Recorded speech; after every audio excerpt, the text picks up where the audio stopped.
helping Cobra pay for his utility bill. Why does Cobra's car have so much rust on it? All right, well, that's Cobra in the news conference. I want to know about these Palladians a little bit more. And I mean, how it's they just the plan same on thing. They're good vibe aliens. These are good vibe aliens. They're trying to control our future. They know that we're an important species to the universe, and they want to make sure that they can help control our development. So I'd like to end it with a little bit about how, so they open up the lines. Finally, they got done with not being able to understand them anymore, and so they opened up the lines and they had people call. And one of the things that kept happening was people were calling and being like, "Hey, Cobra, I gave you guys a lot of money, and you said there's gonna be big changes in 2012, and I'm really looking for something, and nothing happened. And you keep making excuses, and you keep saying that you say that there's negative energy capsules that are keeping you from opening the portals. But it's get to a point where it's I spent a lot of money, Cobra." And he was just you hear the people he ripped off, next to Tyr, of course, because he's ruining people's lives. Cobra's sitting around eating all the Wendy's he could shove into his Cobra mask. Right. Debating different hiss patterns. Yeah. But, these people, for as much as they loved him, they have rebounded in the exact opposite way, and now they hate him, and they feel, mistreated and abused. Yeah, taken by him. If you're going to get taken by Cobra... Yeah, I just love the fact that there is a whole B story, and I'm going to go deeper and deeper and deeper into it. Yeah. And I'm going to join the resistance movement, because this is what they said. It's one thing that they're looking for is they're looking for celebrity endorsement. They've been operating under a thing that's they know it's time to start moving out and getting the word out, and they have the new I forget what the term is. I forgot what it was. It was they're doing a conference in Hollywood, and they're trying to get these celebrities to come, and it's we petitioned Leonardo DiCaprio, and they were saying all this stuff. It's we petitioned them to come and maybe help us shed some light on the movement, blah blah blah. We haven't really gotten any responses yet, but we think that if we keep pushing it, and we're going to get someone we're going to get a regular, a Pat Sajak, Pat Sajak. That's what I'm saying. If I get something and I become a celebrity. Your celebrity star is on the rise. You have a show coming out here, and you just filmed a movie. So I feel like you could be the face. I think it's going to be me. Yeah. I think you're literally the only one with mild C celebrity credit that would do it.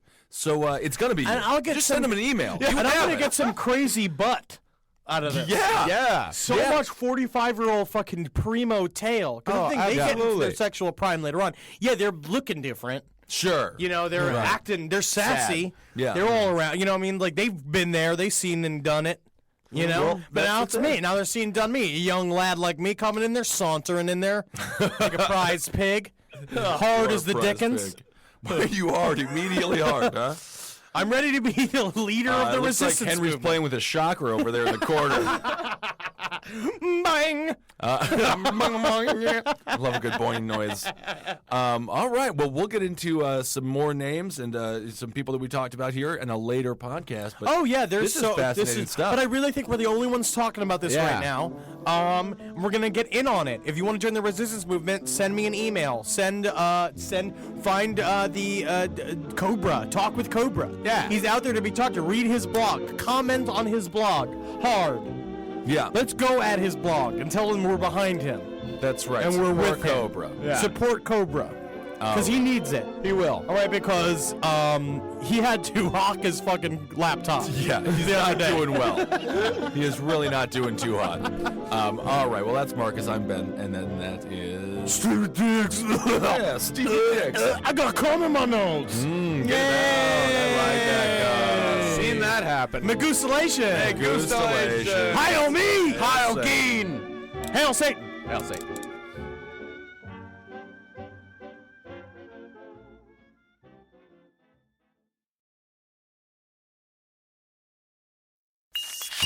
There's no place to escape to. This is the last podcast. On the left. From your grave. That's when the cannibalism started. What was that?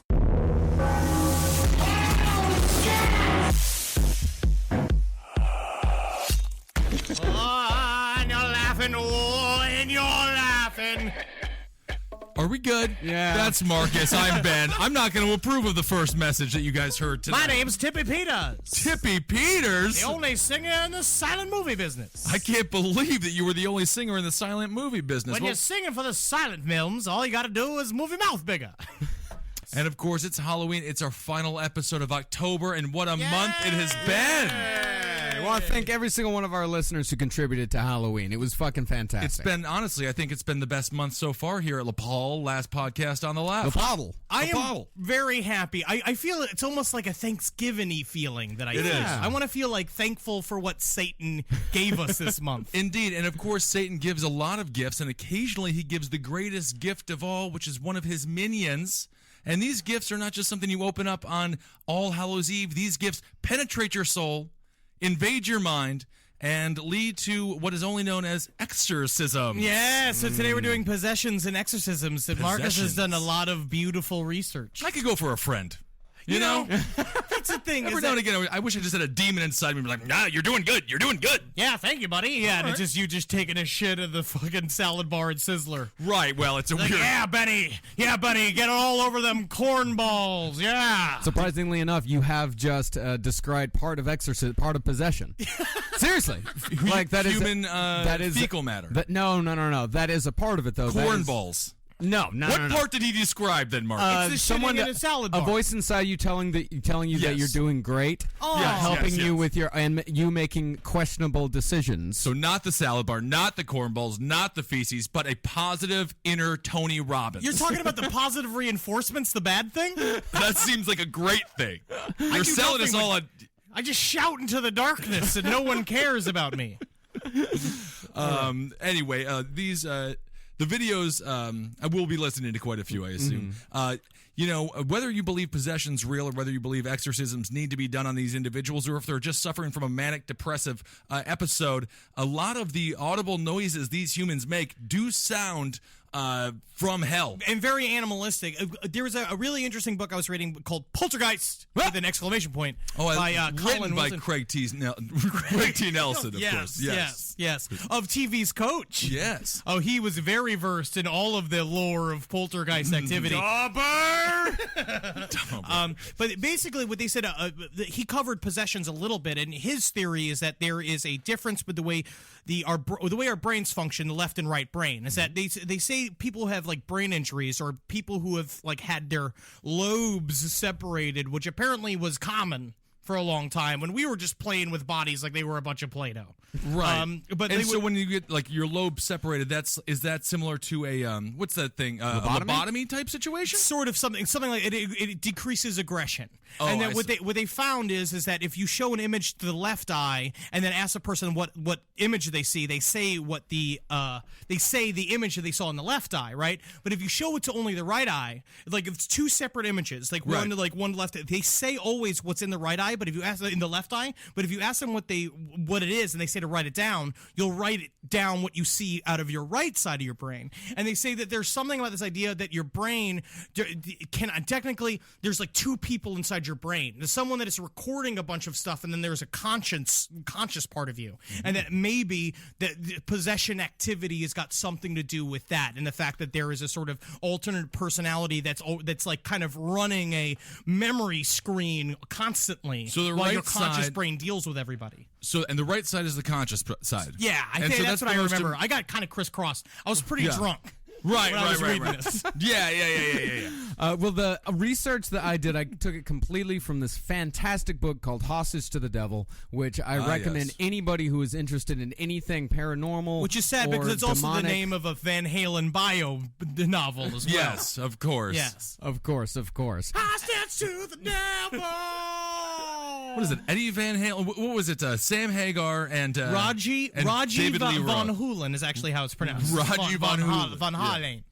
I'll tell you what, I'm going David Lee Roth anytime over Sammy Hagar Van Halen. I'm just going to say it. Oh, yeah, getting real controversial over there, aren't you, Ben? All right. You like Wabo Cabo more than David Lee Roth? You like I Can't Drive 55 better than Panama? I mean... Wait, did you say you like Hagar better than you like David Lee Roth? I like David Lee Roth better than Hagar. Yeah, everybody does. Yeah. Well, then fine. I'll switch it then. I'll go to my left brain. I do like a little Wabo Cabo. Why not? It sounds like a great time. All right, let's dip our toe in the chilly waters Yes. of possession. So in order to understand exorcism and possession, one must first understand the devil and his fall from grace. Okay. Yeah. Before anything. So when God created man, he created man after the angels, the firstborn. And so he created man, and the angels were to be... What's that? Marcus, is this all real? Yeah, this is what he did. This is how God I didn't works. know, I didn't Yeah. For the purpose of the show, yes. Yeah. This Okay. is, I will be speaking from here on out. I will be speaking about all of this stuff as if it is true. I will be forced to believe it as well. Yes, we must. Suspend disbelief. So God created man, made him in his own image, and put them above the angels. Jealous of man, Satan rebelled against God and was thrust down into the pit. And when God sent Jesus into the form of into the form of man to the earth, essentially sending himself to earth, God made himself human. Jesus So having fucking full of himself. Isn't he, though? Always multiplying his own Do shit. you think like when Satan got sent down to the pit, it's kind of like when you're grounded, but you still have your PlayStation? Yeah, your PlayStation's in your room. You got all your porno mags in there, or your This is the computer. best thing that ever could have happened to me. Oh, I can't come out of my room for a week? Oh, man. actually, yes, that's a great metaphor for I'm it. going to miss having to watch American Idol with my dad? Oh, no. So Jesus, having the experience of being human, became the perfect example of humanness, something to strive toward. Great, yeah, white skin, blue eye, beautiful blonde hair. Yeah, a nice mid-level job. And humanness is defined as a person who is connected to other human beings, is able to feel love, is able to feel spiritual fulfillment.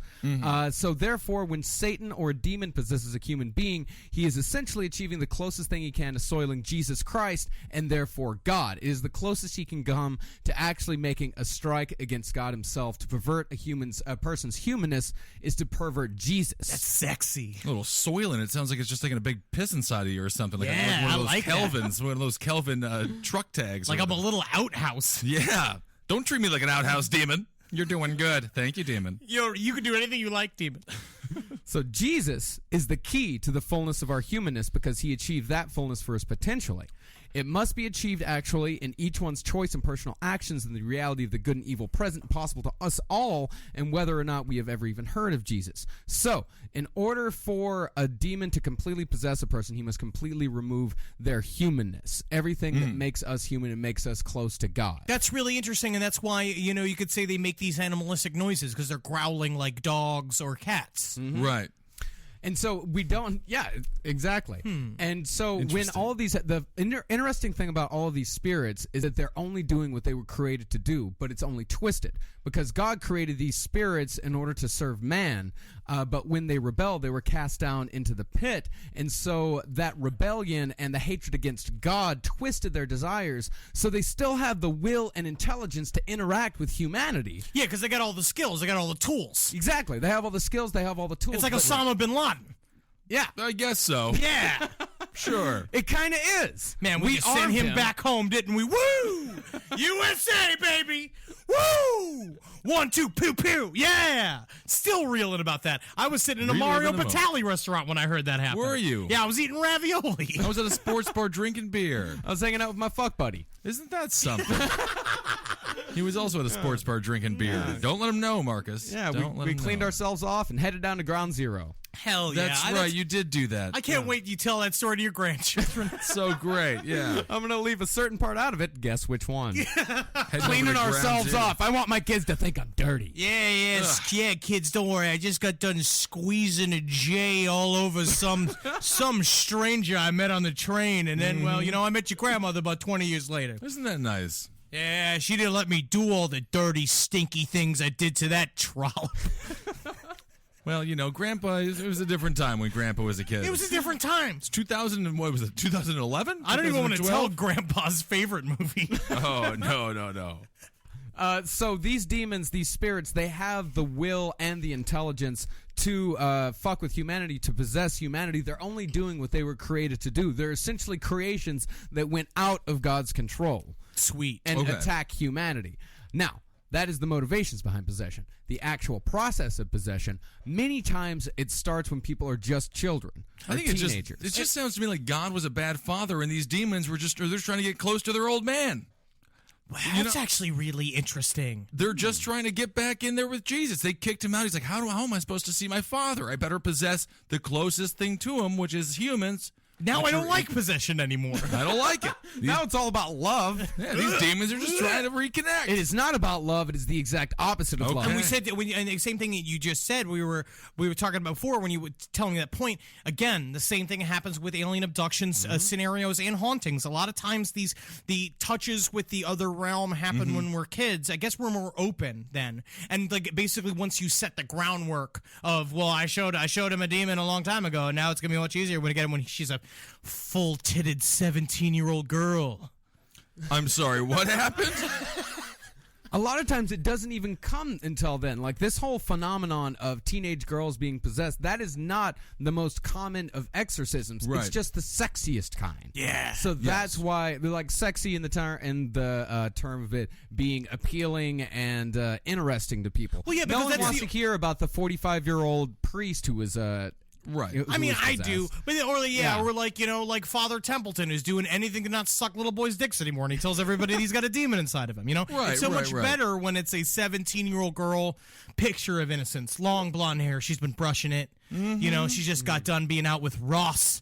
Boogerman, and he's the Ross captain of the Boogerman, football team. Isn't he amazing? And he stick his hand up that fuzzy dress she's got on, and she's just like, no, yeah, I'm a virgin. That's right, but he's like, I take care of autistic kids on the weekend, baby. It's okay. She's like, okay, just the first length of your finger, then. That's right. But you can work it in from there. It is funny when you look when you look at videos of possession online. All you see is young girls. Yeah, you don't see Well, they're any. sort of You don't see any men. You don't see any teenage boys. no one wants to see a Kevin James in there. Yeah, exactly. But those men in the book that I read, there was one of the examples of possession was a man who was in his mid-30s. He was a radio DJ, just a generally unremarkable man. Yeah, And radio of course- DJs are the worst type of human that exists. Hey, Get rid of him. Get rid of him. That's what Marcus wants to do. that's what I did for 5 years. We should line up all the radio DJs and put them on trains and take them to a camp of some sort. You know Please. what? As That way a we can Jewish just- fellow, I would like a little revenge.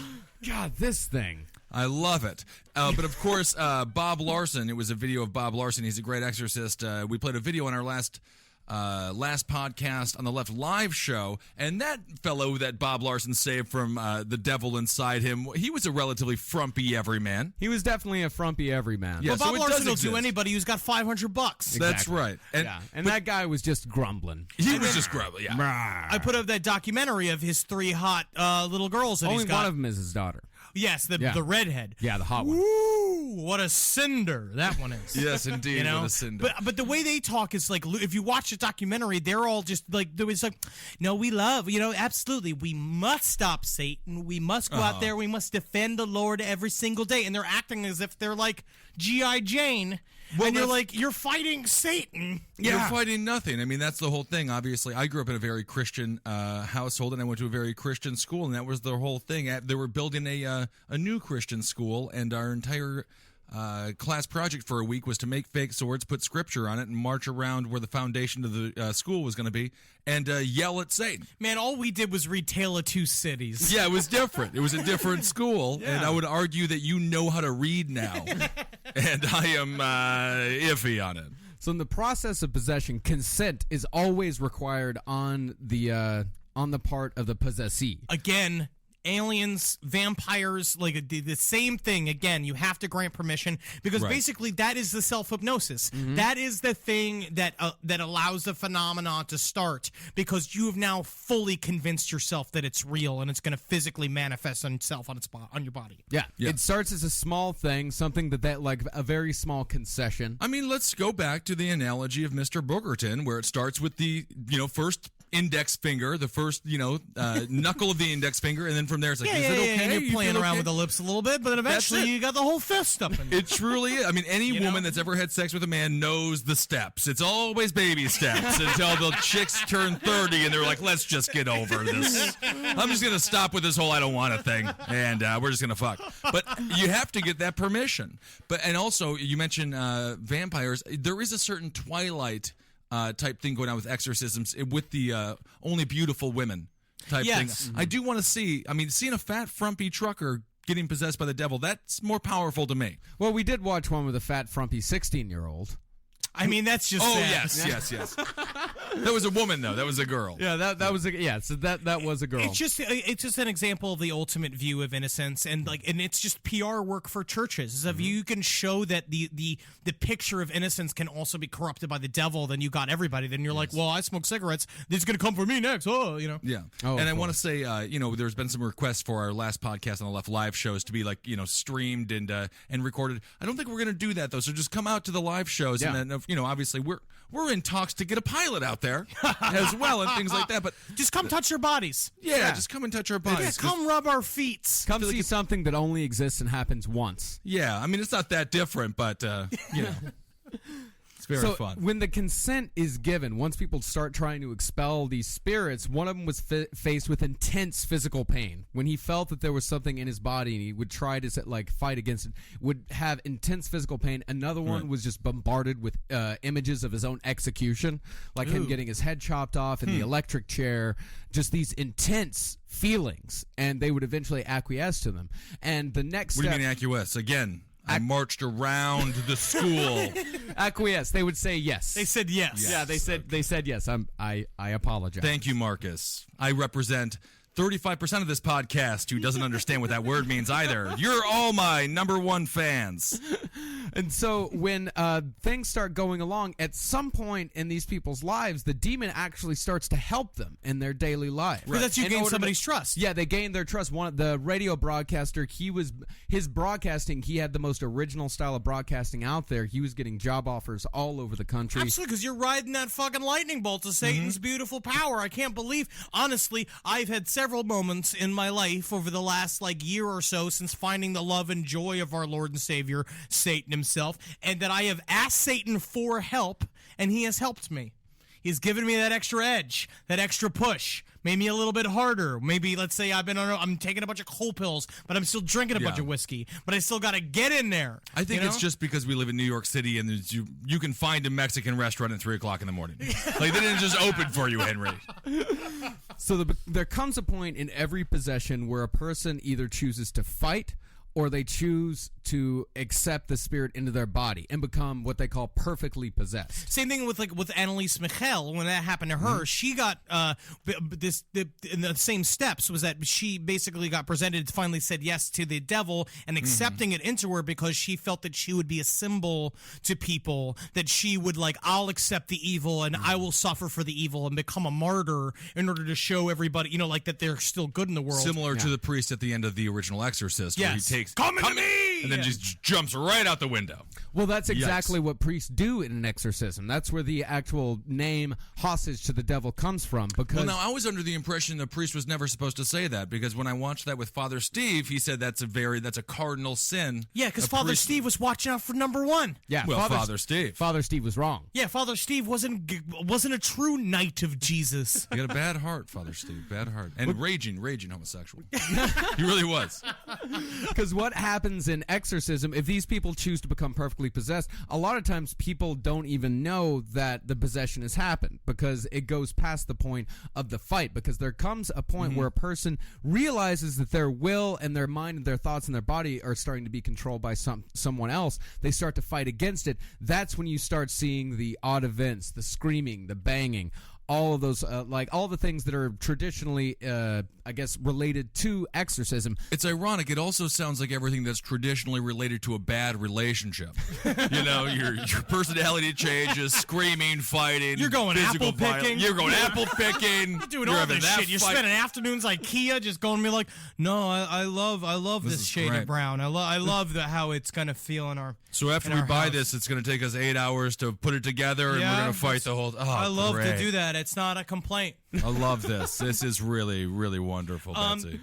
So when the exorcism actually comes, when these people, when they start showing all these symptoms, that's when their friends or family, they start to seek help. A lot of people go to mental health professionals. Well, because that is actually an interesting breakdown of the actual symptoms of temporal lobe epilepsy. Is that they talk about I was watching this documentary called The Fifth Dimension. It's a series of documentaries, and they did one on exorcisms, and they showed patients of temporal lobe epilepsy, and they experienced a lot of the same things: weird voices, full body contusions, but without any medication modification. Basically, like doctors were like, we're going to kind of run some current through these people and amp up their seizures so we can show that they talk about a feeling of otherness like all the time. They talk about how like with people who suffer from epilepsy feel like they're trapped inside their own body, that they're watching themselves from outside of their body, like there's someone in the room watching them. It's really interesting how the brain, and then it's just now it's just and a that's question a lot of the thing with near-death experiences as well. A lot of people who have seizures on hospital beds and things like that, like during surgeries. Technically,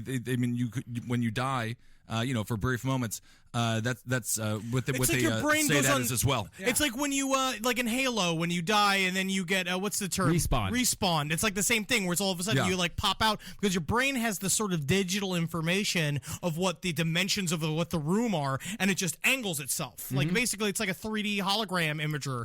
Like you just like can see the whole room from different angles. But then there's just the question of whether or not the activity is actually coming straight from our brains or there is an external source that is making your brain like behave that way. There absolutely is. I just read an article on Dick Cheney. He's on his second heart. He's a total sociopath and didn't deserve his first one. He died on the operating table, and you know what his big post-death life was? What? Eating spaghetti and drinking wine in Italy. That's what he was doing. And they said, was your family there? And he said, no. Absolutely not. That's true. He's like, no, my family wasn't there. I was just drinking wine and eating spaghetti in Italy. Yeah, like that's fucking Illuminati. Like James Gandolfini. It's amazing. Well, what an exorcist actually does when that point of contention, when that choice is made for the person to fight back, the priest comes in to essentially fight for the person. Because the person it's by proxy. It's by proxy. The person themselves cannot actually fight the spirit. They don't have the power to fight. But the priest, who has the power of Jesus Christ, can fight them. And this power is given to him which is similar to the strength of the power if you're fighting for Aquaman or Wonder Woman. Also plays with the analogy of a marriage counselor in a terrible relationship. I'm fighting for you. I know Elizabeth got big. And I know for a fact that you stopped caring about your job, Robert. You know what, Elizabeth? I just hate the fucking counselor. That's all I'm saying. They unite in hating the counselor. That's it. That is a nice thing. Hate is a great uniter. So now we get into the actual process of exorcism and the spirits themselves. This is great. Now, the spirits in virtually every exorcism, at a crucial point, the possessing spirit will refer to itself interchangeably as I and we, and is easily referred to my and our. I'm taking him. We are as strong as death. We're all the same. Yeah, There's we are only one of legion. us. Yeah. We are legion. What about That's we are legion is the big thing. One spirit, when one exorcist asked, "What is your name?" the exorcist replied, "Multus, Magnum, Gross, Grosser, Grossest," several times, 77 legions. Oh, he's just going down the list of condoms. But that's really interesting. I think that there's something to the idea of collective unconscious. Like we did that whole episode on demons. We talked about these sort of archetype of demons, like specific demons. Like that's what they look up when they go through the exorcism, because it's a part of, I guess, what you'll do, like talk about it more. But like they need that specific name to like hold on to, like dispel the demon. And it just seems like these sort of archetypal figures that have been following us throughout all of humankind kind of like come back. Right. In this, it's like because they're saying stories, and when they talk about Azazel, when they talk about Ubuzu, like they're talking about like would probably A all bizarrely historical named dog. figures. Yeah. Yeah, Ubuzu. I'm going to name my dog Ubuzu. Yeah, because you got booze in there. Oh, I always keep him drunk. What about this me? I feel like there's a lot of exorcisms, like the fan trucker I referenced earlier with Bob Larson. He's like, me want to stay. Me I like mean, that's it here. just bad improv. That's bad improv. Okay. Well, some people, certain spirits, there are definitely tiers of spirits within hell. And definitely tiers of intelligence in hell. Some exorcists say that they are fighting with a demon and they feel the intelligence either being raised or lowered. As in, the demon will either call for the help of a higher demon or will leave and It's like being a leave it- Blockbuster and you need your manager to come over to approve a discount. Right. Exactly. And of course, above all is Lucifer, the very tip top. Right. One demon said of Lucifer, those who accept the claimant and the claimant is essentially this gathering of demons, because rarely do demons only attack alone. It's like a corporation. And It that's is so many interesting. weird like allegories that you could put into this scenario. Well, and of Exactly. course, on So the last episode, we interviewed Shane Morton, wonderful secular humanist and the great makeup artist for Your Pretty Face is Going to Hell. And this sounds much like the show that you star in on Adult Swim, Henry, where it's it's very like true. different hierarchy of demons. Obviously, you'd be a lesser demon if you did possess somebody I'm a in lesser that demon, character. and then when that character would possess people, because that was like the original conceit of the show, is sort of an office comedy, but set in sort of like a Touched by an Angel scenario. But like I would need permission. Touched by an Angel came up in the pitch meeting for that show. Yeah, Hilarious. Yeah, so it's like we like, but I was a lesser demon who needed permission, who was there like on fucking call for my manager. Right. Yeah. Yeah, he says, those who accept the claimant have his will, only the will of the kingdom, the will of the will of the will of the will of the will of the will of the will. That sounds like something from Bonkers Radio. Say now. And if you were a true horror fan, listen to that, ladies and gentlemen. And so That a is spirit's allegiance to Lucifer can only be overshadowed by its hatred of Jesus Christ. No spirit can actually say the name of Jesus. Never has anyone actually Speak come with across. that, like that Haley Joel Osment. awful. Yeah. Haley Joel Osment. You're just saying the child actor Haley Joel Osment right now. You know what? You're not possessed. You have to go to school. Oh, I'm sorry. Yeah, I have a sharp little kernel of dookie stuck in my butthole. The demons usually refer to Jesus Sharp Christ. little- I'm sorry. Usually refer to Jesus Christ as the other, the latter, that person, or the unmentionable. Yeah. I like that person. I like Yeah. that person. What do you mean Oh, that person? Interesting. So the spirit, and this is something that I But find. why? Just real quick. Why can't they just say the name Jesus? Because why can't it's they just the worst get thing it to out? them. It's the absolute worst thing to him. It's the one thing that can defeat them. Jesus Christ has Right. the power to defeat the Yeah, demons. if true you say- blue-eyed, and it goes- blonde-haired, white warrior of goodness. Yeah, and if you just like make all of what you just said opposite, you've just described Jesus. And all of it goes back to Jesus in the Bible, where Jesus was the best exorcist that ever could have existed. Because he was before Jesus came, exorcisms were almost impossible. People Well, he just discovered couldn't do them. there was a secret to exorcism, which is you kick the girl in the vagina. Oh, isn't that That's something? what you don't understand, is if you repeatedly kick a girl in the vagina, you shoot the demon out of the top of her head. Mr. Christ, will you give me the Jesus boot? That's great. Like he's the kicker for the Philadelphia Eagles. Oh, what a lovely story that was. So Jesus was able to go up to any actual exorcised person and able to exorcise them almost immediately. Kazam! Kazam! Exactly. You just got done. You got done. You've been Christed. Yeah. And so he gave those powers to his 12 disciples, who were then able to go out into the world and exorcise whomever And those they disciples were chose. just using that shit to get chicks. Oh, definitely. Probably little boys. Yeah, you Ben, never know. I would appreciate it if you would stop looking at me like I'm a priest, because Why? the contempt in your eyes this entire I don't have episode contempt. has been creepy. Every I've time you heard say all this. Jesus, I smell myrrh, and it makes me mad. Yeah, no, I love what you're saying. I know all this stuff. Doesn't myrrh sucks? Yeah, myrrh's awful. Frankincense, myrrh. What was the third thing? Gold. I like the gold. gold. I like the gold. Whoever got him the gold, Jesus was like, "That's my favorite. That's my favorite of the three wise men anybody for got sure." a rattle or something? Anybody got one of those things that help me learn letters? Yeah, the other two wise I men. am Were a like, baby. Of course, you brought the gold. I just brought the frankincense. I brought the myrrh. Fucking cockholder Steve over here brings the gold. So Jesus Christ gives the power of exorcisms to priests, but apparently it gets diluted somewhere because the actual power that the priests have isn't as great as that of Jesus Christ himself. Of course. Sure. So it takes a lot more. Here's something that I find fucking fascinating: is that what they say is that there are 3 levels of psychic phenomena in the world. There is the human, there is the preternatural, and there's the supernatural. Supernatural, that is God, that is Jesus. Those are the holiest of holy things. Sure. Preternatural, that's where the spirits are in the middle. That's Gnomes, where, leprechauns. that's where you have telekinesis, telepathy, those sorts of things. And then the human is at the very bottom. Yeah, which is just like digging holes to take a dump in, and like how to pick up Yeah. stalk of corn and other dumb shit that humans been doing since the beginning of time. Important steps, though, in the right Important stuff, direction. which is a tomato, which is a fucking, I don't know. Which is a tomato? strawberry pump. What's a tomato? I don't even know. Just humans just saying it over and over again. What's a tomato? What's a goddamn tomato? What's a tomato? I keep hearing about these tomatoes. I keep finding these apples. I'll never get out of this fucking cave. We'll just call those apples tomatoes and call it a day, huh? I'm gonna go rape my wife.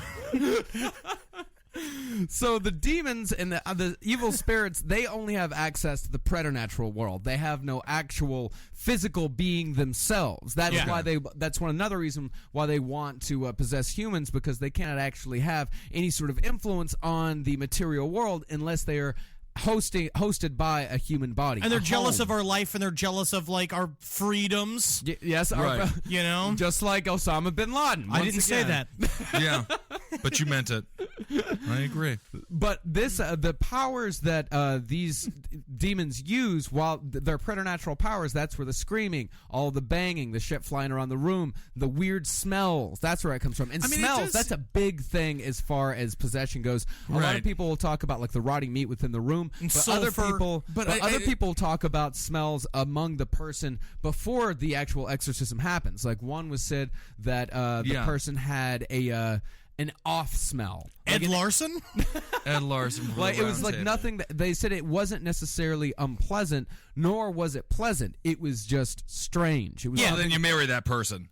If it's like, well, it smells awful, but it's not unpleasant. That's your husband or It's like your the wife. smell of like hospitals, or like the smell of like bandages and shit like that. Ugh. Yeah. But it does seem Probably like stuff like something like that, yeah. The devil or demons, they tend to possess people. If you want to go back to like, jealousy of life, they tend to possess people that look as if they don't really live an exciting one. But that's a part of the explanation. That's where where multiple personality fits in. They talk about a lot of times when people get possessed. It's like the Colin Wilson used two examples of like one was like Who's a woman. Colin Wilson? Colin Wilson wrote this book called Poltergeist, which was an exclamation point, and he basically said like one was a girl who had no friends, who was a librarian, who was like super quiet and stuff, and then when she got possessed, she became this like highly sexualized woman who was like a lot of fun, and they all literally like. It's kind of an improvement when Mary Shelley went ahead and like changed herself, but like she's not her anymore technically. Right. And so they say that's a part of the latent personality coming forward, and that your brain can then use the possession excuse in order to do things that its like morals wouldn't normally allow itself to do. And that would also explain these sort of like stinky meat sort of odors and things like that. Just the overall. Say it again. The non-sanitary ways of the people that tend to be possessed. Yeah. Well, it said that some of the people in the book that were possessed, I mean, these weren't boring people at all. One guy was the head of a congregation in Greenwich Village, very popular pastor that was eventually possessed. Another one was the leading parapsychologist in America. I love that story. What was the Greenwich Village guy? What years? Because that was in the I think it was early 60s. Oh, yeah, late 50s, early 60s. That was like Bob Dylan's time. Okay, I was gonna if it was anywhere between 70s and 80s, I would say heroin. No, this was during he was one of like he was originally a Catholic priest who went on to open his own fellowship in Greenwich Village and was actually there with the beatniks and the hippies and whatnot, and a lot of them came into his congregation. The parapsychologist is an extremely interesting story in that this guy was really big into astral projection. He was really big into telepathy, things like that. Astro Weeks, great Van Morrison album. Wonderful Van Morrison it is album. it's a good album. And so this man, his demon, each of these demons have names. There was one demon in the book named Uncle Ponto. Yeah, okay. Yeah, he was like Ariel Castro's uncle. Uncle Ponto. Uncle Ponto, thank you for the gift of the dog leash that you give me. For me to stay, I take the woman, I tie the woman to the pole with the dog leash. Yes. Your nephew did some terrible things, Uncle. Another one was named Mr. Natch. The one that possessed the priest, his name was Mr. Natch. The one that possessed the parapsychologist, his name was the Tortoise. Because he played the long game of possession. He pulled this guy in through parapsychology, through astral possession, all of this. As the guy accepted more and more of these, the demon gained more and more control over this man's body. And so when the priest came in, the demon that is inside a person, they can only use what natural talents a person has in the first place. So if a person doesn't have any psychic talents in the first place, there's not going to be a whole lot of telekinesis going on. It's a bad body. It's a bad body. That's it's like a bad being brain. born. It's like, as a human being, you can only sort of do what your environment allows. It's like being born in Venezuela. Yeah, you as could opposed teach me how to like- play basketball for weeks, and then you toss me into the NBA. I'm gonna get crippled. Yeah, it's just not happening. Yeah. So this guy had these intense psychological powers. He was able to do, he was actually able to do telepathy. He was very adept in astral projection. And this time, the whole time, he's probably just thinking, "Oh, I'm finally on to something." Yes, this entire time he's thinking that he is close to finding the original meaning of Christianity. He thinks that he's traveling back in time and actually possessing the body of a Roman soldier, and he thinks that he's on the cusp of almost meeting Jesus and finding out the true meaning of Christianity. So eventually he breaks down. He starts going crazy. The possession truly begins. He truly begins getting taken over by this spirit. So what do they do to What's some of the actions that he does after he gets fully taken over by the spirit? I mean, he starts... It's it's just acting strangely, passing out, being aggressive. Yeah, when, putting his where he shoes was on his never hands, aggressive walking before. around like pouring tea into the kitchen floor. Going like, see, yeah. "Oh, we're having a party, everyone." Right, something's wrong with Ronald. Yeah, he would go from being aggressive to dead-eyed. Like there would be no no vestige of his old personality remain whatsoever. So he was, while he was still rooted in Christianity, he had a student years before in the parapsychology department that was an ordained priest who also had psychic powers, very strong psychic powers. So when this guy started going crazy, when they started seeing some signs that something wasn't quite right, they brought in this other priest. So what you had was a psychic battle between a priest and a demon. So a psychic priest? A psychic priest. Man, he knew all the boys' penises sizes. Definitely. And this battle was so fucking hard that it killed the priest. Hell yeah. The priest died not long after the exorcism. Which priest died? The one who was being exorcised or the exorcist? The exorcist. Really? Yeah. Hell and yeah. This is a seasoned exorcist. Like That's these one priests, for us. Like exorcists have very short lifespans. These guys don't survive very long. Yeah, because most of their job is going like, "God, God, send in the name of Jesus Christ, God!" That's like our stressful. lives. Definitely. And it is definitely. completely unclear why one person is chosen for possession and another isn't. We have no idea why people are chosen. Some might be, like, we don't know if they're chosen by selection. No way to be sure. When one asked, "Why did you choose this person?" the spirit replied, "He was chosen before he was born." He had DirecTV. I had to watch the last. You got that Breaking full Bad. sports package. I want to see the Ravens on Sunday. I don't know why they just don't put Homeland on regular cable. So out of all of the stories in the book, the most fascinating by far is Richard Rita. Okay. Richard Rita was a transgender. Bad to have a lady's name as your last name. Well, no. That was the reason why it was Richard Rita is because he was a transgendered male to female. I was being insensitive. That's right. Oh, now you admit that. That was one of the least insensitive things you've said on the show. So Richard Rita, male to female, it is said that he let the spirit inside him as a child, obsessed with femininity, had identity issues his entire life. He also always had the desire to be a woman. Yeah, Dad kept trying to get him into football. He's listening to Cabaret. There's right. nothing to be done. Well, I'll tell you one thing, Dad. I love the shoulder pads. I just don't like the hitting. So I would like, and so this guy was completely. I mean, he was fighting against this femininity his entire life. I'm going to read some excerpts from the book. There are 3 different excerpts. I bet there is a bunch of examples of people that are hiding their sexuality that end up in these scenarios because that is just It like is the true. ultimate horrible lie. Because is. it's like it's written on it's written in your fucking genes. So you have to deny it because you're already living a double life. And like the same thing with serial killers. It's the same thing with John Wayne Gacy. Same thing with my Opa, who was Jewish and also a German soldier. As a Jew, what do we got? Like 2 more weeks of this? Oh, forever and ever, my friend. Forever and ever. But no, it is an interesting thing. It is a situation of the times. It's ironic This is in and bizarre. the early 1960s. Early 1960s, and yeah, that time that makes sense. It's a bizarre and strange to think that the idea of being possessed was more normal, was more accepted than the idea of being like, I just want to wear a dress. Not in this case at all. His parents and his family was very With accepting. society. Yeah. Oh, really? I mean, he still has to go outside the His house. family was accepting, and they were definitely supportive of the entire thing. That's really interesting. Isn't that like that's the weird thing about it? So on the night, If we have any transgendered people out there, any young kids listening, you think you want to be a girl or vice versa, go for it. yeah. Do it. Do it up. I mean, we'll get to the acceptance in a little bit, but first I want to read an excerpt about his wedding night. Ooh. Throughout his engagement to Lucky his lady. I don't want to cry. Throughout his engagement to his wife, they had never gone past the very occasional kiss of passion. As they lay in bed on their wedding night, Richard First knuckle kind of guy, This huh? is the scariest story we've read on the show. Yeah, is this a creepypasta? Richard turned to Maura, his wife, and said, "Now, darling, now Lake House is full of them. I am all of me tonight." They began the act of love. She heard his voice again. "Open your eyes. Look at me." The sight of his face froze every muscle in her body. It was a flat, featureless face without a line, no I love expression. this. His eyes were open, but they were unblinking and still, sightless hollows. Richard began to feel himself as her, his female self, no longer inside of his own body. He heard a voice, though he knew not where it came from. "Let me take you, secret and all, mystery and all, Richard. I'm your fucker. Your fucker. Let me."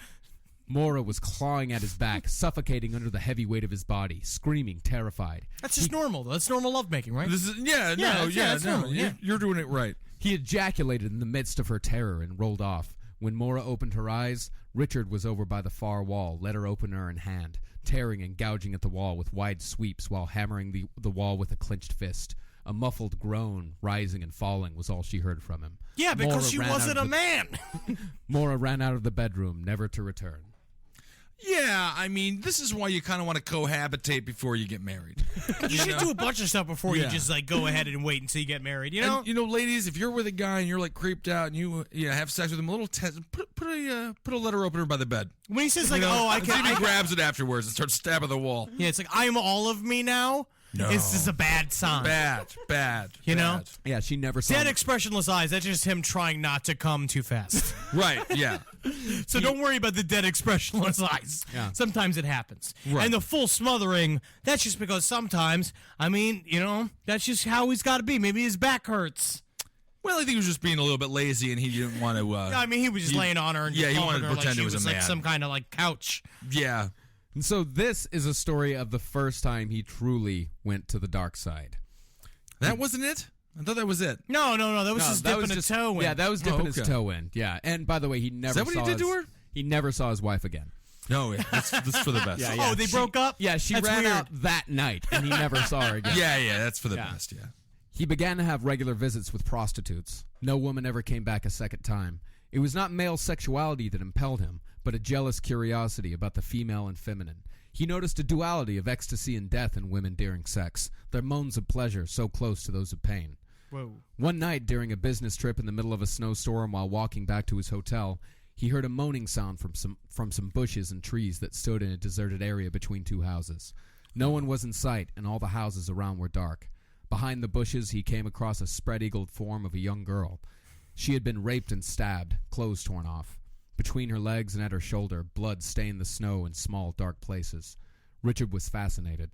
He watched for a while. He crept forward, keeping his head down from the wind, then stopped and watched more closely. The girl was still moaning, head twitching.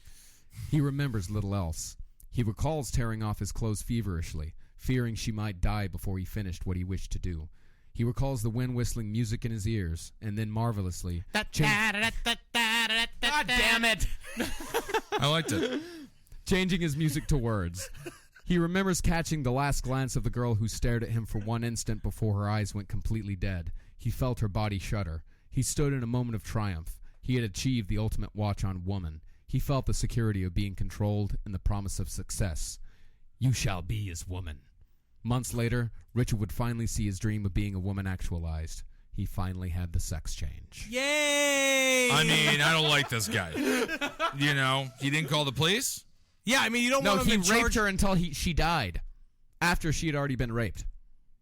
That's the thing, though, is that it's still just like you found her raped.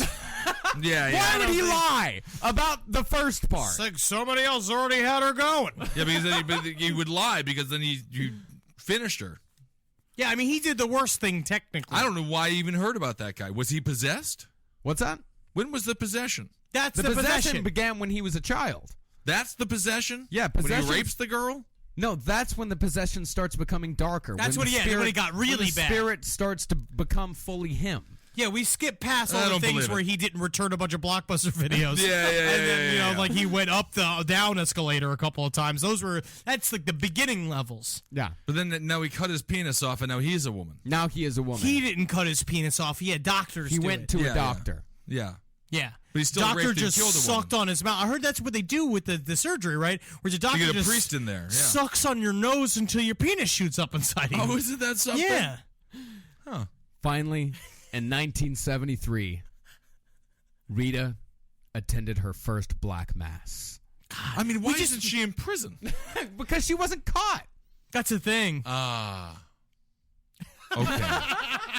I feel better now. This isn't from a police report. This is from testimony given by Richard Rita to the author of the book. Oh, I see. Okay. Yeah, so he just said this like it was normal. Yeah. Right. Okay. But he was possessed, so, he didn't really do it. With his balls, with his dick. No, Devil, he didn't devil do was it. in the He balls. didn't do huh? it. He didn't do it. Yeah. At the pre-party of the Black Mass. The pre-party of the Black Mass. We missed the wrong generation. We really I guess we so, were yeah. I mean, born I'm way not even too going to go late. into the details of this party, but this party sounded fucking kick-ass. Yeah. Like it was, Well, there yeah, was the a pre-party. there was a pool. Everyone was drinking, having a good time. Nobody throws a black mass anymore. Yeah, that's true. That's true. I'm going to do it. All right. Well, I'm going to read you how they usually go. Okay, yeah, cool. Let's see. At the pre-party, she felt surprisingly at home, laughing with all the other guests. I mean, I bet they were funny. Sure. Hilarious. At 12:45, she suddenly noticed a hush. Nobody was speaking. The music had gone silent. 3/4 of the guests had departed. The Black Mass was about to begin. We did the mash. We did the monster mash. Shut that music off. The remaining guests removed their clothes and calmly undressed Rita. Oh, yeah. A man approached her and said, "Rita, I am Father Samson, willing minister of our Lord Satan. Hail Satan! Come, let us adore." Adore him! The guest lifted Rita and placed her back flat on an altar. She heard 3 voices chanting an old Latin mass. In nomine Patris et Filii et Spiritus Sancti et Domini Nostri Satanas. A woman. You're so pleased. Yeah, you nailed it. You nailed it, Marcus. Thank you. A woman pricked Rita's vein, letting drops of blood fall into a chalice mixed with wine.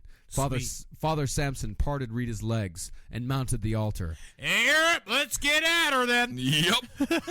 You lay there, Ray. You let old Father Samson do what he's got to do. Don't worry about it over lickety split. Ah.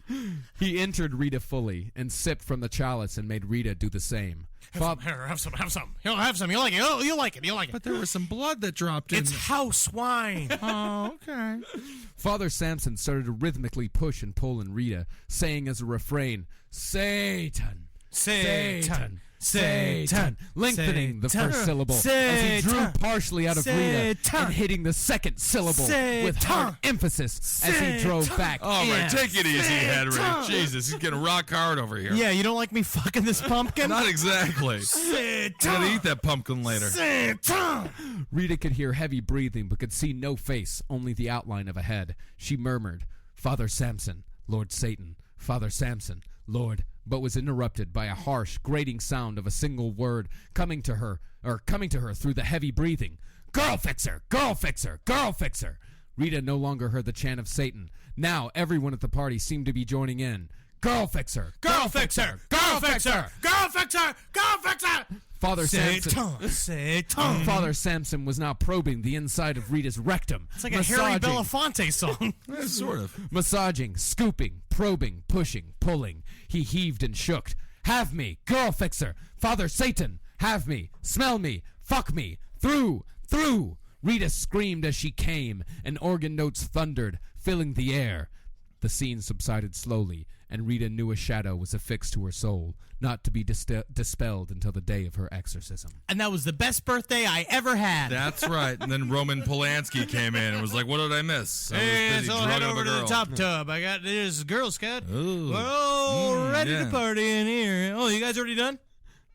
You know that Mr. Rita there. She's got balls. You know guys that, mean to right? tell me I missed the cocktail weenies? That's terrible. That's terrible. Girl fixer was the name of Rita's demon. Ooh. Girl fixer. Yeah, girl Girl fixer. fixer. Probably should have told you that beforehand. but- Sounds like something Clive Barker would create in the Hellraiser series. Yeah, but it would Girl never involve a fixer. lady. Oh, That's for definitely certain. He is the biggest homosexual on the face of the planet. Clive Barker is. Yeah. Is he really? He's ripped. Really? Yeah. Have you Like seen Rob him? Halford? Like kind of like Chuck Palahniuk. Oh, Just Really? fucking jacked, huge. I didn't know that he a lot was of gay, though. V-necks. Yeah, have you seen Hellraiser? Yeah, I mean, it was just the 80s. That's what I thought. He designed all the costumes from stuff he saw in the old, the East leather Village clubs. back in the day. Yeah, Yeah, of course. So now I think we're gonna play a fun game. Now that we've done this, we've learned a little bit. A little We're gonna bit, play a yeah. little fun game. So I went looking for a real exorcism footage, and what's really fun is that there's a shit ton of it. Yes. There's a lot of people that want to have fun making fun voices for an afternoon. That's right. So we're gonna play a little game called Real Exorcism Noise or Funny Cat Noise. Yes, and usually I'm the one who looks up the cute animal noises and little pugs playing pianos. I and did it things, this time. And Henry, how much fun is it? It's fine. It's fun. I'm fine with the cat noises. It's the baby videos. I hate baby videos. Well, there are some cute babies. I out like there. baby videos. Sure, yeah, fuck it. You ever yeah. seen the one, the baby ripping the paper and he keeps laughing? That's the one I wanted to play in the last. It's a great one. I live love that show. one. I hate it. But it rips the paper, and the baby's thoroughly thrilled. Where's the workmanship? I mean, there was some. Anyway, all right, Marcus. So we're gonna play a noise, and we're gonna decide whether or not it is an exorcism noise or a funny cat noise. funny cat noise or exorcism. Okay. That's an exorcism. That's exorcism. Sure. Yeah. You are correct. It is Play an along exorcism. at home, everybody. I want to see your scorecards on the Facebook page. Let's hear a little bit more of that.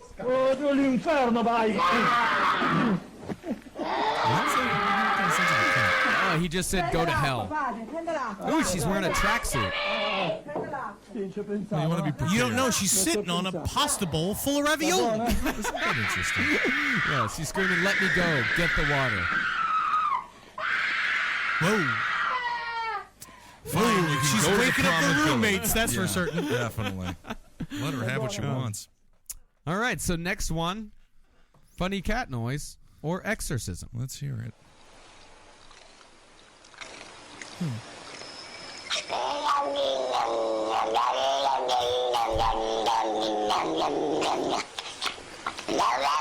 I'm going to go exorcism. I'm going to say exorcism. With 192,000 views, cat making weird noises. Cat makes weird noises. Wow, that's incredible. They're rubbing him with a little brush. scratchy brush. They're just brushing him. And I swear to God, that is a possessed cat right there. you should see him. Cute cat, though. All right. I'm 1-1. 1-1. All right, next up, exorcism or funny cat noise. In the name of Jesus Christ, I silence Minga. I command the spirit of evil to leave now. We don't want to leave. I mean, that was kind of a gimme. Yeah, you of know? course. I just kind of wanted to play "Me Don't Want to Leave." Me don't want to leave. What's the name of that video, Marcus? Because this woman's hilarious. Scary demons and spirits attack people on film. Must see. She's a chubby one. It is kind of a must-see. It is kind of a must see. Yeah. Minga. Yeah, that's Is that the one that looks like a worse-off Jackie? yeah, Yes. definitely. Jackie Zabrowski, of course, from the Round Table of Gentlemen. Next up, exorcism or funny cat.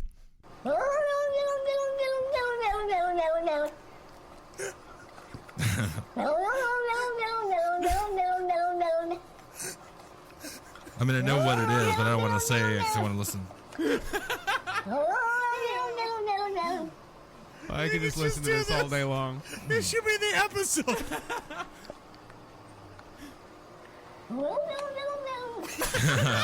That's a cat. That's a cat. That's a funny cat. That's a funny cat. Russian cat. Apparently, it's a breed in Russia. They're the only ones that talk like It's that. got throat Okay. cancer. Nah, it's definitely going to die. All right. Real exorcism or funny cat noise.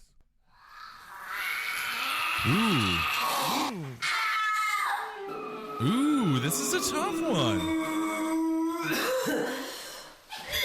Well, the smoker's lung kind of gives it You the don't real watch. exorcism. You don't see The Exorcist choking this woman above a bucket. That's what he's Oh, doing. that's the woman that vomits. Yeah. Yeah. All right, so that's a real exorcism. That's very close. Minus, as soon as you're like, oh no, cats don't smoke 3 packs of Newports a day. Never mind, that's a human. That's tough to tell though. All right. Exorcism or funny cat.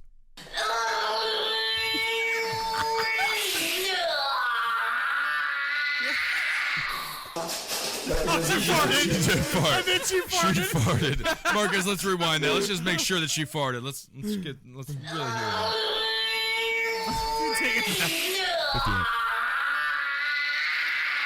That's a part. She farted.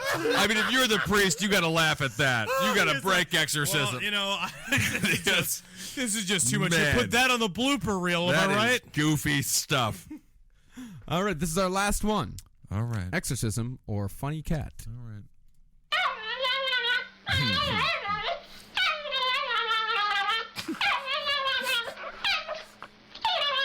Trick question, it's a dog. It's a dog, everybody. You've been goofed. You just got goofed. Y'all done been goofed? Y'all done been. We're the devil. Telling you lies. I fucking It's love an it. amazing dog. What's the name of that video so they can see? You got to see this dog. Ugly dog makes weird noises. And it's a very accurate description of what the video is. So now that we played the game, we got that out of the way. We all had fun. That was one of my favorite games we've ever played. We're gonna do something that we promised you at the very beginning of this month that we would do. Yep. Now it's time to begin the seance. Yes. To try to call our Lord and Master, Satan himself, into the room. So let us begin by lighting the candles. We do have have a 3 lighter. candles on the table here. One's pink and 2 are brown. I thought they were black. You thought In the store, I thought it was black, and then when I Okay. took them out here, I realized that they Yeah. were poo-poo brown. They are poo-poo brown. They're and like of course, bourbon brown. Bourbon brown. Oh, yeah, sure, that's generous. All right, Marcus is lighting up the first candle there, and I don't know what the scent is on these. I don't think I'm there pretty is sure any. it is poo-poo brown. Is it poo-poo brown? And I have one with the little blonde-eyed, blue-haired fucking, baby Jesus on it. Yeah, well, a little racist. Think the baby Jesus would look like. It's kind of cute. Okay, so I pulled up this seance how-to from WikiHow, Okay. so you know it's legit. Now, this is WikiHow. Yeah, they always have the right answers for what you're looking for. Yep, so our hands are now on the Ouija. Your hands are not on the Ouija All board. right. Well, it's a theater. Marcus and I'll do it. Marcus and Theater I'll of do the mind. This is what this is here. Let's see if I can just. So kinda we're going to try get it to over there. Here. Okay, I'm officially touching it now. super light. You got such a heavy finger. Well, I know. All right, so this is the chant that WikiHow says that we should do. Okay. What's the chant? First, I have to burp. All right. Oh, is that part of the chant? Oh, yeah, you have to do that. Okay, so Yeah. first, everybody at home listening, burp. You got to expel your inner demon. Your inner demons. All right. Did you just fart? No, I did not. That was my chair. Sure. I'm not possessed by the devil. Spirits of the past, move among us. Be guided by the light of this world and visit upon us. Beloved Satan, we bring you gifts from life into death. Be guided by the light of this world and visit upon us. No movement. No movement yet. Let me no try it one movement more yet. time. But the candle did pop when you said Satan. The Seriously? candle did Yeah. pop. Yes, it did. Oh my God, it's working. It is working. Let me try to read it again. All right. Do it like Detective Popcorn. Spirits of the past, move among us. Be guided by the light of this world and visit upon us. So delicious. So buttery, I could barely get my hand on this Ouija placard. So slippery. Beloved Satan, we bring you gifts from life into death. Jujubes. Bite off the end of a Twizzler. You can use it like a straw with your Coke in it. Be guided by the light of this world and visit upon us, dear delicious Satan. Oh, there seems to be a little bit of movement now. And we've got what letter there, Marcus? Let's just put it on the letter R. Oh, it's on R. It's on R. R. It's on R. Okay. So then R? you just gotta. Oh, it is moving. Oh, it is. It yeah. is moving. It is moving. Let's see here. We have an eye. We have an eye. Yeah, do we have an eye? Can we get an eye? Eye. Survey says It's an eye. Interesting. Maybe an M. It's a This could be C. It's a C. C. It's a C. Okay. It's a K. It's a K. Rick. Rick. Who is Rick? Is it another R? Ricky. It's Ricky. Ricky. Where do you come from, Ricky? Are you the Are you like a retarded boy that used to live in this basement?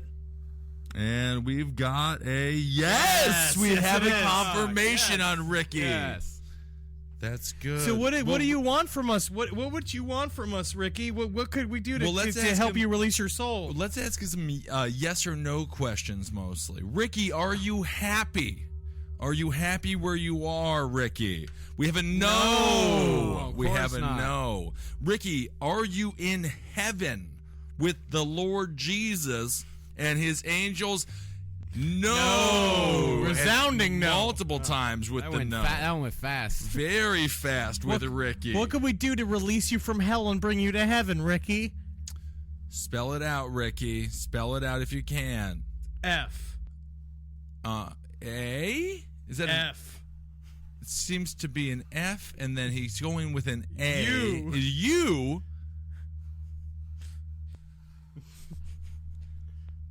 N. Fun. Y. Foony. He's a bad speller, maybe. O. Funia. N. Are you trying to spell Funyuns? Funyuns. I don't even know if that's how you spell It's Funyuns. Funyuns. Is that how you spell Funyuns? That's what I'm not. So. That's how Ricky spells Funyuns. Oh, okay. Yeah. We have no control over this. Yeah. Funyuns, Ricky. Okay. So you Well, wanted this is to- successful. Yeah. This is really successful. I'm glad we This did was this. just a great. I'm so happy everyone waited a whole month for us to summon the devil. Well, is this Ricky, we'll get you some Funyuns and we'll wow. we'll work that out for you. You know, Yeah. Twin Peaks, Man, Dallas, and Sopranos. we're a all bunch of ended Warrens better. in here. Yeah, Boy, we are. Just call me Elizabeth. Elizabeth Warren. I will call you Elizabeth. Thank you. I was thinking maybe you would say Rick rolled, and then we could just play that song. No. No, I didn't do that. I mean, Ricky didn't do that. No, I know. I mean, no, we did contact Ricky. Well, this is great. Isn't that fun? This is a lot of fun. Well, this is. I honestly want to say, try it at home. Try it. Like, out. look it up And- like do it right. Take off it's important to light. You need groups of 3. You need 3 candles. Everything needs to be divisible by 3 in And order to actually properly do the seance. Get some Funyuns. Get some Funyuns. Really. When we were children, actually, in high school, it was, we used to do quite a bit with the Ouija board, and I swear by it, that it would possess the house and the cat would go crazy, and it nearly killed my friend Josh Kahn. I watched a Ouija board set itself on fire in elementary school. I did see that. So but I do believe in it. And I will say that this is one of the most powerful nights to do it. We have tonight and tomorrow night. It's like Yes. we're bringing in the holiday.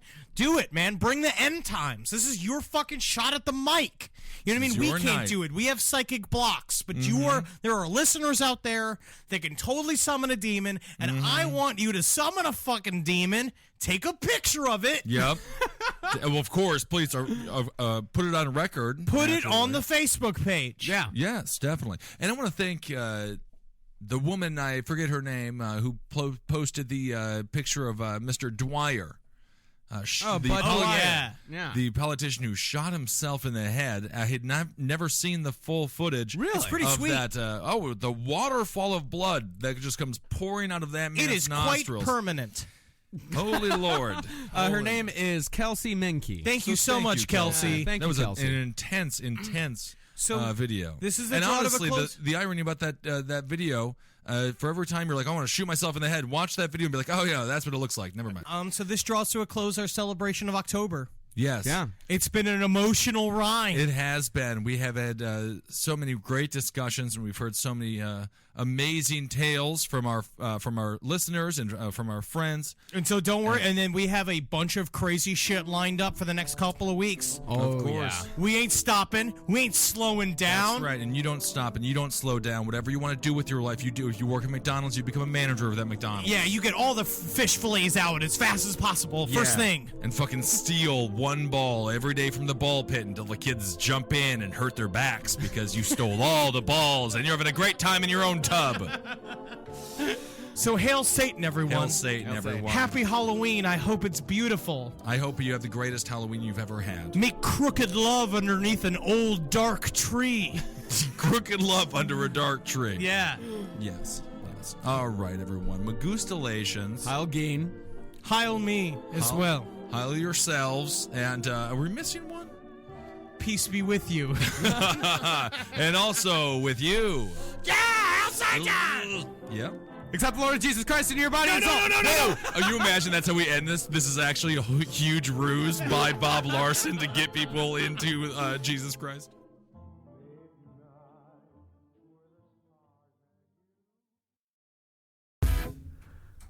Sum 41 and In Too Deep. If you're listening now, you're in too deep. It's the Ricky Gervais Show. Run for the hills. No. Classic. Yeah. With Steve Merchant. Yeah. Whose birthday it is today. Yeah. So So someone never listened before and they heard that link. They're thinking, great, it's proper radio at last. XFM 104.9, just gone 1:05. Steve, do you want some great music I'd today? love to hear some great music. music. I've brought in some good stuff. I've brought in Oasis, we've got Radiohead, Sure, I've got some sure. Dre, I've got some Alba, I've got some Jimmy Webb. I'm looking forward to that. Yeah, you know, yeah, we're keeping it real. Oh, absolutely. Yeah. I've got Charlatans, I've got Nirvana. Any Sade? There's no Sade. No, that's a shame. No, but I've been looking through the library and I have found 4 non-blondes. Brilliant. Looking from yesteryear. Looking forward to that later, Rick. Yeah. It was Carl. It was you that worked out the maths and worked out I was 28 because they just worked out I'm 27. You are 27. No way. Yeah, I asked you, didn't I? And I said because, no, but what I sort of questioned was, I said, well, if you're 27 today, that means last week you were 26. well done. Yeah, that's irrelevant. So therefore you assumed that I must be 28 then. Yeah. Whereas I assumed you were using your knowledge of maths No, such as it is. I wouldn't do that. No, sure. Wow. I actually got lost in that conversation because I genuinely didn't know what he meant would mean last week you were 26. I don't know what that meant. I don't know what it meant. Wow. Well, it is Steve's birthday. But he would have been 26 last week. Sometimes you genuinely frighten me because it's those staring eyes. There's nothing behind him. It's this little bald head. Looks like Davros looking at me. Genuine fear on his face when he enters into a conversation with another human But being. what bit don't you understand? If he's 27 today, he would have been 26 last week, and he doesn't look 26. He didn't look 26 last week. He looks older than 28 today. You've started on his birthday. You're still having a go at him. Carl, I don't look like the kind of hot stud that I actually am, but face facts, that's the truth, mate. Yeah, Get live with it. Get with Live the with it. programme, jeez. Well, let's have a little bit of cake. Okay, oh, that's appropriate. As See a what I did? birthday. But you mean the band, don't Yeah. you? Not the cake. You haven't actually bought a cake, have you? Got anything at all? Cake, short skirt, long jacket, sort of fashion sort of Sure. single. Yes. Isn't it? Yes. Yeah. Oh, I got. I just remembered something. Right? Go on. Think that like short skirt, long jacket. Once I was watching daytime TV. I was unemployed. It was the early days of it was about mid-80s, and Who was hosting? It was sort of like one of those Eamon Holmes and someone, or like right, Richard, yeah. but not as good, not as. Yeah. And the link she went, well, after the break, Leo Sayers popping in, tell us about clothes for the shorter man. I stayed tuned. He came on. He went, Leo wear a short, Sayer? yeah. He went, wear a short jacket. Why wear a short jacket? Optical illusion. You're going, well, that jacket, it couldn't be a foot long because that'd be mad. So it's 2 foot long. So he's 6 foot. So I'm looking at him there. I'm looking at him. Don't get too close. Just look at the jacket. How tall are you, Leo? Well, work it out. Yeah. This jacket's presumably about. Yeah. Isn't it? Yeah. Yeah. Of course it is. Yeah. Yeah. But Leo, you're famously quite a short man. In fact, I saw No. you on TV talking about clothes for the shorter man. No, but look at the jacket from there. Yeah, you must be about 6 foot. So you had to walk around looking like a bullfighter just for this illusion at like 50 paces. What's the other thing about stripes? Is it Yeah. Horizontal stripes widen you. make you look fatter? Yeah, Right.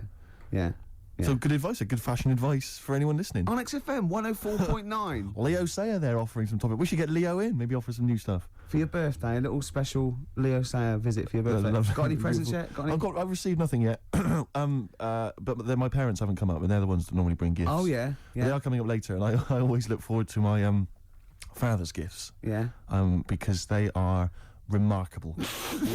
I don't know what he's thinking sometimes. I don't understand the logic. I mean, if I explain some of the gifts he's bought in the past, maybe you could figure out.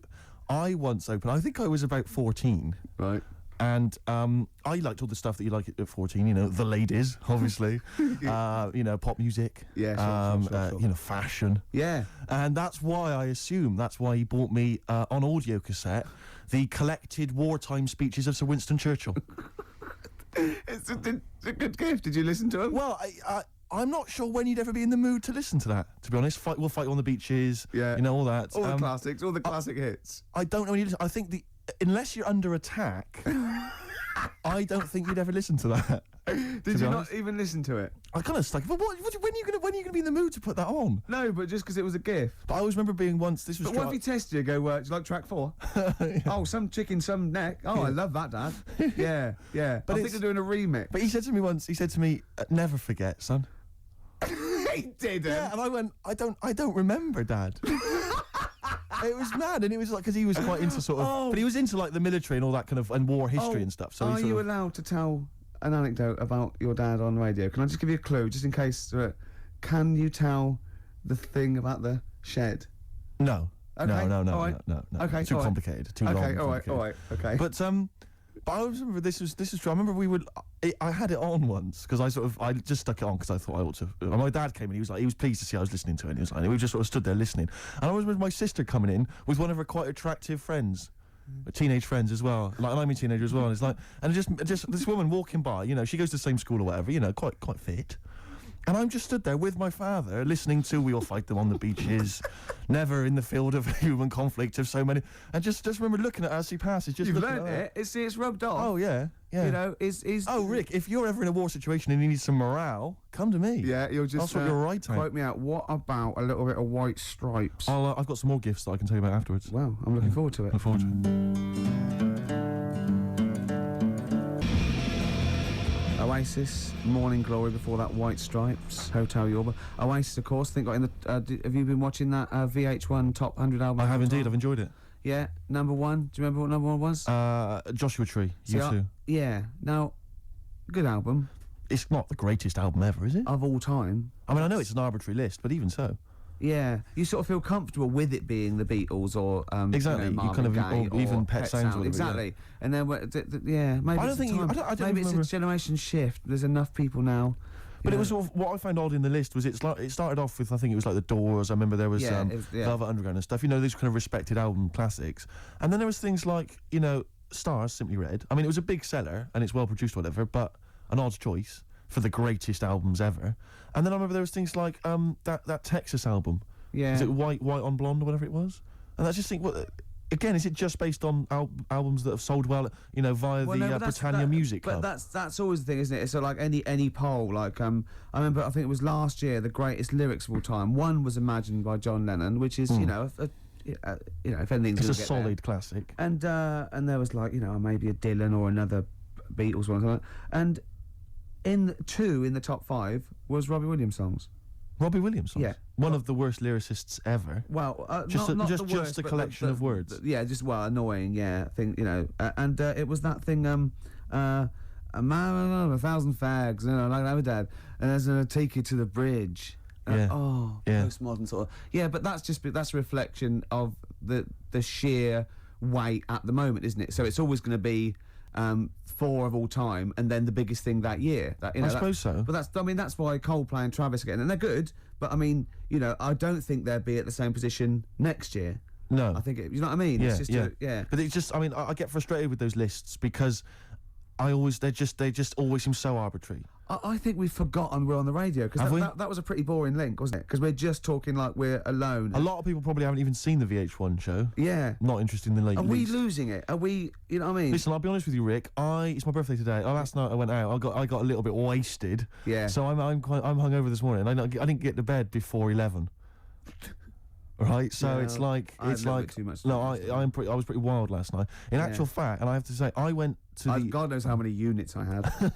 I went to the Monarch in the Camden. Monarch, yeah. There was some kind of groovy night on. I went to the door. I got a load of mates with me. I said, any discount for XFM DJs? You didn't really? Yeah, I did. I was a bit drunk. He went, who are you? I went, Steve Merchant, Ricky Gervais. He went, Steve Merchant, brilliant. You can come in for free. No, he didn't. Yes, he did. I swear to God. He said, yes, you did. He said, and I said, what about mates? He went, it's £5. They can have a £1 off.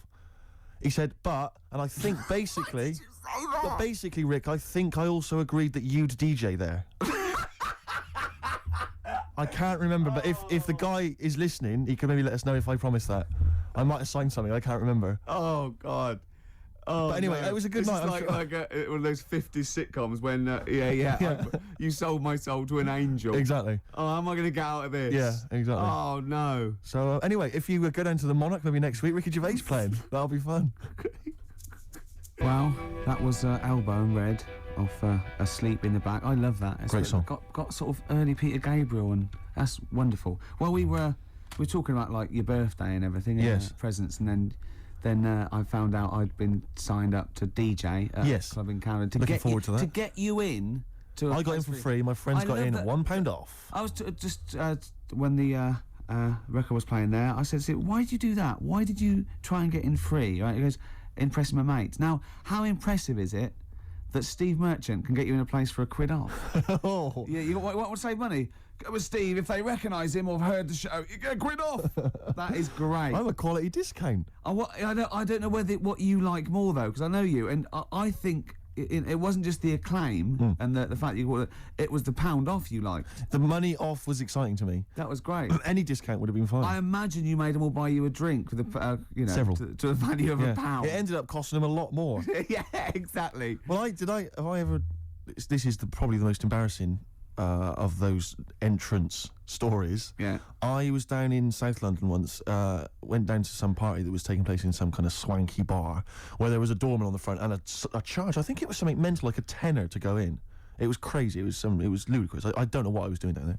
And I was in the queue. We'll establish what you mean by swanky later, because that could be. It was a posh place. Was it? And so there's a queue outside, and there was one of these doormen who thought it was like kind of Studio 54. He was like sort of, choosing people who could come in. Yeah, you two come in now. And I've been there for ages, obviously. Oh, I was on my own because I got there late. And clogs. Exactly. I've dressed up for this. And there were these two girls next to me. And I'm thinking, if I'm in a queue, I've told you before, if I'm in a queue and if I'm stuck with two girls, I'm thinking, what a great opportunity, use the old merchant charm. Yeah. And so I'm there, and I'm sort of thinking, I kind of sort of give them a nod or whatever, a wink. Yeah. They're loving it. Yeah. They move to the back. They're putty in my hands, Rick, as you can imagine. Yeah. And I thought, well, to really seal this off, I'll get us in. Like, I'll sort of skip the queue. So the guy sort of coming along, he's picking people off, the doorman, and I just grabbed him. like that. And I said it so everyone could hear. Right? And I thought this was brilliant. I said to him, how much is it? He went, £10. I went, I'll give you 7. That was my bribe. I'll give you 7. That's the whole £3. No, that can't be right. No. He must have said a £5, and I said I'll give you 7. Yeah, that makes more sense, doesn't it? That's giving him a £2 incentive. A £2 incentive. That's it. I'll give you 7. You can make up the 10. Exactly. You can, if you let me in, you can put in 3 yourself, mate. That never works, does it? He said to me. I can't be bothered. I'm just gonna have a kip, I think. I'm so tired. Was it percentages that put you off? That frazzled me initially. I mean, it's a funny anecdote when you're giving him £2. Yeah. It's even funnier when you're getting him when to he's put up paying stuff. me as well.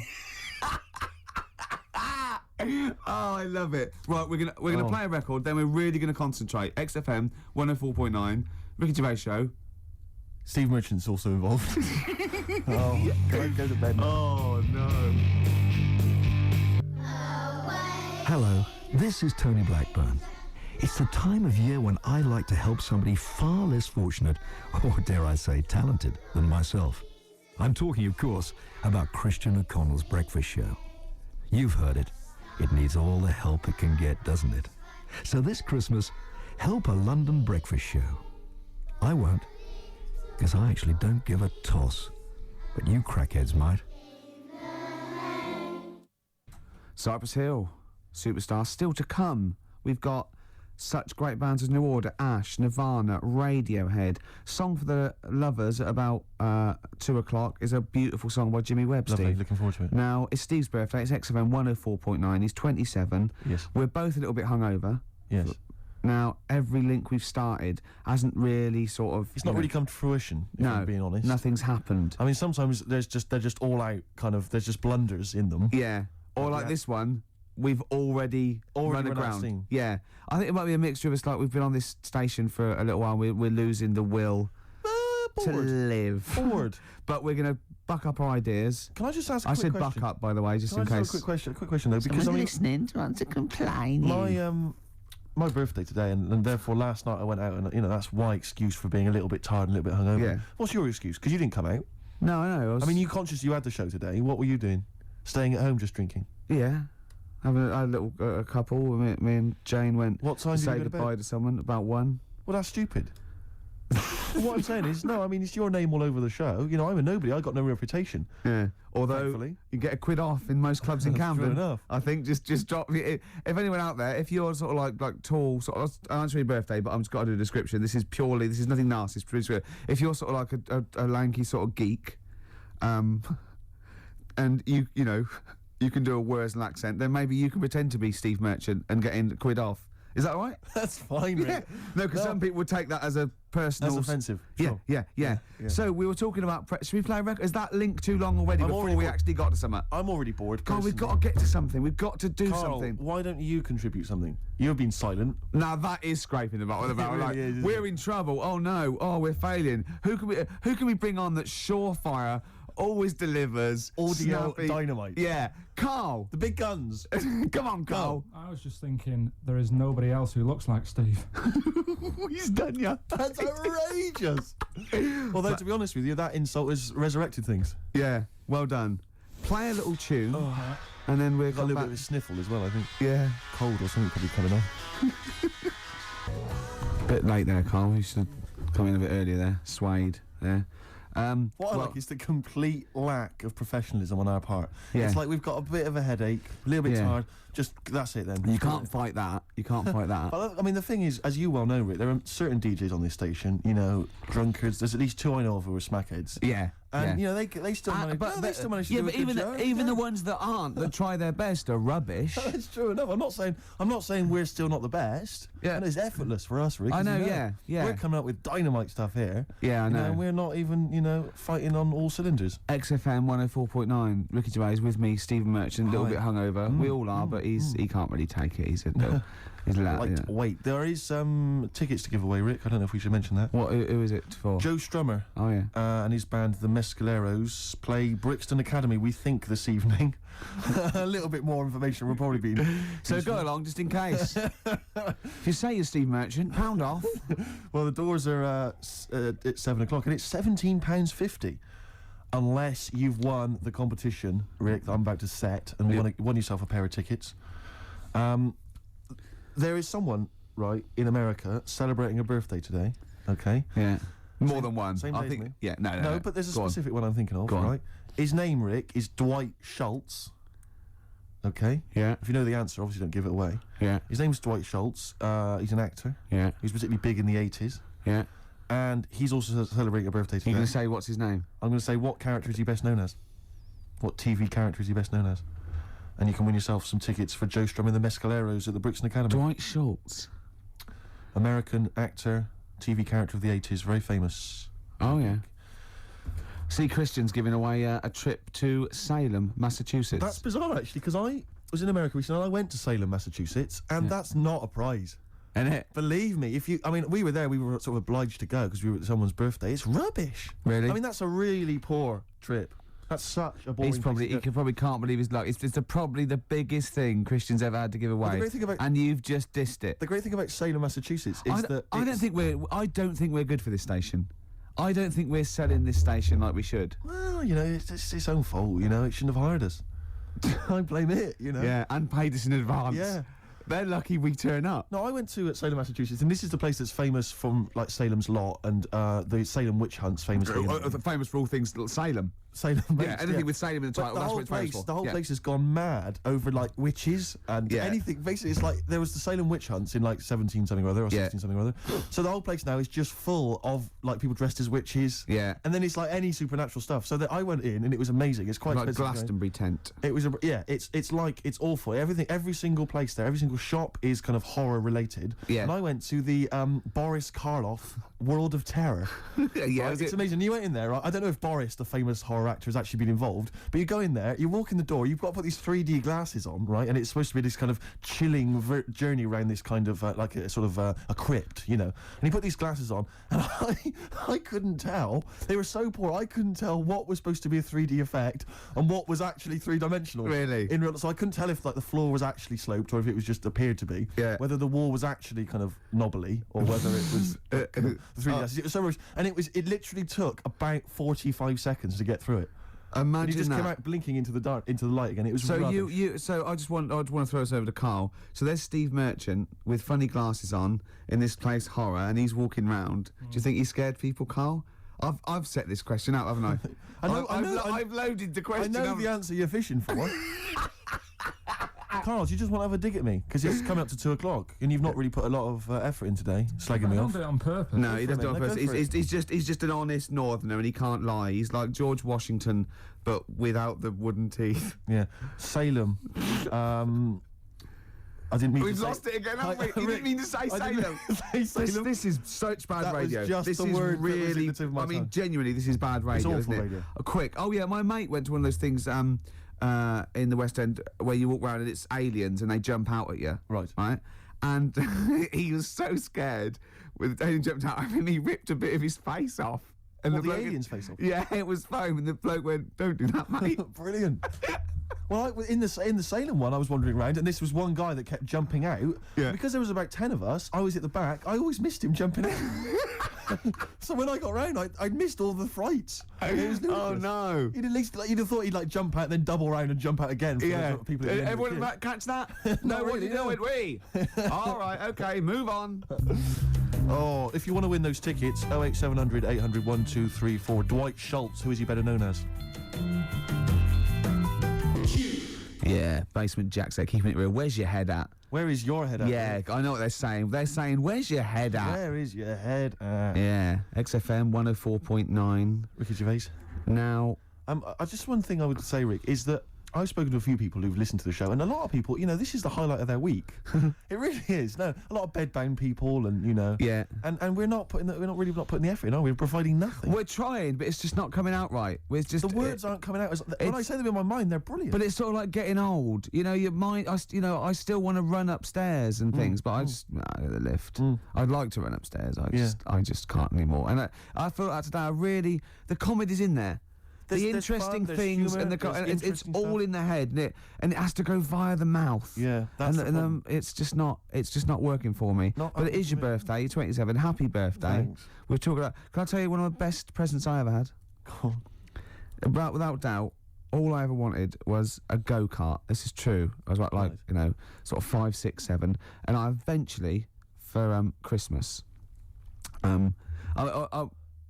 I wasn't sort of spoiled in the sense that I got pocket money, but I always got what I wanted at Christmas eventually, because working class mothers they'd get it out of the catalogue and pay for it for the rest of the year. So I always got really as many presents as anyone else, and I got this go-kart. It was a little red go-kart, and it was a pedal one, and I'd run home from school and I'd be in it. And I'd get up and down the garden for hours. I'd have to come in for my tea, and this was fantastic.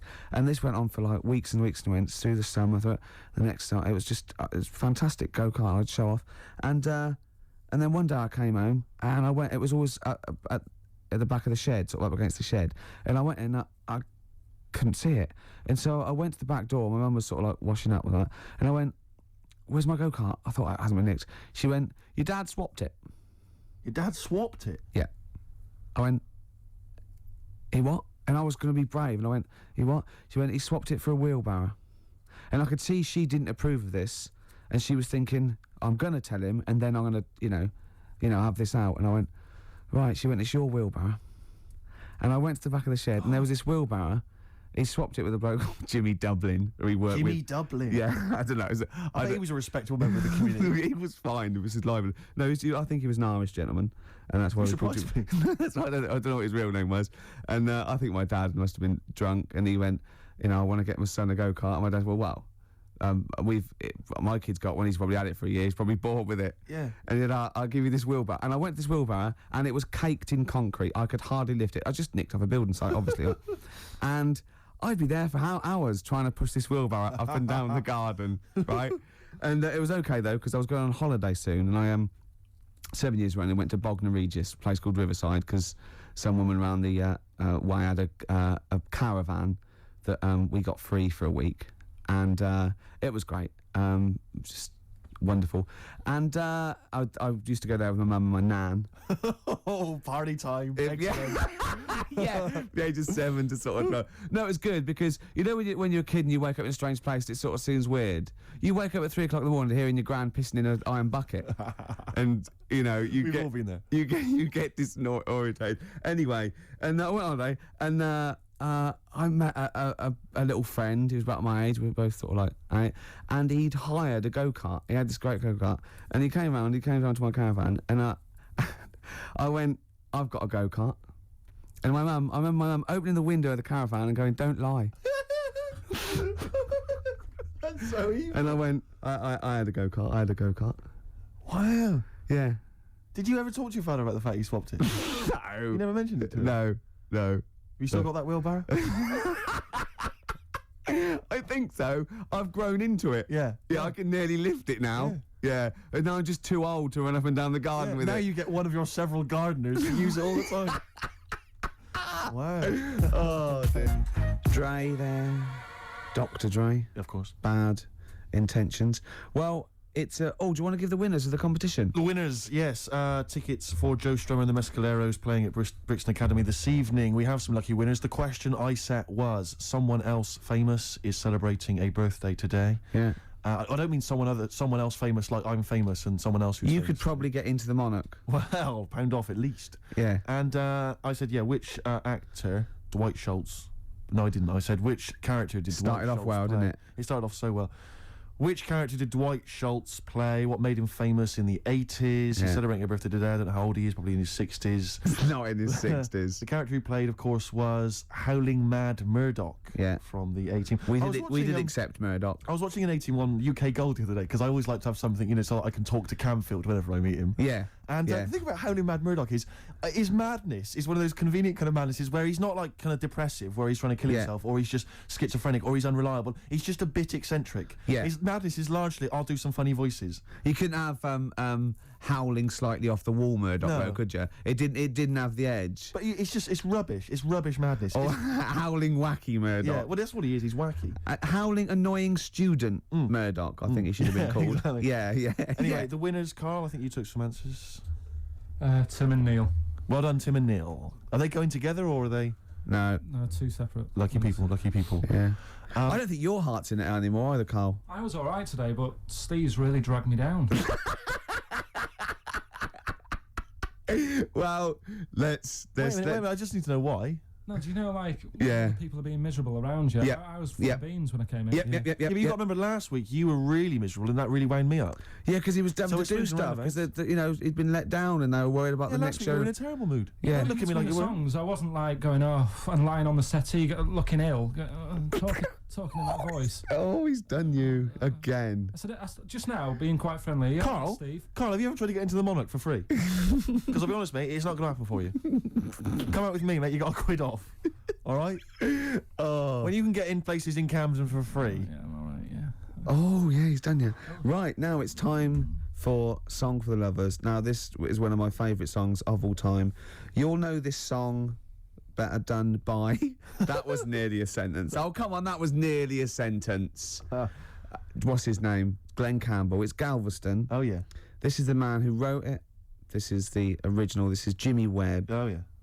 With Galveston. From what I can work out, I think it's about a bloke who goes off to the Vietnam War and he's missing his bird. And I've brought it down, haven't I? I've brought it down a tone by saying bird. It's a beautiful song. It was irony. Just play it. Galveston. It's beautiful.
I still hear your sea winds blowing.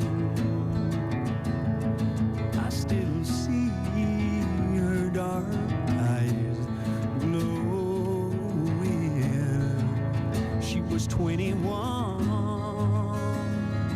when I left Galveston.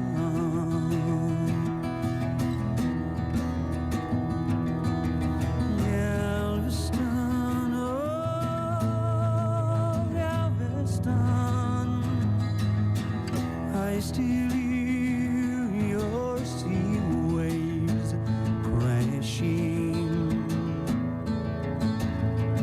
while I watch the cannon flashing, and I clean my gun and I dream of Galveston.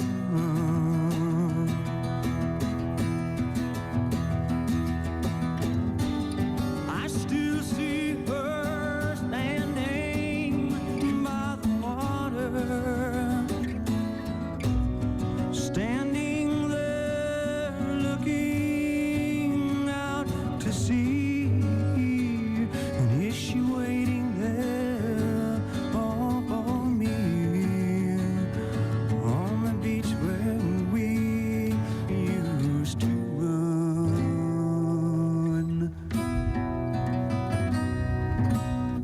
Galveston, oh Galveston, I am so afraid of dying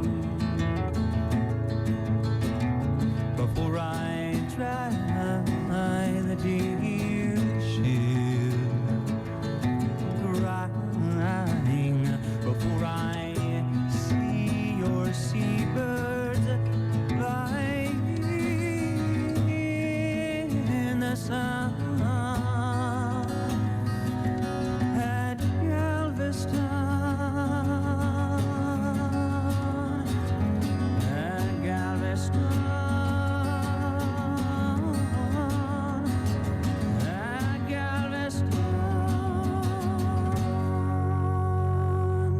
Galveston. Jimmy Webb with Galveston. Now, I know you enjoy Love the work of the Webb. Webb-meister. A lot of people, of course, be familiar with his sons, the Webb brothers. Yeah, yeah, very different. Quite cool, though. I went to see him live, and he was just so cool. Just like doing his songs and telling a little anecdote. It was just, he's fantastic. That's my song for the lovers. Steve, what have you got for well, us? no, I was just going to mention a couple of other gifts that my father got. Well, he got me once. I unwrapped once, having professed no interest ever in this particular artist, about as much interest as Winston Churchill.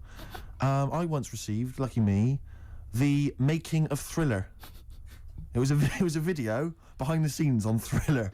The Michael I Jackson know what he film. thinks, though. But he said to me- he thinks he said- Steve loves to dance. No, he went, you love music and you Yeah. love films. Yeah, no, and that's a film, yeah. Yeah. But, I mean, I've never professed any interest. I mean, I don't think it even had Thriller, the actual film, on it. It was just the making of Thriller. Really? Behind the scenes. Michael Jackson dancing around. And John saying- Landis. Yeah, it was rubbish. if Well, I'm that's being not blunt. very nice, is it? But what did you say when you opened it? Brilliant. Brilliant. I love Jackson. Can't wait to watch this. Can we watch it now, I said? What did he say? No. He's so ungrateful, really. Yeah. Because I can't remember a time my dad bought me anything. It's always my mum who bought it, and my dad would give her the money. Yeah. You got Ricky who's lost his go-kart. You've had a video bought for you, and you're still not happy. I just think it's selfish. It's not so much that I appreciate the fact that there is a gift. I think it's the fact that the gifts are arbitrary and can be bought in the shop that's opposite the place he works. Tell Carl what you got your mum for this. Well, Listen to this, Carl. You'll love this. Right, it's the thought that counts, right? So I suppose if you say that the thought that counts is the fact that he went and got anything at all, that counts. Okay, fair enough. But he phoned me up. He said, "What shall I get your mother?" Right? It's her 20th wedding anniversary, right? What shall I get her? I said, well, I'll tell you this. This is a great idea I'd heard from somewhere else. Why not get her, pay for her to have a makeover, and all this sort of treatment, and the beauty treatment and that. She'll love that, then take her out, give her a meal and stuff. He went, okay. So he hangs up. I speak to him on the day of my mum's birthday. I say, what'd you get? He said, I got something. I said, do you go for the makeover idea? He went, not exactly. I went, what'd you do? He went, I bought her a trowel. A trowel. I went, a trowel? He went, yeah, for the garden. I went, it's a trowel. you've been married 20 years and you got a trowel. He went, it's stainless steel. I said to him, it's a trowel, Dad. And he went, do you think I should have got it engraved? It is mental. And I went down to see them, right? And I went in the lounge and literally, imagine it, like, she wasn't this, but imagine, I got in there, he'd bought this trowel, right? And he'd also bought her an industrial-sized tin of coffee. You know those ones, those big-sized ones you have in like hotels. Did he say she loves coffee, Steve? She loves coffee, Steve. He said. I love the fact that that's meant to be like the whole family didn't use it. Like she keeps that by her bed. Yeah. Like she's in Stalag 13 or something. This is my coffee. But imagine walking into the lounge, right? She's there. She's got the presents that my sister's bought and that. A trowel, just holding a trowel and a tin of coffee. And me walking in wondering, I wonder if there's anything sort of that she regrets in her life. Mental. Oh, that's lovely. She loves coffee, Steve. She loves coffee, Steve. Oh. She loves the garden. Carl, what's the worst present you've ever had? You see, we don't really celebrate birthdays in our house, so... What? Where are you from? What planet are you? What do you mean you don't celebrate birthdays? Are you here from another world observing? Like, trying to blend in, but not quite managing to pull it off? Not that fussed about it. Right. You know what I mean? It's... Yeah. The mum and dads are on the same day, and I think that just was like... That's a bit weird, isn't it? And their anniversary, and... Well, they got married on their mutual birthday. But Carl, can I just... I mean, and Christmas. But Carl, there's a difference between you saying... What do you mean their anniversary's on the same day? Of course it's on the same day. Yeah, and the birthday. But Carl, what I mean is that you say that you don't really celebrate your birthday, but presumably you have received some presents at some point in your life from your parents or anyone. Yeah. Okay, well we'll come back to you later. Yeah. Thanks. Let's play a record. Carl, have a think about that and we'll come back to you later. Thanks very much. Ash and Sometimes they've won me over. They have indeed, yeah. They've just got they've got to be the band they always wanted to be. I'd have written them off in the early days, but no. Me too, Steve. Just goes to show. Carl, any thoughts on what gift you've perhaps once received that you can joke about now, but was tragic at the time? No? No. Not really put the thought in then? Didn't have that many presents, so... Always thankful for what you got. I was grateful for. Yeah. Rick, would you love to hear from the listeners if maybe they've received some amusing gifts? No. No, I wouldn't. So, what are you doing tonight? You're going out for a little meal with your parents? Yeah. I thought you were coming. Yeah. Right. Yeah. Good to know. Yeah. Any suggestions as to where we could go? I mean, maybe people would like to phone in because I've got no idea. It's got to be largely meat-based. My father will only really eat meat. Do you know the steakhouse near me? It's closed down. Brilliant. That's one. There's lots more to go. Let's not stop there, people. Come on. I used to look across and think, is that a bingo hall? I know. It's or bright. somewhere to eat? Yeah, neon. There's at the back. Right at the back had cocktails, and you know, just imagine. Who's in there for a cocktail? Imagine you going in there with a DJ sitting there. Ladies. Hi. Be fantastic. Go on. Carl's got something to say. I can tell. What? Is there a chance that your dad's like on the way into London now and has heard you saying, "Oh, yeah, he got me this and he got me that," and he could be like nipping to a shop now to buy you a rake and thought, yeah. Just think of that. Oh, that'd be terrible, wouldn't it? Or the making of the Bends. Yeah, he'll probably turn up and say, "I was going to get you a gift, Steve, but then I got high." And we'll all laugh. Cultural reference. Yeah. Right, this link has run out of steam again. Yes, but don't worry, because I can salvage it. Go on. Because it's time for Under the Covers. Cover me up. Oh, you got me Between the covered. covers. Between the covers. I like covers. Cover songs. Yeah. And this was done by someone else. And it was this week. I'd like to play. I mean, we're all fans of Destiny's Child, Rick, and we're all fans of the song "Say My Name." Yeah. But have any of us heard the Scottish band Spare Snare doing their version of it? I suspect not. Let's hear it now. Oh. Spare Snare doing their version of "Say My Name" by Destiny's Child. Rick, what did you make of it? Do you remember Raw Sex that used to be in French and Saunders? Was Roller River on as well? Yeah. Is that basically what it's like? It's a bit like that. Do you think maybe the cover version section's running out of steam? If that's what we're playing. I think we should only ever do sort of 6 weeks a year on radio. Right. And then, you know... and people will kind of remember that. It'll be beautifully preserved in their memories. Yeah. You know, like Benny Hill used to do one show a year. Right. You know what I mean? Imagine how awful it would be if he'd like do it every week for 2 hours. I don't think he'd have been so successful, to be honest, Steve. I think he'd run out of ideas. Rick, I know that you are tired of coming in every Saturday and doing the show. I know I am, and I suspect many of the listeners are. But maybe we should leave it to the listeners. You know, if they want us off the air, maybe they should just email, fax, phone in. That'd be. I think everything should be like that, though. Vote whether you want to, you know, like a binary sort, like you know, up against someone knocks like winner stays on in pool. Yeah, I hate that winner stays on in pool in pubs. It's just horrible, fascist, isn't it? You want to play with your mates. You don't have to beat a bloke with one tooth who just plays pool all day. Yeah. Costs him nothing, and he has 93 games. Of course, you're not going to beat him. He's a professional by the end of the evening. Okay, XFM 104.9. Oh, Merry Christmas. For Hero by Les Fleur. Great bloke, Les. Yeah. Worked with him in Blackpool. Weird. Had very high voice. Can't grow a beard. Yes. But, yeah. I'm joshing. Probably pronounced Les Fleur, innit? Les Fleur. Yeah. We know all that. Oh, we know that. We know that. You noticed all those huge posters advertising Christian O'Connell's breakfast show? They're all over the place now. They're mainly on the tube. You wouldn't know, Gervais. Right. What with your driver and everything. Imagine if they'd spent the kind of money they must have spent on those advertising our show. I know. And those people were tuning in, and today's show is what they heard. I was actually thinking, right, because we do care in a way. Yeah. We couldn't get over it today, you know. Just to word to the kids, this is what alcohol can do to you. Yeah. It's a sobering lesson. Yeah, it is. Yeah. But I thought, what if this was our first ever attempt at radio? Think how gutted we'd be. We'd go, we're not What right. worries me is it's like, I don't know, it's like in my sort of hangover state, it's like I've kind of woken from a dream, and I've sort of thought to myself, all the stuff we're saying today is what we normally say week in, week out, and we think is brilliant. And it's today we've done it, and it's rubbish, and it's like we've seen the truth. Oh, yeah, it might be. See, so an alcohol can just not as interesting or entertaining as we thought. See, yours could be BSE as well, though, because I know you're worried about that. I think. Yeah, because you just ate beef, didn't you, for the first 15 years? Largely just beef, yeah. Beef and milk. Yeah. Mainly uncooked. It was just, you know, they just wheel a Often cow in. from the cow. Yeah, just suckle it from the cow. Now we get complaints about that. We will indeed. I always wondered if Bruno Brooks ever got complaints, actually. When he once played Rage Against the Machine, Killing in the Name of, and he must have dozed off or something because he didn't realise all the swearing, you know, F you, I won't do what you told me, and he just left it playing. He probably wasn't. And listening. It was the UK top 40, and it was just, you know. He probably, of course, he probably did get complaints. Where is he now? Good point. Doing internet radio, which is of course where we'll be next week. Yeah, if we buck our ideas up. Quick question. Go on. I just realised who Carl looks like. Moby. He does. Not the first person to say. Yeah, that. suddenly just dawned on me then.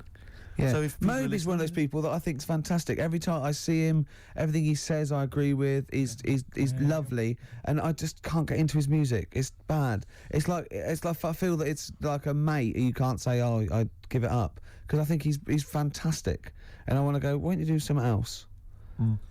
For more I bored myself then. If you've got a pop star that you'd like Ricky Gervais to pass comment on, why not get in touch? Yeah. Rick, what are your views on Rick Witter from Shed 7? Rick Witter, I like their effort. Okay. I think he's quite, got a nice hair. What about Chakademus and Pliers? What was their hit? Tease me, tease me, tease me. Anyway, more of that next time, I'm sure. Oh, that's it. Are we straight to the song for the ladies now? Yeah, song for the ladies. Yeah, should we just get it over with? Yeah, let's knock this on the head. Song for the ladies this week, one of the best tracks on Hour of the Bewilderbeast by Badly Drawn Boy. It's, of course, Magic in the Air for all the ladies. Bye. Sorry about that. We're going to really be good next week. Happy birthday, or? Happy birthday to you. But no, we're going to start work on next week's show. Really, from then on, it'll be year zero. Yeah.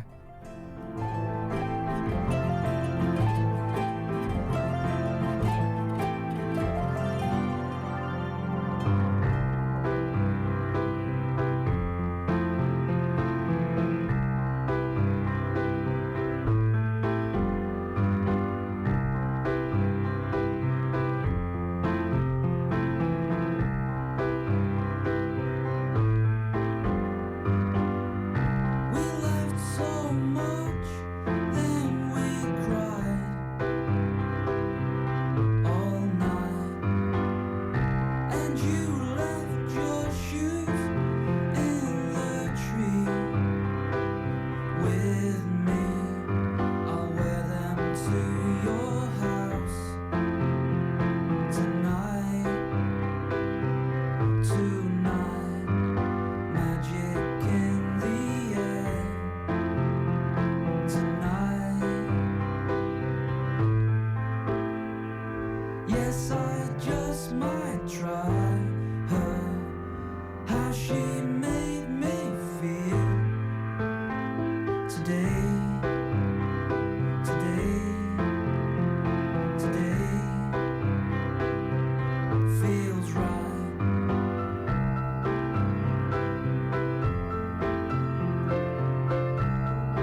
The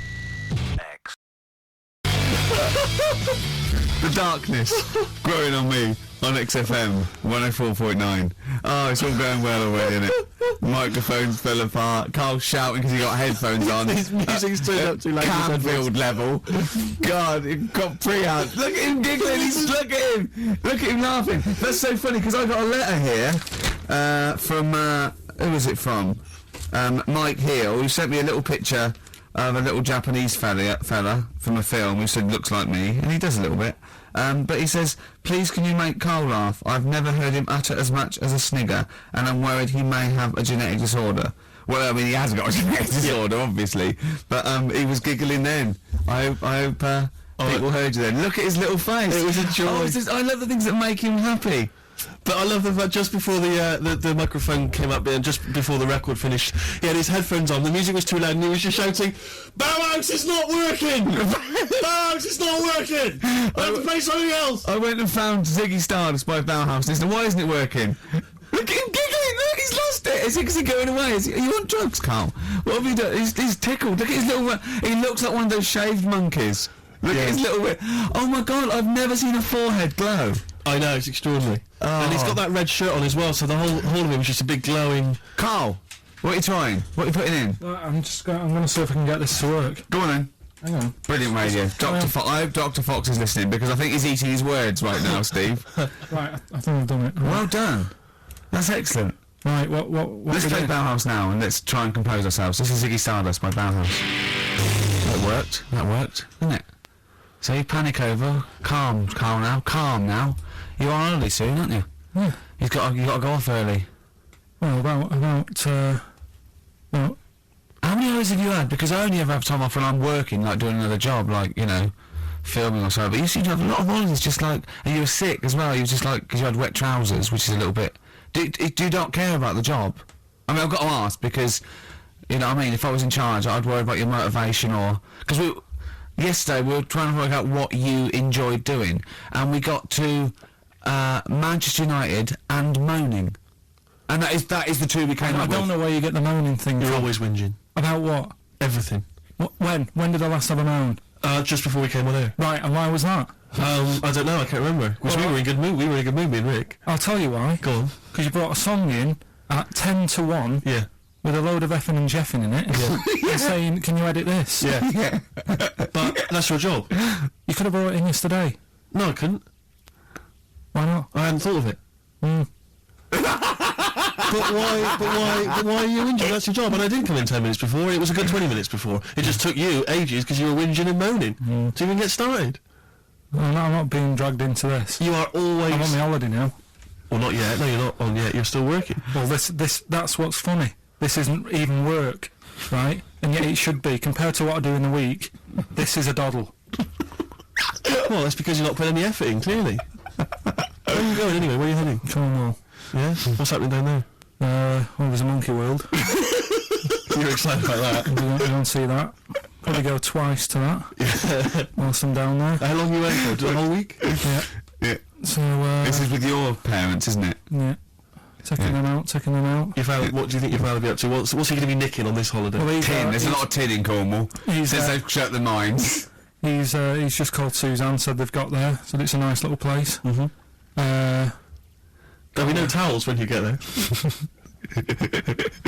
So what are you going to do? Just going to chill out and sort of like go to the pub and stuff? Yeah, like I say, I mean, all I've got planned is probably probably Tuesday and Thursday at Monkey World. What about Wednesday? What are you thinking of Wednesday? Just wandering around? Just sort of think about, you know... King Arthur and that. Where he was down there, wasn't he? I don't know, but I'll tell you something. Going? What town? I don't know where it is. Doesn't matter. She's sorted out. I joined the phone to her saying, well, pack 2 pairs. Poor woman, she's packing your bags for you. Yeah. Right. But you'd spend more time at home if Steve didn't come in at 10-2 with a rap record with, like, of senators all over it. Yeah, we'll play that next week. Well, you didn't even get the job done, that's the thing. We can't even play it because you didn't get finishing time. I tell you what, that method man, if he doesn't stop effing and jeffing, it's the end of his career. In my opinion. All this F that and yo Jeff, I'm a Jeff myself. Yeah. Or I'm hanging out with my Jeffs. Yeah. It's terrible. Jeff, you. We know you can't put out the J word. on XFM. Oh, Mother Jeffer. Well, so we haven't got that, but what we have got... Go on. Monkey News. We've still got Monkey News, have we? That's sorted out, that's coming up. Yeah. Rockbusters. Yeah. Well, last chance. Definitely your last chance this time. You actually improved a little bit last week. You did a couple of good ones. Yeah. Same again this week. And, Cheeky Freak? The controversial Cheeky Freak of the Week, where Carl finds a human being with some sort of congenital or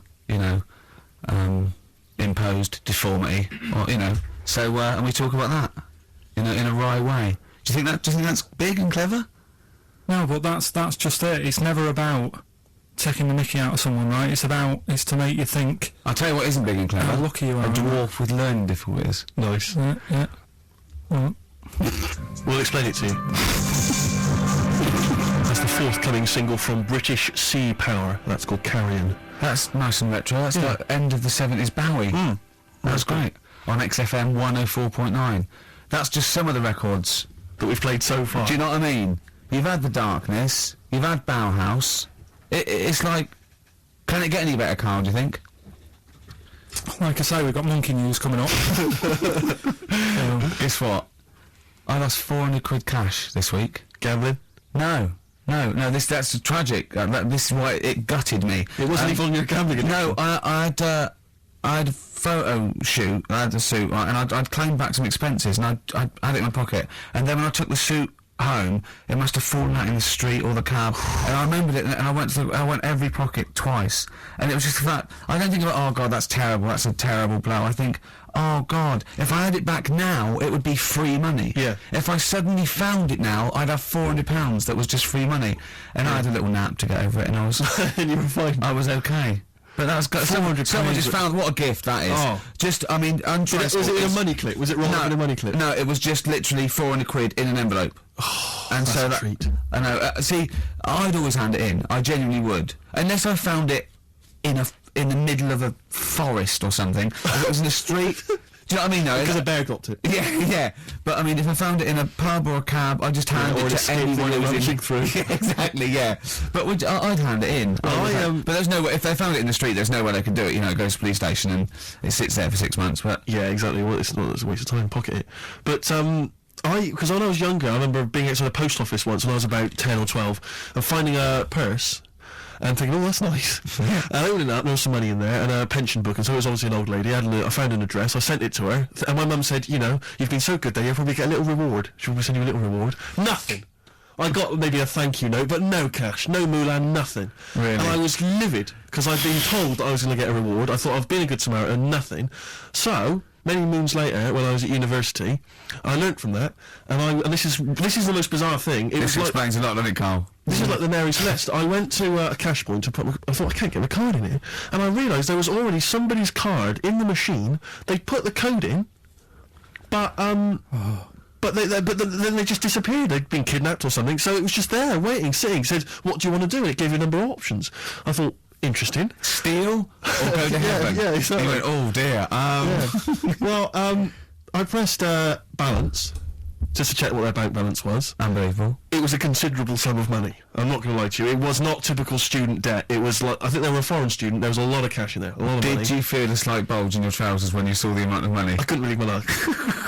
I thought to myself, now then, I could just take that card out and hand it in, or I could teach them a small lesson, right, and maybe give myself a reward, because last time I did that, I did get a reward. So if I give myself £30, then I'll take the card out. 30? Give myself 30. You didn't really? Well, I thought that's a good reward, and I went in, I handed the card in, I took that Steve, and that's a little reward for me. And I'll tell you this, don't think it's evil, because I went in and I bought everyone a drink. Well, brilliant. Yeah, I didn't tell them I got the money free. Well done. Excellent. So probably gangsters are quite generous with the money they've stolen from other people. Yes, but someone's negligence, Rick, has lent... The thing is this, Steve, I believe it, except they're buying people a drink, Carl. What do you think? Well, I kind of thought that when he said it, but then I thought, but they'll be buying him back. So he's still... So in a way, he's still a winner. Everyone's a winner. in that situation, including the student, because frankly, if there had been a less scrupulous person who found it, they'd have probably helped themselves to a considerable sum. I cannot believe he did that. There was thousands and thousands of pounds in there. What if it was? What if Beadler jumped out and slapped you with his little claw and said, "We've been filming this, merchant"? Well, what? So what? How old were you then? I don't know, 19, 20. Would you do it again, or was it just to get the world back for the old lady's purse? Possibly do it again. Yeah. You're joking. Well, you've got to think of it this way. You've got to think of it as there was a lot of money in there, and someone less scrupulous than me would have taken a fortune. They'd have cleaned them out. Whereas I just took a small reward, which I thought was more than enough for someone's negligence. And I've returned the card. They've got the card back. Everything's fine. Think of someone else. I could have gone on a spending spree. I could have been buying stuff, all sorts. Yeah, but it wasn't yours at all. Yes, but they probably would have given me a reward. And because, you know, sometimes people forget or, you know, they don't give you a reward, I thought I should You had to take it go at your myself. dad for nicking a loaf of bread out of a phone box. Yeah, but that's because it's for old people, geriatrics and stuff. How do you know how old was your people you were robbing from? It was on a student campus. Wow. I think it was more... I thought it was excellent behaviour. I thought it was that's good, honourable incredible. behaviour. That's showing another side to him, isn't it? What would you have done, Carl, in that situation? And tell the truth. I might have helped myself a little bit. There you are. I don't know what this is helping yourself a bit. Like you say, just sort of, you know, send them back and sort of say, you know... If you find a £1 coin in the street and you can be bothered to bend over for it, then have it. But someone's Cashpoint card or personal belongings... I'd let them know, though. Did you send it to them and say, I've you know, service charge included? I've took that out already. No, I handed it in to the... Let them know? What do you mean you'd let them know? I'd say, you know, you're lucky here. Right, I just took... I'd probably take 20, actually. Because that's just like one note. Sorry, right, okay. You are winding me up. No, I'm not. I mean, not for once. I mean, I know what Steve's like. He is tight, right? He is. And you know that, don't you, Steve? Financially, you mean? Well, no, I mean, just the way you are. You're very sort of, you know... You're not wasteful with your money. I'm careful. No, I'm not wasteful. Absolutely right. No, but to the extreme. Not towards the extreme. Not towards the extreme.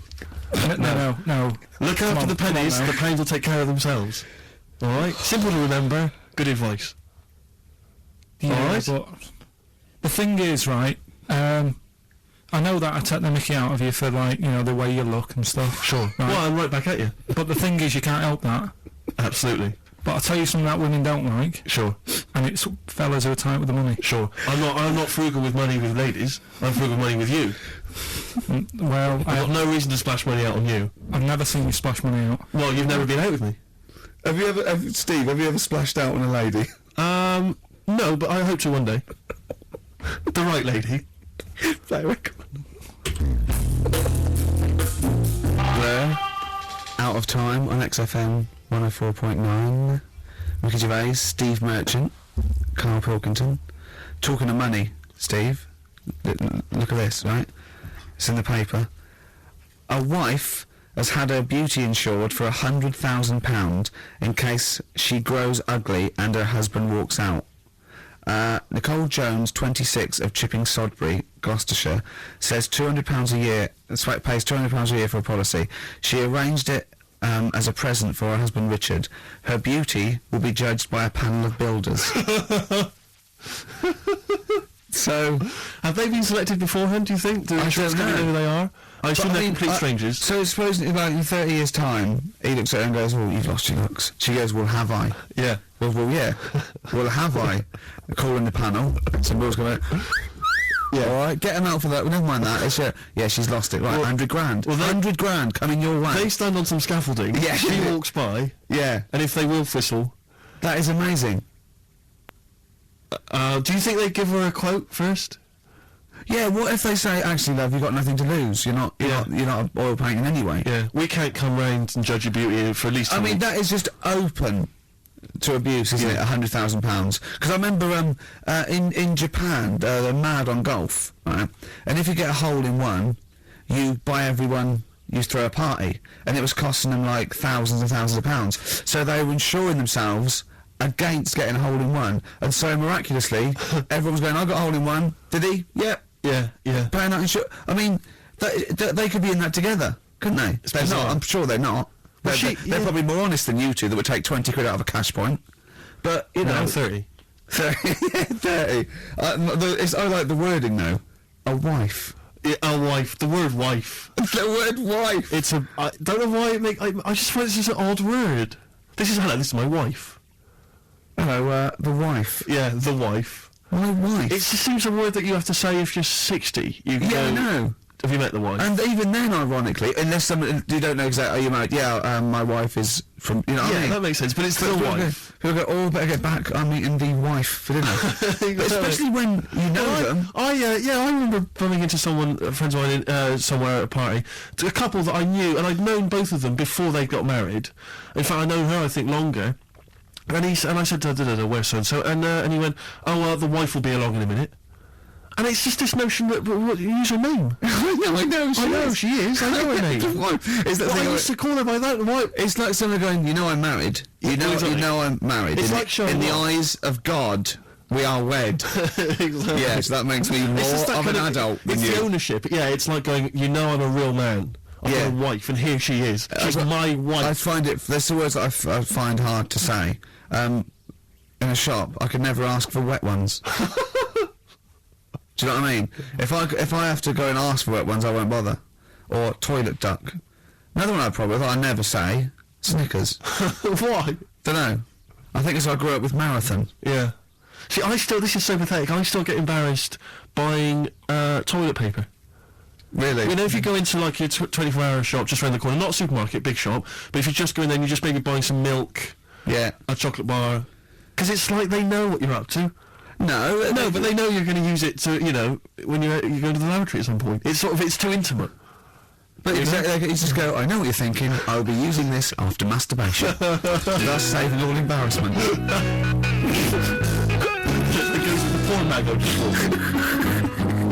Elvis Costello, Alison, from way back on XFM 104.9, a retro cut. Indeed. Wow. Up to the modern day, the newest game show around, Rockbusters. Whee! Isn't there a jingle? It'd probably be something like, oh, Rockbusters. It would be very along those lines. I've got to work it out, but I mean, let's go without it for now. I know they'll be all ready next week. Excellent. The prizes, once again, sourced by Carl Pilkington. I think it's been in the prize bag before, Carl, but good to see it back. The best air guitar album in the world ever. Do they keep sending it back? Is that it comes through the window, tied to a brick? Actually, there's a lot of good stuff on there. There's the Kinks. Knopfler? Is there Knopfler? Knopfler, I believe, is on there. It's Clapton anywhere to be seen. Definitely Clapton, I would have thought. A Deep Purple.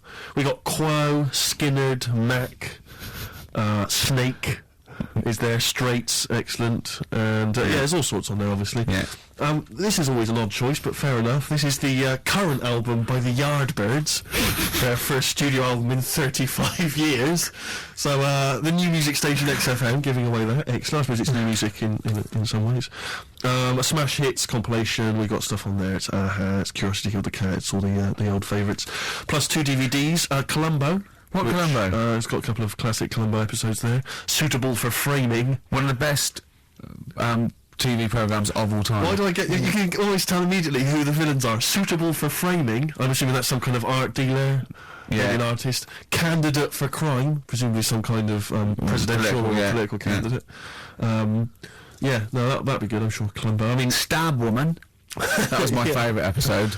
Stab Lady Wife. I mean, to be fair, I'm not sure why. Who would buy a Columbo DVD? Like, you can't find it on TV. It's on now. It's on now. I guarantee, because someone could maybe email in, is there an episode of Columbo on now anywhere that got cable or digital? I think it will be. Almost certainly. But it is great. And the other DVD here is Cruise of the Gods, which was the one-off TV kind of comedy film that was on at Christmas, featuring Rob Brydon and Steve Coogan. It's good. So, there's a few gifts there. Not bad. Right, now we get to the real deal. Okay, this is what everyone tunes in for. This is Monkey News, I think. Not the music. Go on. Well, here we go then. 3 cryptic clues and just work it out. Cryptic, but easy as that. Email in. It's email in. Right. Well, what's the email address? ricky.gervais@xfm.co.uk. Well, don't say that I know it or care. Well, I think. Yeah. So the first one, he's got American coins all down his spine. Right? He's got American coins all down his spine. What band's that? What artist is it? Email in. What's it begin with? What? N. I know it, I've got it already. Right, That's rubbish, too easy. Yeah, right, go on second next. one. Jeremy Beadle has got arthritis. Right, Jeremy Beadle has got arthritis. Yeah. That's the second clue. The initials there, SLF. Right, SLF. Jeremy Beadle's got a little bit of arthritis. And the third one, Foxy, Shipman, and a country western singer on a merry-go-round. SD, right? So Foxy, Shipman, and some country western singer having a go on a merry-go-round. The initial SD, right? So email in, ricky.gervais. I'm intrigued with that one. I'm genuinely intrigued with that one. I like the fact there's a certain whiff of controversy about it because Shipman is mentioned. No, yeah. Oh, a little bit edgy there. So that's the three. He's from your neck of the woods, isn't he, as well, Shipman? Yeah. Yeah. I think your mum's mum used to use him. Okay, let's play a record. Well, you want to play a record or play some adverts? Do you fancy songs? Oh, I'd rather adverts, yeah. So Rob's got something. Placebo, this picture on XFM 104.9. Steve? Yes? I think Carl's going to put most people to shame. We were talking about generosity earlier. Because Carl is a nice, generous bloke when it really comes to it. He's paying for Father's Day. He's paying for the cottage that he's going away with his dad. Are you really, Carl? Yeah. Right, well, there's no way of us proving if that's true or not. What do you mean? Well, you could be lying. But why would I do that? Well, because you want to show off. I didn't do it on air, you mentioned it. I don't want people to know how generous I am. Just do it, just get on with it. Yeah. You know what I mean? Yeah. Look, charity work and that. Yeah. Exactly. But I'd have thought that you wouldn't have fallen for Father's Day. I'd have thought you'd have known that it was like... Well, we don't. I mean, to be honest, it's a bit of a coincidence because I paid for it anyway and it's happened to fall on Father's Day. Right? But don't and my buy a dad's not card. normally that bothered. Don't fall for it. I mean, obviously that and Mother's Day and a plethora of other things were, I mean, literally invented by card companies to make more money. Oh. Yeah. That's I mean, my dad always says don't get him a card or anything. Because he hates it. With all these things that I'd like, rip-off times, really, just ripping people off. Yeah. Sounds a bit stingy, doesn't it? No, I mean, he's right. Yeah. He's right, it's just, because fellas aren't bothered about getting cards anyway, are they? But the other thing that he noticed, helping out the flower companies, the Princess Diana thing, when she... Oh, sorry. Yeah. Jesus Christ. So when... Carl, what do you mean? What do you mean? That's what he said. He said, "Oh." I nearly swore then because I was. You surprise me all the time. No, but that is incredible. Sorry, what? I don't understand. What you're talking all about? the flowers that were sort of sold that day. Right. What for people to leave as a commemoration? Or yeah, they made a mint, didn't they? Who did? Flower companies. Right. So what are you saying? He was just saying, makes you wonder. What? About what? Whether it was in the floor or behind the hit. Oh. So it's a conspiracy. It's a conspiracy by the flower companies. I would love to see you and your dad just sitting at home watching a bit of Channel 5 when apes go mental, right? With your roast dinner. When's that on? And then talk like, well, you kill Dan, don't you? Flower company's son. Right, quite right, Dad, you're not wrong. What are you talking about? No, I'm not. I'm just saying it's like you were saying about the cards. On Father's Day. It's just a bit too much of a coincidence. Too much of a coincidence. I'd be interested to see sort of like the business graph. Sure. On how the companies were doing. Then suddenly. Yeah. But then by the same token, Elton John, he had the biggest selling hit record, didn't he, off the back of that? Mm. I mean, so is he incriminated as well? If you want, I mean... It's a conspiracy theory you've not kind of analysed terribly closely. You've put it out there, and if people maybe who are investigating want to kind of add that into their inquiries, then they can. Yeah. Sure. But, no, that's all I'm saying. I'm just, because it's always the same thing, isn't it? Like, I was out shopping the other day, treating Suzanne like I do. Yeah, I like spending money on that. I was NWH Smiths. Yeah. Oh, classic. Was it a big birthday? Was it? was it a 30th? No, I was getting a. Was it 2 biros for the price of 1? I was getting a card from my dad for Father's Day anyway, because I'm seeing him. Yeah. Big Toblerone. Yeah. There was who is it who said Father's Day? I love a Toblerone. I've never understood Toblerone because the only time I see Toblerone is in airports, right? And minibars. That is what the small Toblerone is for the minibar in a hotel, 3-star upwards. And the big Toblerone. Well, it's the big Toblerone is a gift, isn't it? It can only be a gift. You wouldn't buy a big Toblerone for yourself. Yeah, a duty-free gift. The Toblerone. It's next to Chanel No. 5 Toblerone and a bear. But who specifically would you be buying that Toblerone for? I don't know. Someone who's clearly never had it before and would think it was interesting novelty. Yeah. Well, this gift's interesting. I'll tell you what though, Toblerone is brilliant. I mean, if whoever makes that, if they want to send sort of some Toblerones, I will eat Toblerone. Well, yeah. I think very much the same about. I think very much the same about fags and of course cigarettes. If you've got any boxes of cigarettes and that you don't want, duty free or whatever, send them. I'd just like to say that in no way do I endorse Carl's dad's theory that flower companies were behind the death of Diana. Maybe I could say that on air as well, just to save any complaints. I'll tell you what though, talking about fag packets and that, do you know like now they've got if you have these, they'll do you in sort of thing on the front now. They've got these special stickers on them. Yeah. I saw a thing in a magazine the other day. In Brazil, it's got like pictures of ill people on them. Blimey, that is gone really hardcore over there. That's good, isn't it? But I mean, to be fair, what more can they do? I mean, there are fag packets now that say these will kill you, and people are still smoking them. I mean, I don't know what they could. I don't think the message is getting through. You could ban them altogether, I suppose. If they, it seems weird to sort of like even sell guns and go careful. You can kill people with these. Well, ban them then. Wow, just be careful. Let's shoot your eye out with that. This is poison. This is poison. These are really, really mental poison drugs. You know those people with the you ever see them in the street? They're selling fags duty free. Obviously, they're just selling on the street. Have you ever seen these guys?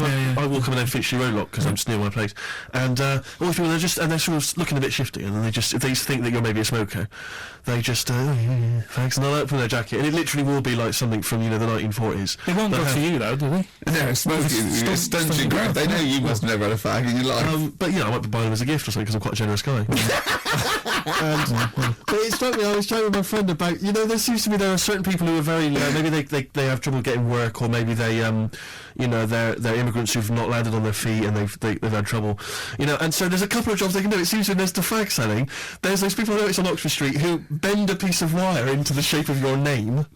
I mean, what kind of a gift is that, really? You know what I mean? I know. It's like they're literally giving them out. Or you can have the bending the name. You can be selling those things that you throw at the wall and they sliver down. At Dover? Yeah. What are you doing? I'm a trained carpenter. Right. Can you write really small on a piece of rice? I could try. Could you write those names on a piece of rice? I could try. It's quite tricky, but what about the rest of your family? Well, that one's only 2, but he could be trained. He's got smaller fingers. Okay. Do you want to sell some knocked off perfume?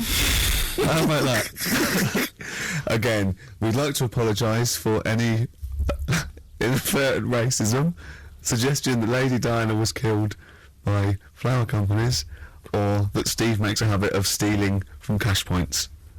What about XFM 104.9? A picture of Rick Waller on the front of the bargain bucket. Red Hot Chili Peppers, universally speaking, on XFM 104.9. I'm Ricky Gervais. With me, Steve Merchant, and of course, Carl Pilkington. Now, people come up to me and they say, "Is Carl for real?" And I go, "What do you mean?" He goes, "Well, they want to say, is he that stupid?" And the answer is yes, right? Some people think that he's putting on. Some people think that he's a character that we've invented, like we've got an actor in, like he's a Gareth Keenan or a Tim or something. And I go, that we've scripted. Exactly, yeah. No, it's absolutely real, aren't you, Carl? I go, where did he come from? Well, just to tell the story, we came here and I was much too important to run the desk myself this time round, so they just gave us a tea-boy. Steve came in with you, I remember that. yeah. Why do you remember that? Well, Steve knows. I don't want to keep going over it, but it's just the way he looks. It's just great. Were you taken aback? A little bit. Yeah. Right. And he's just developed into my favourite thing. I also said that you get bored with, like, you know, battling tops or, you know, pets sometimes. I mean, I love my cat, but he's not as, you know, my cat. Yeah. Colin. Actually, Carl's away next week. Is he available to run the day? No, well, he's actually not as intelligent as Carl, and that's the truth. He's not, you know. Well, he's marginally. Yeah, but and then in the week, he's like one of those little Tamagotchi toys, Carl, because I have to phone him every day and keep his interest up. Yeah. Like I'd give him an interesting fact. And I got a book out and I found out I'd call Carl like that. And I thought this was a great fact, right? A 2-day-old gazelle can run faster than a racehorse. Right? I thought that was incredible. Sure. Okay. So I phoned him, I said, a 2-day-old gazelle can run faster than a racehorse. He went, what's it do after that? I went, what? He said, well, how fast can it run when it's adult? I went, well, even faster. He went, oh, I thought we could just do it then, but then it sort of lost it. I went, what are you talking about? I went, you know, that's incredible. A 2-day-old gazelle can run. He went, well, no, that's what they do. I went, what? He went, that's what they do, isn't it? I went, what do you mean? It's 2 days old, right? He went, yeah, but a 1-day-old fly can fly. I'm 30 and I can't fly. It's not what I do, right? And I went, right. He went, a jellyfish can hold its breath underwater for hours. I went, it doesn't hold its breath, does it? It hasn't got lungs. So he went, what? I know I had him. He went, what do you mean? I said, well, they don't breathe, do they? Went, what do they do? I went, well, they get oxygen directly from the water via osmosis straight into their cells. And it just went quiet. And I went, a 2-day-old gazelle? And he went, yeah. Do you know what I mean? He was just thinking about the jellyfish. Yeah.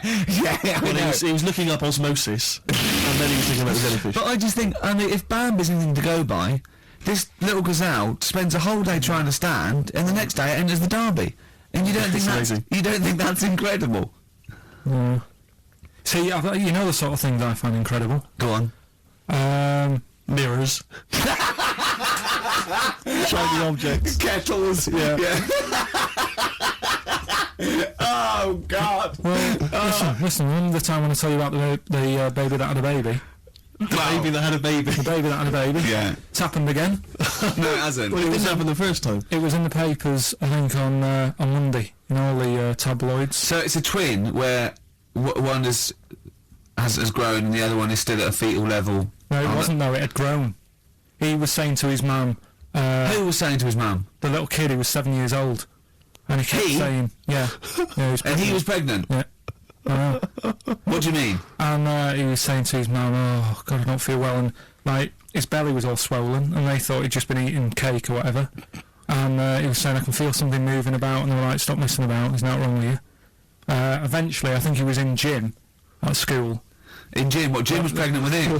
Oh, he was a Russian doll. He was at school, right, just about to do sit-ups or whatever they do at school. Yeah. Right? And flew out across the room. Teacher goes, yeah, a bit fat.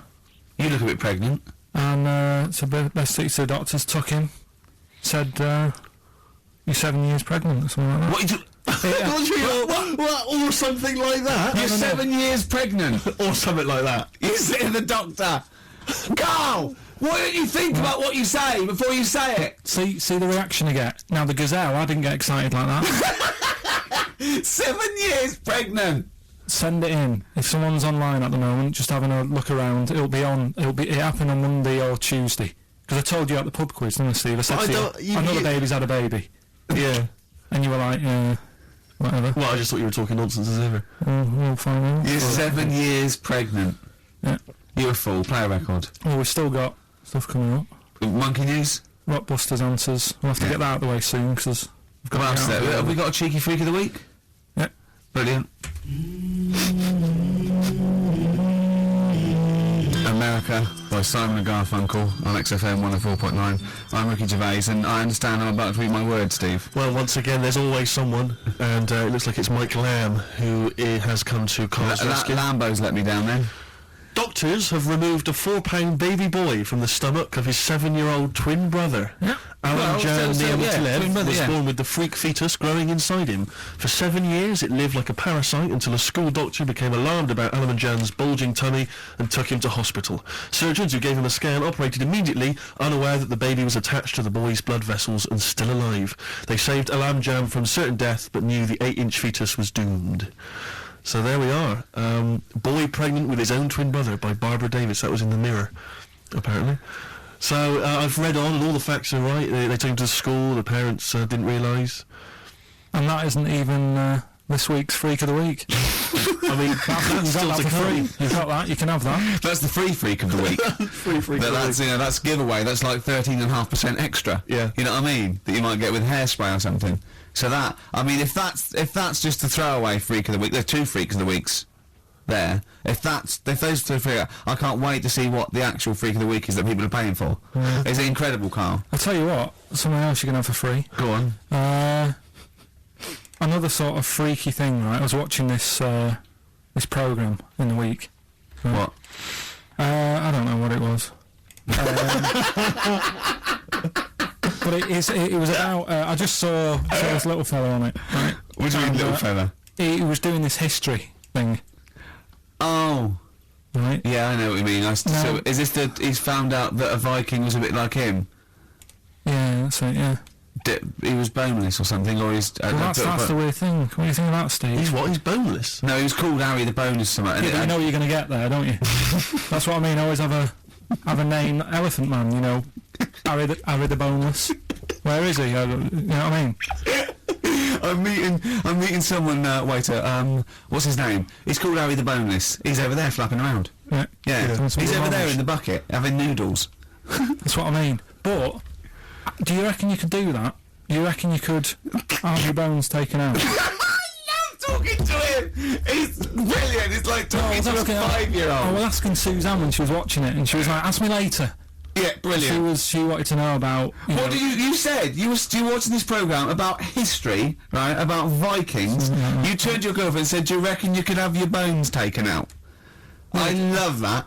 I mean, that is why you are my favourite. What do you mean you think you can have your bones taken out? Firstly, why would you have your bones taken out? If you've only got a small flat or something, and there isn't much room, yeah, right? And what I mean is, would all your organs still do the stuff? No, they wouldn't. You'd just be mush. Listen, I'll teach you something now, right? The skeleton, right? SPAM, yeah? Support, movement, anchorage. No, support, protection, anchorage, movement. SPAM. That's what the bones do. Yeah? You couldn't stand up. You wouldn't be protected because they protect this rib cage, skull, of course. Anchorage, everything holds onto it. Every muscle is tethered to pull against something, like a crane, a pulley system, so you wouldn't be able to move at all.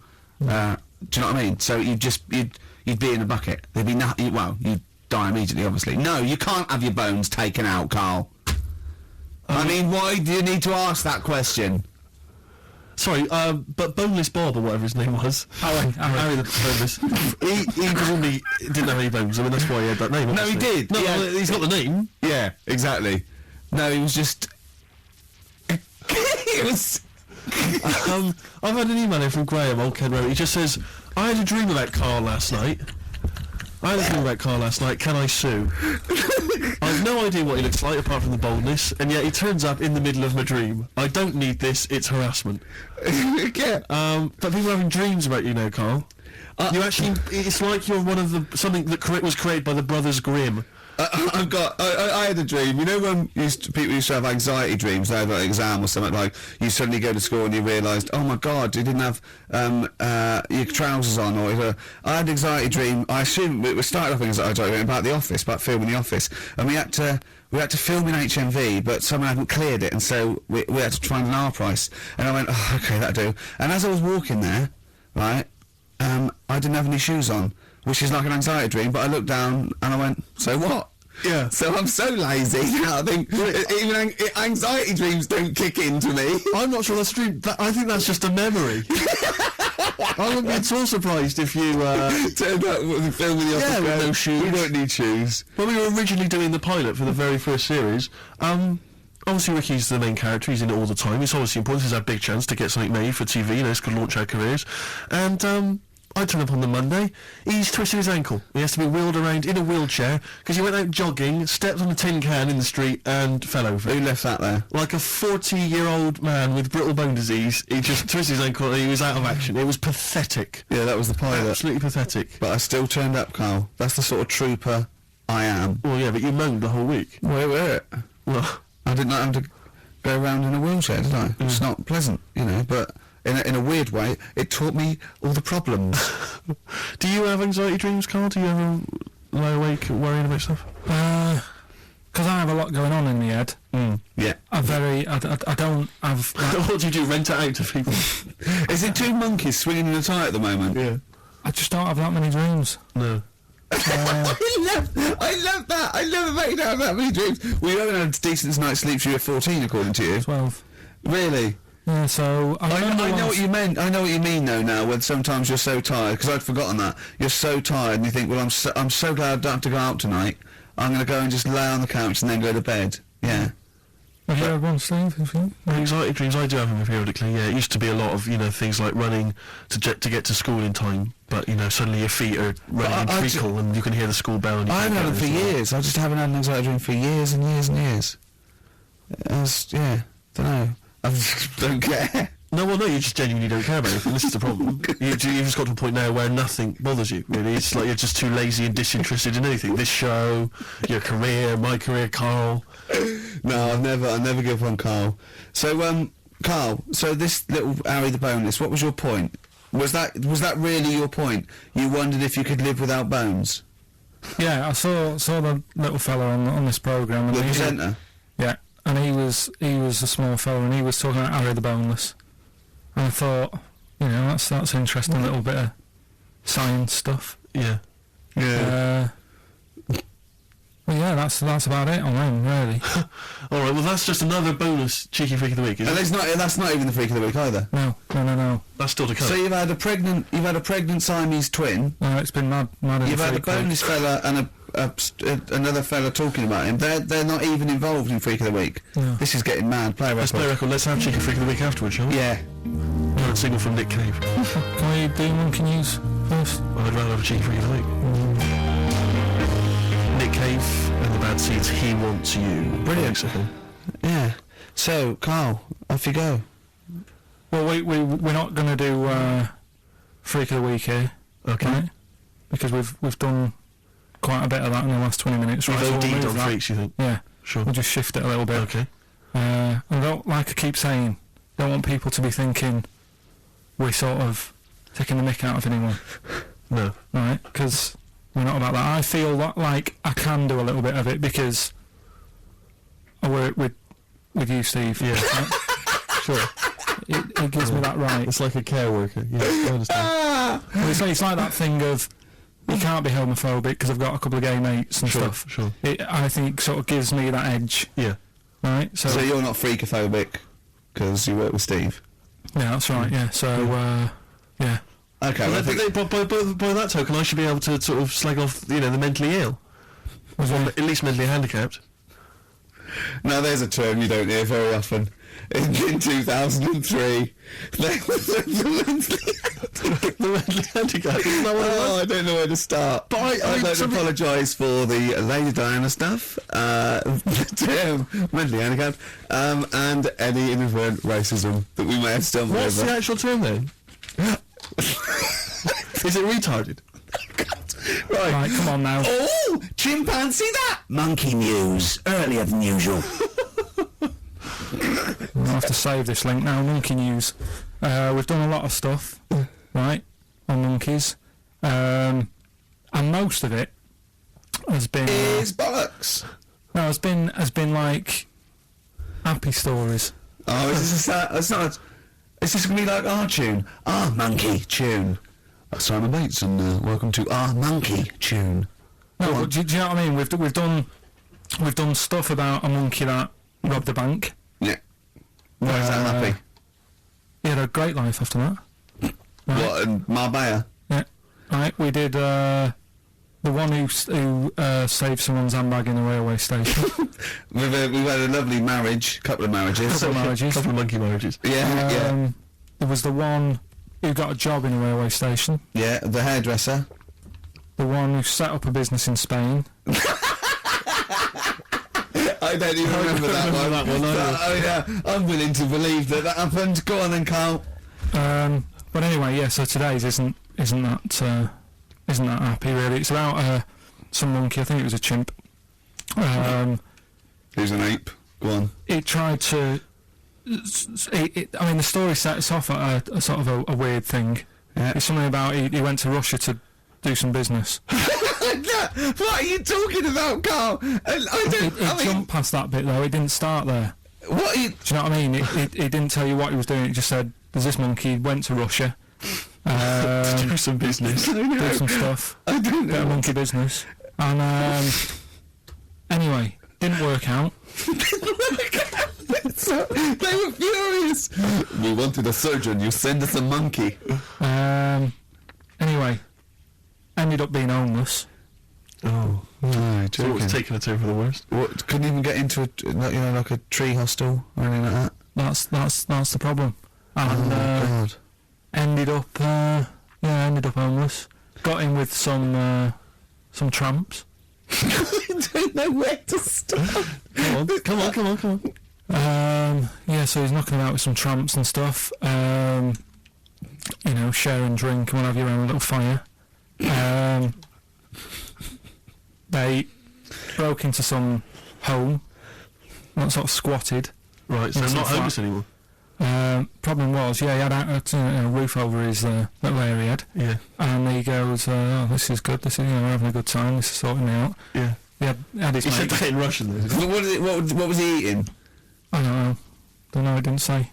But they're in this house. Well, he could only be eating sort of like fruit, nuts, vegetables. They classically sort of don't eat pork pies and. But they've got drink McDonald's coffee. in Moscow now, so sure. You probably chow down on that. Yeah. Anyway, there was a bust. There was a bust in the flat that they were squatting in. All the other tramps sort of knew what was going on, legged it, left little chimps out there, got arrested. And they thought it was a real fella at first. They were like getting, he's obviously just a scruffy bloke who hasn't had a shave and stuff. Yeah. Hasn't shaved his back for a while. Or his face. His head. Got him down the station. And the boss was like, "What's going on here? You've got a monkey here." I was like, "What?" So you arrested a monkey. Well, so the arresting officers hadn't noticed all the way to the station that he kept slipping out of the handcuffs and was going for the entire journey. They didn't notice till they got there. What, did they put a hood over his head maybe and just like, I don't know. I'll give you the story if you want. There's the headline. What is it? What's the headline, Steve? I don't want to see it. But The headline, this is once again from supposedly reputable news organisation Ananova, homeless monkey arrested in Russia. Did you read on, or did you see the headline and make up that whole story? It's supposed most of it is there. What isn't there? What bit isn't there then? Well, I think Steve can have a look over it, check it out and stuff. Point out the embellishment for me, Steve, will you? Well, what it doesn't say is that the police didn't realise it was a monkey. That's what I was guessing. Really? That they got it back and said, "What are you doing? We've got a monkey here." And they go, "Yeah? Yeah. Oh, God." There's some more monkey problems in the week. Have you seen the Alfords advert with monkeys in?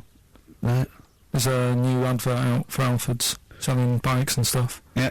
Got some monkeys in it. It's caused an uproar. Why? People are saying it's dressing them up in tracksuits and that is taking the mickey out of Manchester. It's not nice for the animals and that. So there's been loads of Will complaints. they get a free about it. bike or something, do they, I imagine? I think they kept the tracksuits. Yeah. Shall I record that's the after thing this now. cheeky freak of the week? No, I'm just saying we're not doing this to sort of, again, take the mickey out of the animals and stuff. These are true stories and that. But yeah, coming next, Freak of the Week. Kings of Leon, Red Morning Light on XFM 104.9. I'm Ricky Gervais with me, Steve Merchant and little Carl Pilkington. It's getting exciting because it's a special time of the week where we get to talk about a cheeky freak of the week. Well, just get Rockbusters out of the way, right? Because I've got to put these prizes in the post bag now because I'm shooting off. Yeah, because you've got to go early. So I don't know how you do your job. You went to Manchester, you went to Madeira, you had a day off because your trousers were wet and you had a cold, and now you're shooting down to Cornwall. You're leaving early. How do you get your work done? And you've got one job. Me and Steve have got loads of things to do. I'm fast at my work. Like I say, the prize is ready and packed up. Here. No one's being affected by me shooting off early. Right? Okay. So, Rockbusters answers. Got to get them out of the way a bit earlier. Right, so here they are. First one. He's got American coins all the way down his spine. Yeah. Why would that be? Right?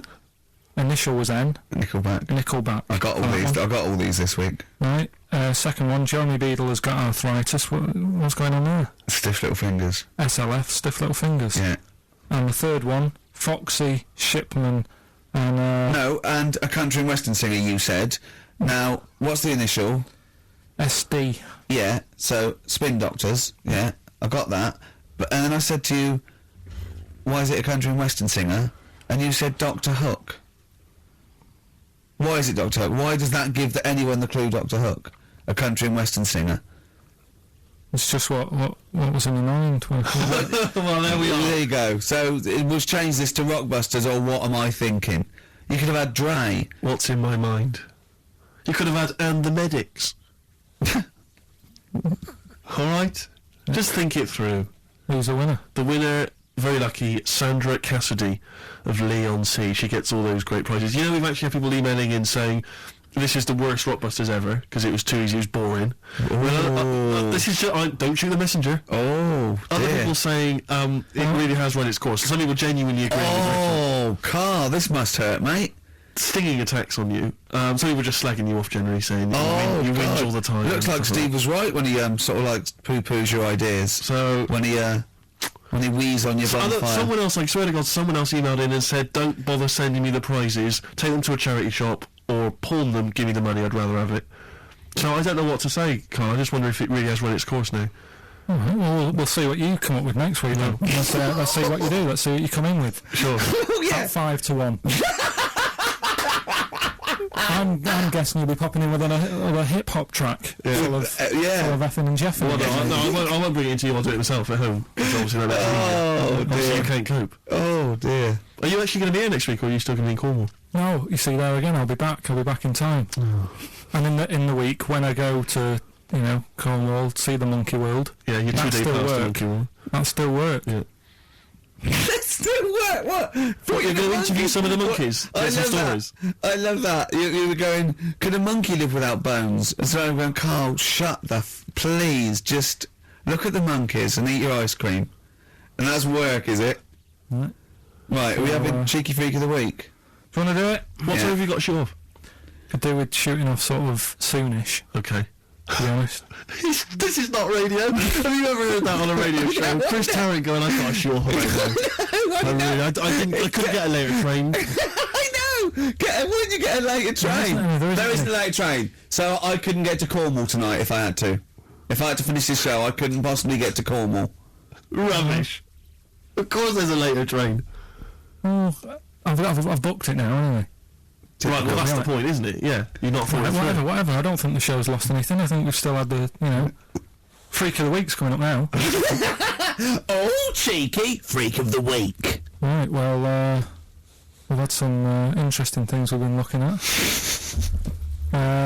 This week, it's about the strangest couple that ever got married.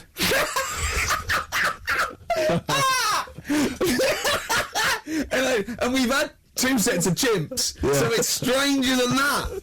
Oh, it's not Dale Winton and Mel McAndrew, It's not your parents, is it? Well, we're going back again to about, I think this is about something like that. 1940. Yeah, whatever. Strangest couple, a fella, right? He had skin of a lizard. He had the skin of a lizard, okay. And the woman who Which he used as a condom. The woman who he married, airiest woman ever. Right. And that was their act. They used to tour the world, and they'd say, it's like, a couple who've met, having a great life. It's getting out on stage, and they'd what do you mean he had a skin of a lizard, first of all? That's what it said. He had some sort of some illness. So he was called Lizard Man, and you like that because it was good description. I thought that's good. I'm here. Hello. We booked a table for 2. Who are you meeting? I'm meeting Lizard Man. Oh, he's over there. Yeah. You know he is, right? Yeah. I'm meeting the hairiest woman in the world. She's over there. Yes. Yeah. So what did they do for their act? Now, bear in mind that we had some Siamese twins last week, and their act was having a bath. yeah. So I hope it's an improvement on that. What did Lizard Man? He came out and ate some flies, did he? I don't really know. I just think they stood there and that. Yeah, when you read this and it goes the most interesting fact ever, Lizard Man, and you go, that's enough. I can extrapolate from that. But straight away I start thinking, right, I wonder if they got the wedding photos. And then, like it said that they had a kid. Oh, what would that be like? Exactly. It would be like an ostrich, wouldn't it? It would sort of like... That's what I was thinking. What did you think it would come out like, the baby? I didn't think what that looked like. I just was thinking, parents' evening. You wouldn't want them coming up to the school, would you? So little Johnny, who starts off relatively normal, he's quite good at, he's good at nature, isn't he? And his mum and dad come into the room and they'd be looking round, wouldn't they? Well, it's always like that thing at school when, like, you find out your mate's mum and dad are really old. Right, Have you ever seen that? Yeah. When you go, your gran and granddad bought you? Yeah. Mum and dad. Yeah. And you go, It is weird. What's that we're talking about? He calls him mum. What was that? Oh, sorry. Do you know what I mean? Yeah, no, that's always strange. If you had Godzilla and King Kong as your parents, and they're always fighting. They're always fighting, and like you say, if you're in a school play or something, you wouldn't tell them, would you? You wouldn't want him coming out with a video camera. He didn't tell his parents he was in it. Well, exactly. You did Little Donkey. You didn't tell your dad, did you? And he came along and videoed it. Yeah. Kept it quiet. Don't want him to know anything. But you did. What was it? It was meant to be playing. You had a little drum, didn't you? Yeah, I was doing. I had a little drum. I think I was meant to be playing We Three Kings.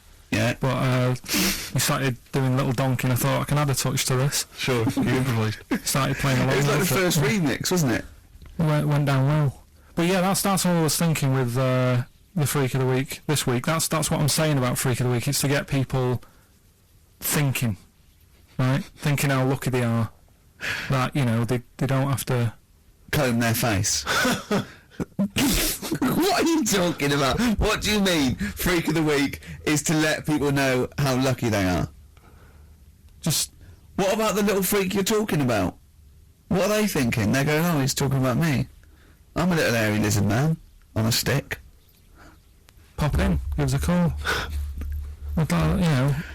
That's what I'd like to do on a TV programme. That's what I want to do. I want to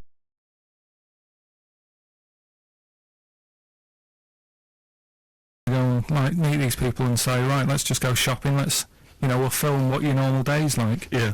Let's pop out. Look into Sainsbury's or whatever. Yeah. And buy a comb. Park right up close to it. You know what I mean? Yeah. So what you're saying is you just want to get a little message out there, which is that there's always someone worse off than you. Well, there's proof of that in this room. You know what I mean? Oh, Carl, when's your train? In a minute, I'm going to get going now. I'll see you later. Thanks, Carl. Brilliant. What are you planning to play a song? Kirsty MacColl. Yeah. I'll see you later. Cheers. Kirsty MacColl, New England. Carl Pilkington has left the building. He's rushed away. He's on his way down to Cornwall. And we're left by ourselves. Indeed. In the room. See, if we can do this... If we can press all the buttons and not make any mistakes, strictly speaking, there's no need for Carl. I don't mind if he makes mistakes. Well, no, exactly. Never were in the old days. No, sure. I think Carl is going to love Cornwall. Because I think, one, the mayor is probably an animal. Yes. And I imagine the townsfolk think like Carl. Yeah. Do you know what I mean? I imagine he'll stay there. He'll be made king. Have you ever seen Return of the Jedi?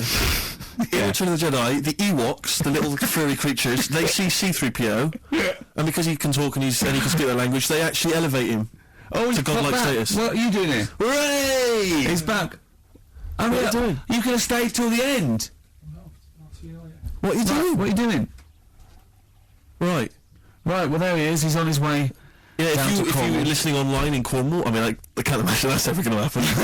But on a clothesline with a bean tin at one end and a big bean tin in London. Or if I'm cool in London. Yeah, or if the foil helmet you wear to fend off laser rays from aliens out of space are somehow picking up the show, then Carl's on his way. Look forward to it. Because he's got a sort of the obligatory sort of red face that would go well down there now. Because I think he's been out in the sun, or he was pre-boiled when he came in. But he's rushing down to Cornwall now, going from Paddington Station.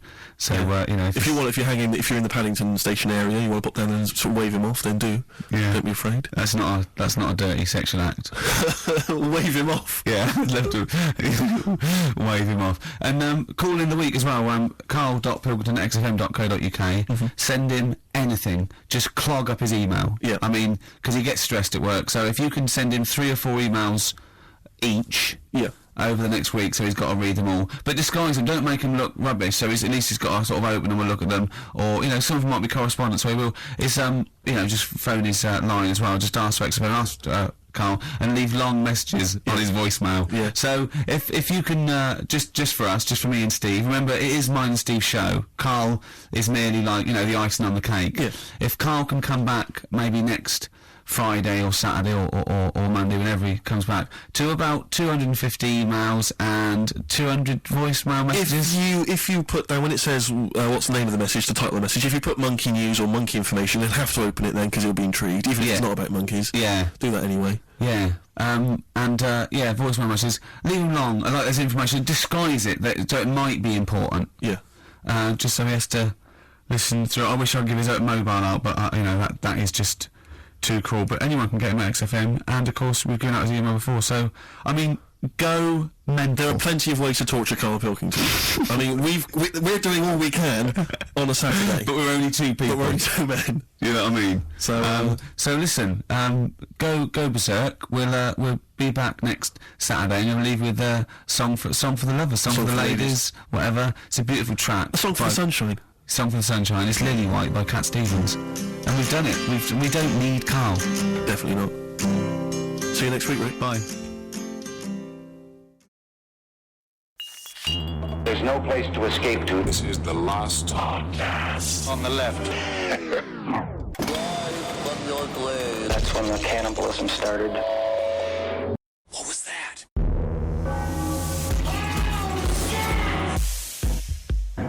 I can't believe Chris Pratt lost all of that weight. I can't believe it. Can't believe it. I gotta tell you one. My main problem. My main problem with the government is making the newspaper make me read. I agree. Is that if there's such a goddamn thing as global warming, why am I wearing a jacket? Dude, that's a very smart point. Right, and I'm starting to think, all right, my sister Bessie was sitting out. She lives in Flagstaff, Arizona, and there was a couple of chemtrails came over by the house, right? Yep. And one of her titties grew bigger. And what I want to say to government is, if you're going to be doing this, grow my sister's titties bigger, do it again and even them out. Sounds like, yep. Right? Don't just grow one. The chemtrails are good. I think they're good. Mm-hmm. You know what? And I got to tell you, I don't trust the moon. Oh, you don't trust the moon? All right, are we beginning? Uh-oh, put on your dumb hats, kids. Oh, no, here What's comes up? the moon. Uh-oh. Everybody back off. The moon is coming to take our money. The moon wants to take our jobs. I work at a Buick factory. A Buick factory, even. Wow. Welcome to the Sharper One. That's Marcus Parks. I'm Ben Kissel. Oh, God. The moon is our worst enemy. Unbelievable. Today's episode, specifically stupid. It's all about the hollow moon. Oh, Lord, no. What could that hollow moon possibly be full of? I'll tell you what is it? Iranians. It's Iranians? The Iranian military is inside the hollow moon.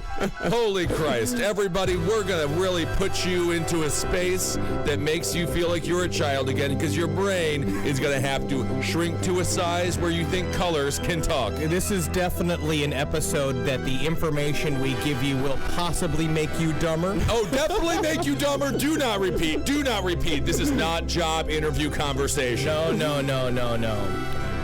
Technically, it killed my relationship. Well, let's not go into that too deep before we get sad. Marcus, Hollow Moon, start us off. I just want to do a little treatise first, right? I think that this episode that we're about to walk into is I think it's about conspiracy theory in general. Yes. I think that this is a type of conspiracy theory. So what's the general rundown, of the hollow moon theory? The general rundown of the hollow moon theory is that the moon is not the moon that we think it is. What is the moon? Because right now I think of the moon, the thing that brings in the ocean tide, the thing that really helps us. Okay, wrong. The thing that helps the whole world go round. Wrong. Okay. Absolutely not. What is the moon?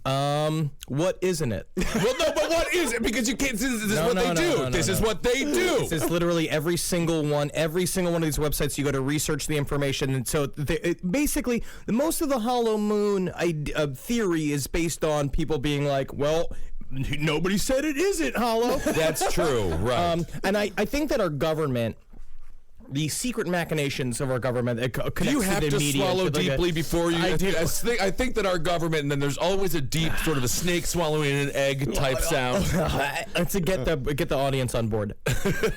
Our government loves these type of conspiracy theories because they are so stupid. And I think it's what you're watching here in the hollow moon theories. We're going to see a lot of people in emotional turmoil who have turned towards debasing the moon because either they lost their job or like Bessie walked out, and so now they hate the moon. Right, because these guys actually hate the moon. They hate the moon. They despise the moon. They stare at it every single night and never brought their wife back. And the government loves these conspiracy theories because they're so silly. And now what they can do is they can help brand anybody who's a quote unquote conspiracy theorist as a moron because by lumping it all together. You can be like, I believe that the Saudi king knew that 9/11 was about to occur, and he personally encouraged the 15 hijackers to cause 9/11 and come over here. But if you've liked one single, like, Bradley Cooper is in fact, in reality, Chris Kyle in real life. And, like, on one of those videos, they know for a fact that you are a moron and you cannot be trusted. But then they're also they just lump it in. Well, you also probably believe the moon is hollow, don't you? And then now you're the jackass. Nobody says it isn't. You mean to tell me you put me up? All right, you put me through 12 years of science training and experimental piloting. You put me in a rover. You send me to the goddamn moon, and I will come back and show everybody. I'll stick a stick. I got a dipstick from my Ford. I'll stick into the center of the moon. Show y'all how hollow that be. So if there's no oil on the end of it, then it's hollow. It's quart low. The moon is a quart low. Well, I think moon conspiracy theorists, there are two different camps. There are people that, of course, very upset about their lives. I watched a video in which one of the experts looked like he had been up crying all night. Yes. But the other side... it's like certain conspiracy. It's like hollow moon means if you believe that the moon is hollow, I think you're probably going through some sort of like tax evasion sort of like court tax case. Evasion, But if you believe the moon is a hologram, you lost your family in a car fire. You know what I mean? You lost your family to another man, a man who literally just showed up and said, Gerald, I need you to sit down. We need to have a frank conversation about how I'm taking your family. You just have to deal with it. I think the hologram moon seems more reasonable to me, but we'll get into it. Absolutely. I think the other part of the other camp, as far as like hollow moon goes, spaceship moon, all that type of stuff, they're pretty much the same as creationists. They cannot stand the fact that the universe is chaos and that it all came from nothing, and that there is just the tiniest reason why we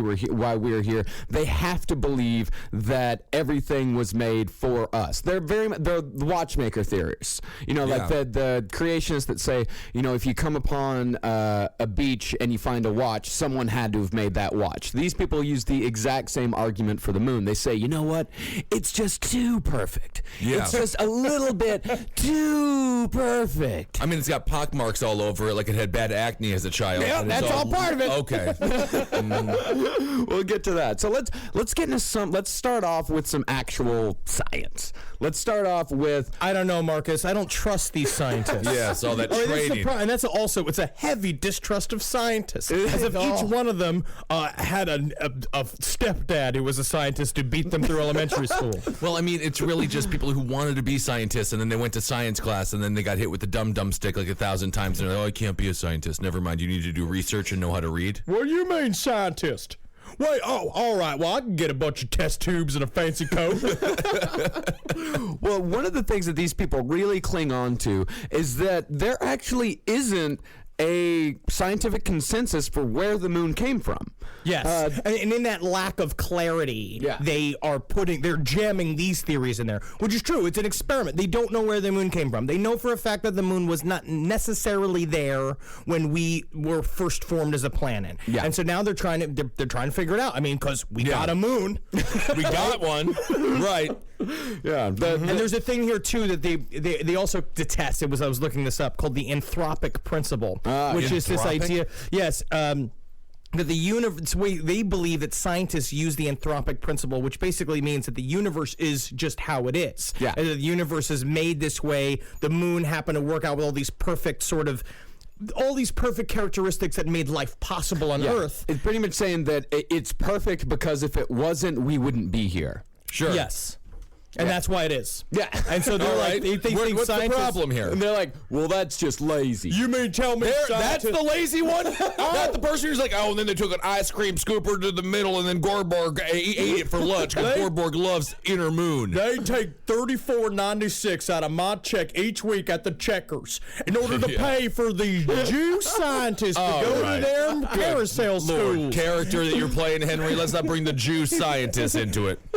Well, some of the theories about how the moon was formed is that the moon spun off from the Earth's molten surface by centrifugal force, that it was formed elsewhere, and then was subsequently captured by the Earth's gravitational field. When are we going to get to the fact that the moon is cheese? When do we talk about the truth? That's ridiculous, Ben. Okay, I'm an idiot. The moon is a projection put up by Russian scientists to fake where they're hiding their space base in order to launch an aerial assault upon us once we get too lazy to have 3 wars going on. My bad. I thought it was something you could put a chip on. Yeah. A little chip and cracker. The only thing about and another one of the theories is that there was another planetoid that crashed into the Earth. This is the generally accepted theory, which is the giant impact theory. That a Mars-sized planet crashed into Earth. The debris shot off of the planet and was formed eventually by gravity, and that created our moon system. And essentially, and that makes sense because it's up there like Shoot the Freak. There's just constantly bullets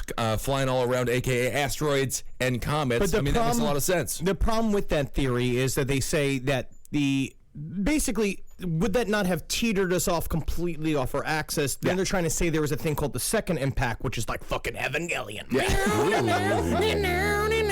Neon Genesis. I like that show. I like that show too. I'm watching it right now. Blood. Yeah, it's great. Henry's being a little bit more openly blatant with his anime love, and again, I have told him not to mention these things on first, second, or 15th dates. Yes, I'm learning new skip. Also, again, don't bring up the hollow moon. Or about no. I also have learned the hard way to not talk about how aliens, a UFO sighting, is a window through another dimension. These are lessons we're going to learn through the week.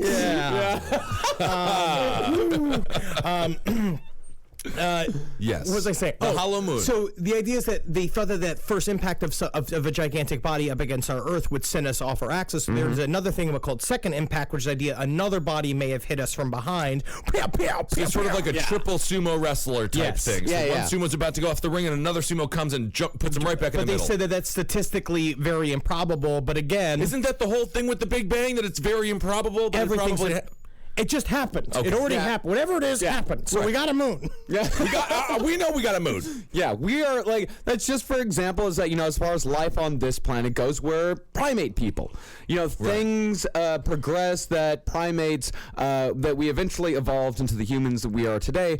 Other planets that have life, they had something different happen to them. That made life happen to them. That made life happen to them, which makes their life different from ours. Also, especially if you believe that our universe exists to create life, that life is an ever-present thing all over the universe. So this kind of shit happens all the time. That maybe a part of it is that the universe, if we want to get hooky-doo about it, let's do it. The universe is a gigantic living conscious entity that we're all a part of, and the whole point is that life is just generated constantly, and that's just what happens. Yeah. And I don't understand a damn word you just said. I follow you. All right, that's good. Well, you know what? All those theories, Let me tell you, horseshit. Horseshit. We just heard a bunch of horseshit. No, absolute all horseshit. 100% horseshit. All that true math, all that real science that we just read off. Yeah, saying that the Earth is actually 4.527 plus or minus 0.010 billion years. Bullshit. Bullshit. You know, and that they share the same material. That it's actually all made out of all the same stuff that the Earth's mantle is made out of. So that fits that also that in the model. And yeah, that's it. Yeah, it's like that. Yeah, it's bullshit. It's all bullshit. Yep. The truth is that they have no idea where it came from. I got some information from our man, Mr. Former footballer himself. Turquoise jumpsuit, Jesus himself, David Icke. David Icke. Yes. He has a lot of theories about the moon. He's got a lot of theories about a lot of things. He can dominate some PowerPoint. What are general things how we know that it's bullshit? Right? How do we know that the moon is bullshit? First of all, the moon is bigger than it should be. Yes, so the moon is a third of Earth's size. Every other planet in our solar system is a tiny little weeny moon. We've got a big old honking moon. I think it's mostly just because it's fucking like Texas. We got a big old awesome moon, and everyone's got to be fucking jealous of Earth because of how thick our moon is. Yeah, we got the biggest moon around. That's what gives us our confidence. That's the big dick of the situation. So yeah, but basically they say our moon's too big. Yeah. Technically we're a binary planetary system. Yes. I think our moon is just perfect, and Moon, you don't listen to them, baby. You're fucking You're gorgeous beautiful the just way you are. You can be the next swimsuit model in Sports Illustrated. They're getting big ones now. I've been telling Neil Armstrong, next time we send him up to the space, we gotta bring him some moon spanks. And he's gotta put some spanks on that thick moon. I just can't stand it. Wiggling its butt around, telling me, oh, I gotta drop it like it's hot, moon. I won't do that. I like a nice big frumpy moon. Stay you, Moon. Stay you. Moon's also older than it should be. And it is much lighter in mass than it should be. It also occupies an extremely unlikely orbit that is so extraordinary that all existing explanations for its presence are fraught with difficulties. It's exactly 1/400th the size of the sun. Yeah. Its orbit puts it exactly 1/400th between us and the sun distance-wise. Okay. Yeah. That makes the perfect eclipse. Yeah, right? and eclipses do not exist anywhere else in our solar in a system. solar system. It's a beautiful thing. I watched it with my Oma and Opa when I was in Germany in, I believe, 1995. 42? No, not 1942. That would age me into the hundreds. I like you saw it there, the big golden eagle out on the tower in front of Doc Howard, and how the eclipse light bounced off the eagle. Oh, it was so good and to then see. There you go. Very fun stuff. Everyone's having a good time. So yes, and they say so the moon is a lot less dense than they think it should be. Yeah. Apparently, Why do when they think that? Because when we did our first couple of space missions up there, the Apollo 11, Apollo 12, when they all landed, basically they found that every single time any impact happened on the moon would ring like a bell. Yeah. And it would ring for hours, which is like they're used to, like rocks do have that sort of like kind of like a tuning fork thing. They resonate when kinetic things happen to them, but not to this extent. So they're like, maybe the moon is not quite as dense as we think it is, which is also why something to do with the tides too. I blank out on the math. Yep, why not? Yeah, neither one of us are scientists. I would consider I'm more of I guess an historian than a scientist. A lot of this stuff is gobbledygook to me. Bunkum, as they call it. Yeah, isn't it all bunkum? There's a lot of bunkum. There, I consider myself a digital troubadour. And that's what people think about you as well, Henry. So it's not dense enough because it rings like a bell when the Apollo missions went over there and landed on it. Yeah, it's a major thing. And Isaac Asimov, who is a scientist. He is a scientist. He is actually a scientist. He said that due to the Earth's weak gravity, the largest satellite that it could keep in orbit would be no more than 30 miles in diameter. The moon, however, is 2,160 miles in diameter. It is actually bigger than Pluto. That means I gotta tell you one thing: we can keep a satellite that big if it's got fucking thrusters like a spaceship. You think the moon has thrusters like a spaceship? No, actually, I don't. Okay. Well, one NASA scientist, he even said that it's easier to explain the non-existence of the moon than it is to explain its existence. But I see the moon. The moon's there. He said it is more likely that the moon is there due to observational error than it is that the moon actually exists. My eyes are telling me there's a moon? Observational error. What about that song when the moon hits your eye like a great pizza supply. Yeah, no doubt about that. That's amore. That's what we know. Or do we? That's true, exactly. And amore, if there's nothing that doesn't fuck with the senses, it's the foul emotion of love. That's right. That's right. So, if the moon isn't the moon, what is it? I don't know. It's a not moon. That's the first thing we got to say. Is that it's a not moon. A not moon. It's an anti-moon. Yes. Anti-moon. It is a hollowed out planetoid. Okay. Now, from what Henry just said, the scientists, they set up the size monitors on the moon, and they crashed the lunar module onto the surface with an impact equivalent to a ton of TNT. The shock waves of the moon ringing continued for 30 minutes. It sounds That's like the first time. It sounds like what they did was that they totally fucked up and crashed a lunar module on the moon, and then they were like, "This experiment really worked, guys, that we were trying to do, slamming a $2 billion lunar module on the moon. Good work, guys. This is what they sent us up here to do, and we did it, goddammit. A few years later, they did it again. Perfect. Another experiment with the And they equivalent. wonder why they're cutting NASA's budget. What we got to do is get some landing gear on these things. We always forget the landing gear. Oh, yeah. I just feel bad for the pilots. Oh, it's rough. It ain't easy being a pilot. All those chimps and dogs.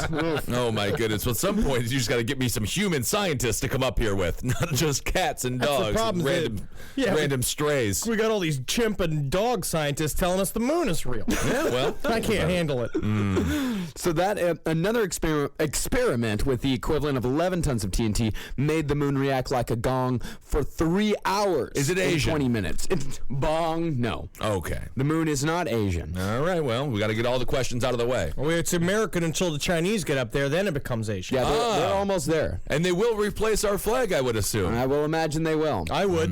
You got to. If I was a trepidatious Chinese astronaut full of fucking vile and just and scientists too. treachery. They're probably No, they're above very the government. they're very sweet Yeah, they people. just have to Yeah, it's good people. comply with the They government just so beg, they can get funded. better float up this flag because I don't want to get wrinkled.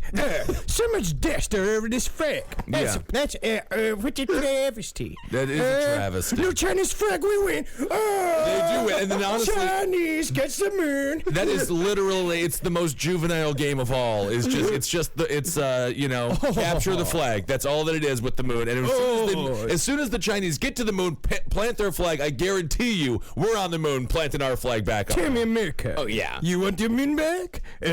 We want Michael Jordan. Then they can have Michael Jordan. He's 50-something years old. He's done. So the question is, if it is a hollowed out planetoid, where did it come from? Because it's Yes. ridiculous to assume that the universe would create a hollowed out planetoid. And what I want to talk about ridiculous. too is that they have some details too about the planetoid. Is that it's a possible metal core with 25 miles of natural armament around it in order to fool us to think that it's a moon. Yeah. And then there's And no obviously disco no, music in they there, said, right? and no thrusters and no like boosters on it. It works entirely on gravity. It's a slow moving space station.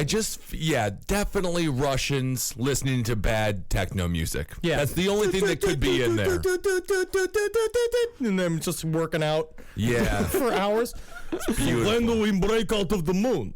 I'm thinking they forgot we were in here, boy. I think that they might have, yeah. So the moon could be the creation of alien intelligence. This is the spaceship moon theory, and this was put forth by a pair of Soviet scientists back in the 1970s. It says that the moon is a creation of an alien race who parked it in Earth's orbit long, long ago. Now, And they just left it there like an old car in the back of a Walmart that's just sort of been there for 10 years and the town doesn't know why or where it we'll came get from? to that. Or Okay. or they're still inside of it, and the idea. So it's there's lots of whys and who's and what's over there, and there's most of the highs and the who's and the what's are either number one, they planted us here. No, I It's thought from you were an going to alien go. seeding race. I thought you were going to do an Abbott and Costello bit there. The who's, the whys, and the what? Who's That's on not. That is not. Who's the that's whys and not the what? bit. That is not the bit. bit. Yeah, That's not whys the is bit. on third. What's in the outfield? Who's on first? What's on second? No. I don't know I who don't is know on who's on first. third. We could do this all day.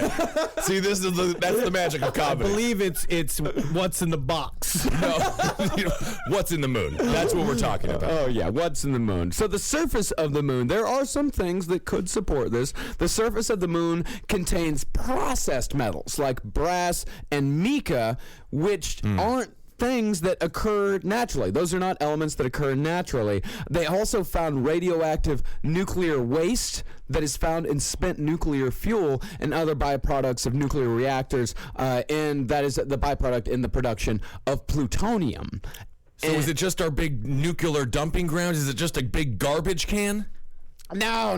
That comes from the manufacturing of the moon and the things on the surface of the moon, which we'll get into later. They also found titanium on the moon, which is a smelted metal. Yeah, smelted. Yeah, smelted. I didn't know that was. You need to read more fantasy novels. I must. Yeah, I'm sorry, I'm not. Yeah. It contained much more titanium. In the moon rocks they brought back contained much more titanium than you would find in rocks on Earth. It is also, these rocks are also very poor heat conductors, which is perfect for satellite conditions. You don't want your satellites to be heat conductors whatsoever. I mean, generally you want them to be small and covered in like solar panels and all this stuff, and you want them to have like cameras and stuff like that. But I guess if you were going to make it like a gigantic moon, you could just do it like that. Yeah. It makes all the sense in the world. They say the shell is probably double layered. The basis is a dark armoring of about 20 miles in thickness, and outside of it, some kind of more loosely packaged covering, a thinner layer of about 3 miles, and that thinner layer is where we see all the craters. That's where we see all of the little pockmarks. And the other thing about those craters and pockmarks is that those should be much deeper than they actually are. So they just cut a tennis ball in half. And then we're just like, that's like the moon. Pretty much, yeah. Okay. Yeah. The fuzz is the outer layer, the rubber is the inner layer, and then the hollow thing is the nothing. You stuff it with match heads, and then you throw it against the wall, and it explodes. I will say that these Soviet Union scientists would have made amazing dungeon masters. Oh, yeah. For a D&D game. Yes. Great detail. The amount of work that they put into creating this fantasy. But are they creative enough? I feel like you would just play the same game over and over again. But this is it. No, the problems would be like, you're on the surface of the moon. You, Galadriel, elf thief. You are going to go dig into, roll to see if you could dig and get to the real titanium core of the moon. Oh, man. Well, let's just remember that at one time a girl did love you. Man, it's going to be rough. Not anymore. Also interesting to note that some moon rocks have been discovered to be much older than rocks on Earth, even though both were apparently formed during the same period. And some scientists say that this might be because the Earth is still geologically active. We're still creating rocks every day. I see. Yeah. The Earth create rocks all day long. Dookie rocks. Yeah, so I'm a little moon factory down here. That's what your mother used to say. Henry, do you need to go make a hollow moon? Yes, I do, Mommy. Okay. How did you know? It's because I was already doing it. Yeah, so we take Henry, we put him on the toilet. Well, how it works here on Earth. And remember, during this entire episode, not a scientist. Definitely not a scientist. Right, no. But from what I understand, new rocks here on Earth are being formed every day, while old rocks are returned to the mantle through the process of subduction. Marcus, go into subduction. Go into it. It's when stuff goes like back inside. No, I got it good. It's when things are like sucked back into like rock. Yeah, you know what it is. Well, right? Yeah, no. Subduction is the act of the. It's like when the Earth goes, We're not scientists. No, and again, do not use this on your science exam. Subduction is when they say, when the Earth says, come inside. Right. Come inside. Are you subducting Mrs. When the Earth Robinson? seduces, it's subduction. Very good. But proponents of the hollow moon theory say that this is further proof that the moon was constructed elsewhere and brought here by an alien race. All right. Since there is no subduction. Would they tow it with them like a person tows their boat out to Lake Dubay to go fishing on a Sunday? Also, the guys who run the website whobuiltthemoon.com can't believe they got that URL, by the way. That's great. Whobuiltthemoon.com? Yeah. These guys, what was his name again? It was Alan Butler. Alan Butler. Basically, their theory is that Alan Butler and Christopher Knight.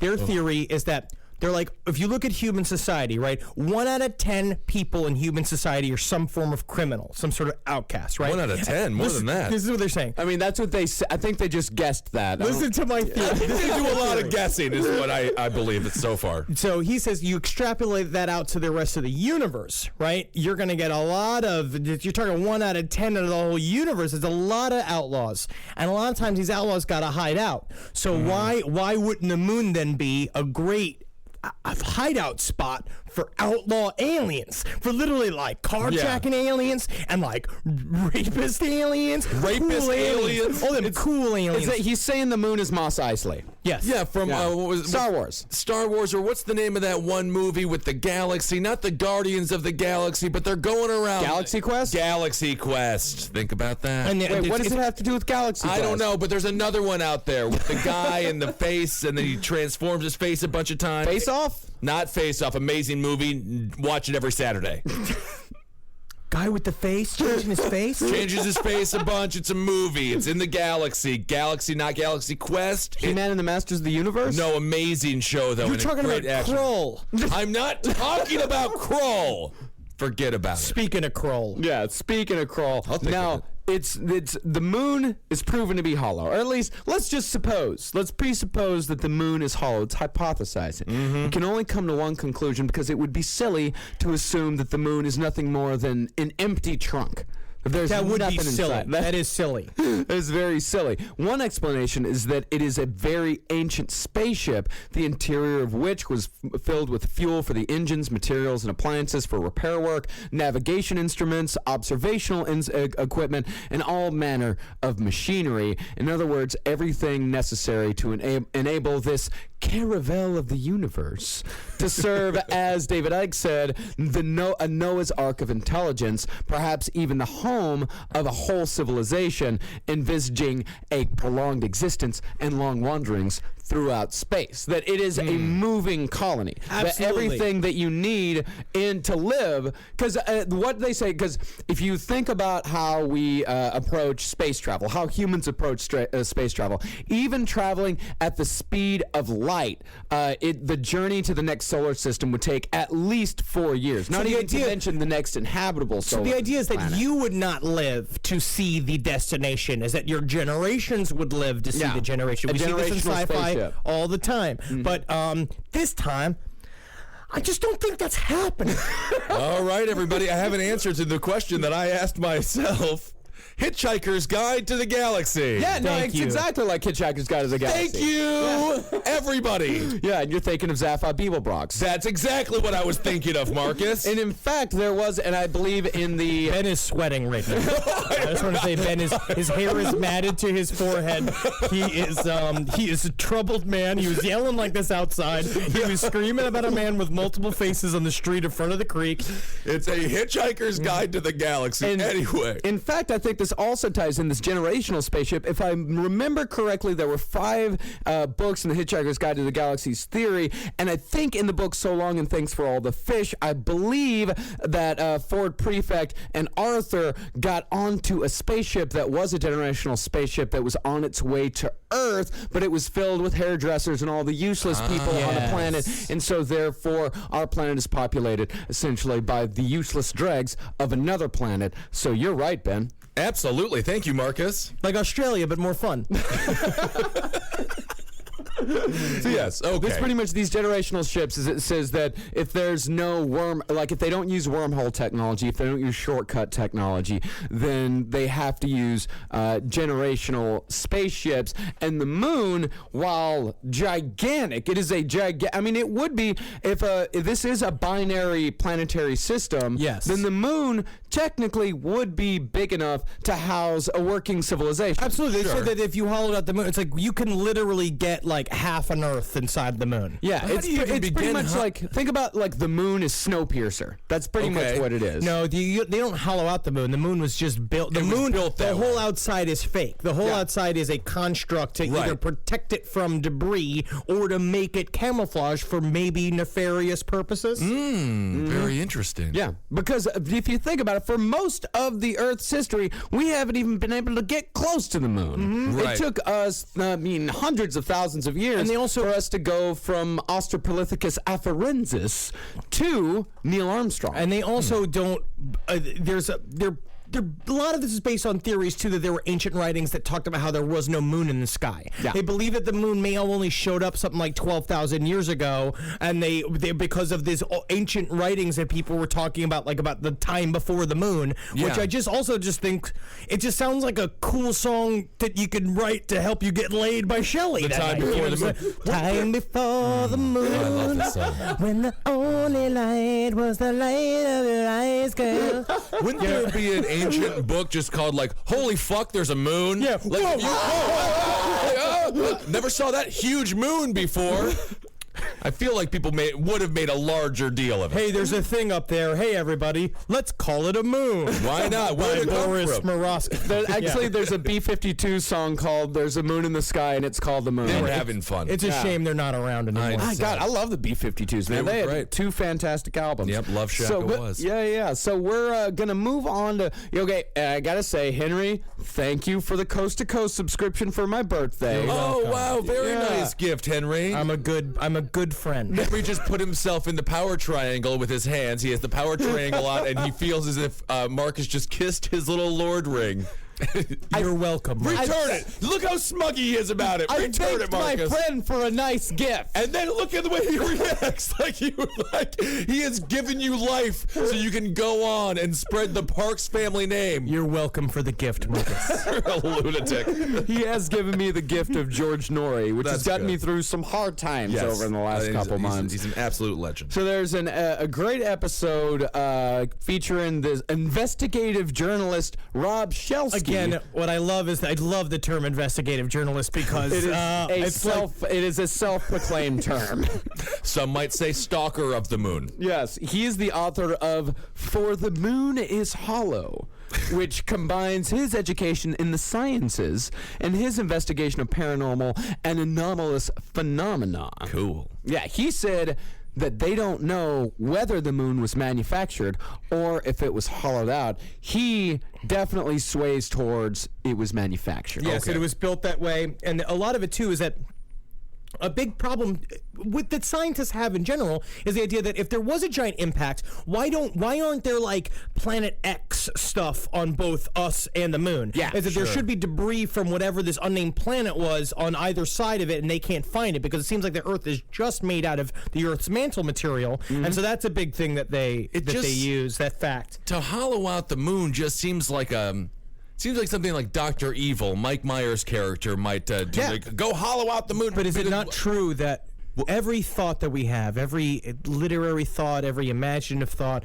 what we're doing is spinning it out into a new reality? It's So not yes, true. Dr. Evil was fake in this realm. Right. But could it not have been channeled by Mike Myers from a real Dr. Evil? It's not true. No, I can't.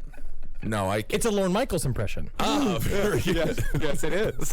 I remember that from IMDb. Yeah, I remember that as well. So another thing that Shelsky says is that there seem to be things, quote unquote, going on up there. He said lots of lights. Blue lights. Drifts of smoke, moving objects, apparent pictures of things on the moon, structures on the moon, landed spacecraft on the moon. Yes. All of which are false. Well, I mean, the structures that they say, are we getting into the bridges and the... Not yet. We're gonna get into the Good structures here Lord. in a bit. But yeah, flashes, blue lights, clouds, mist, vapors, sparkling areas. Shelsky said that all of this blue stuff came from a NASA report, although I did not see the NASA report myself, just taking his word for it. Yeah, Rob Shelsky's. I mean, that's Rob Shelsky's immaculate word as an investigative journalist. You can't question him. And he also... Hey, Rob, you have to stop scratching out manager here at Checkers with investigative journalist. No, right? Wait, but when you put on the uniform, you're the manager. You're right. Okay, so let's keep it that way. I should make more time for my investigative journalism. Well, when you step out the building, what are you? What is?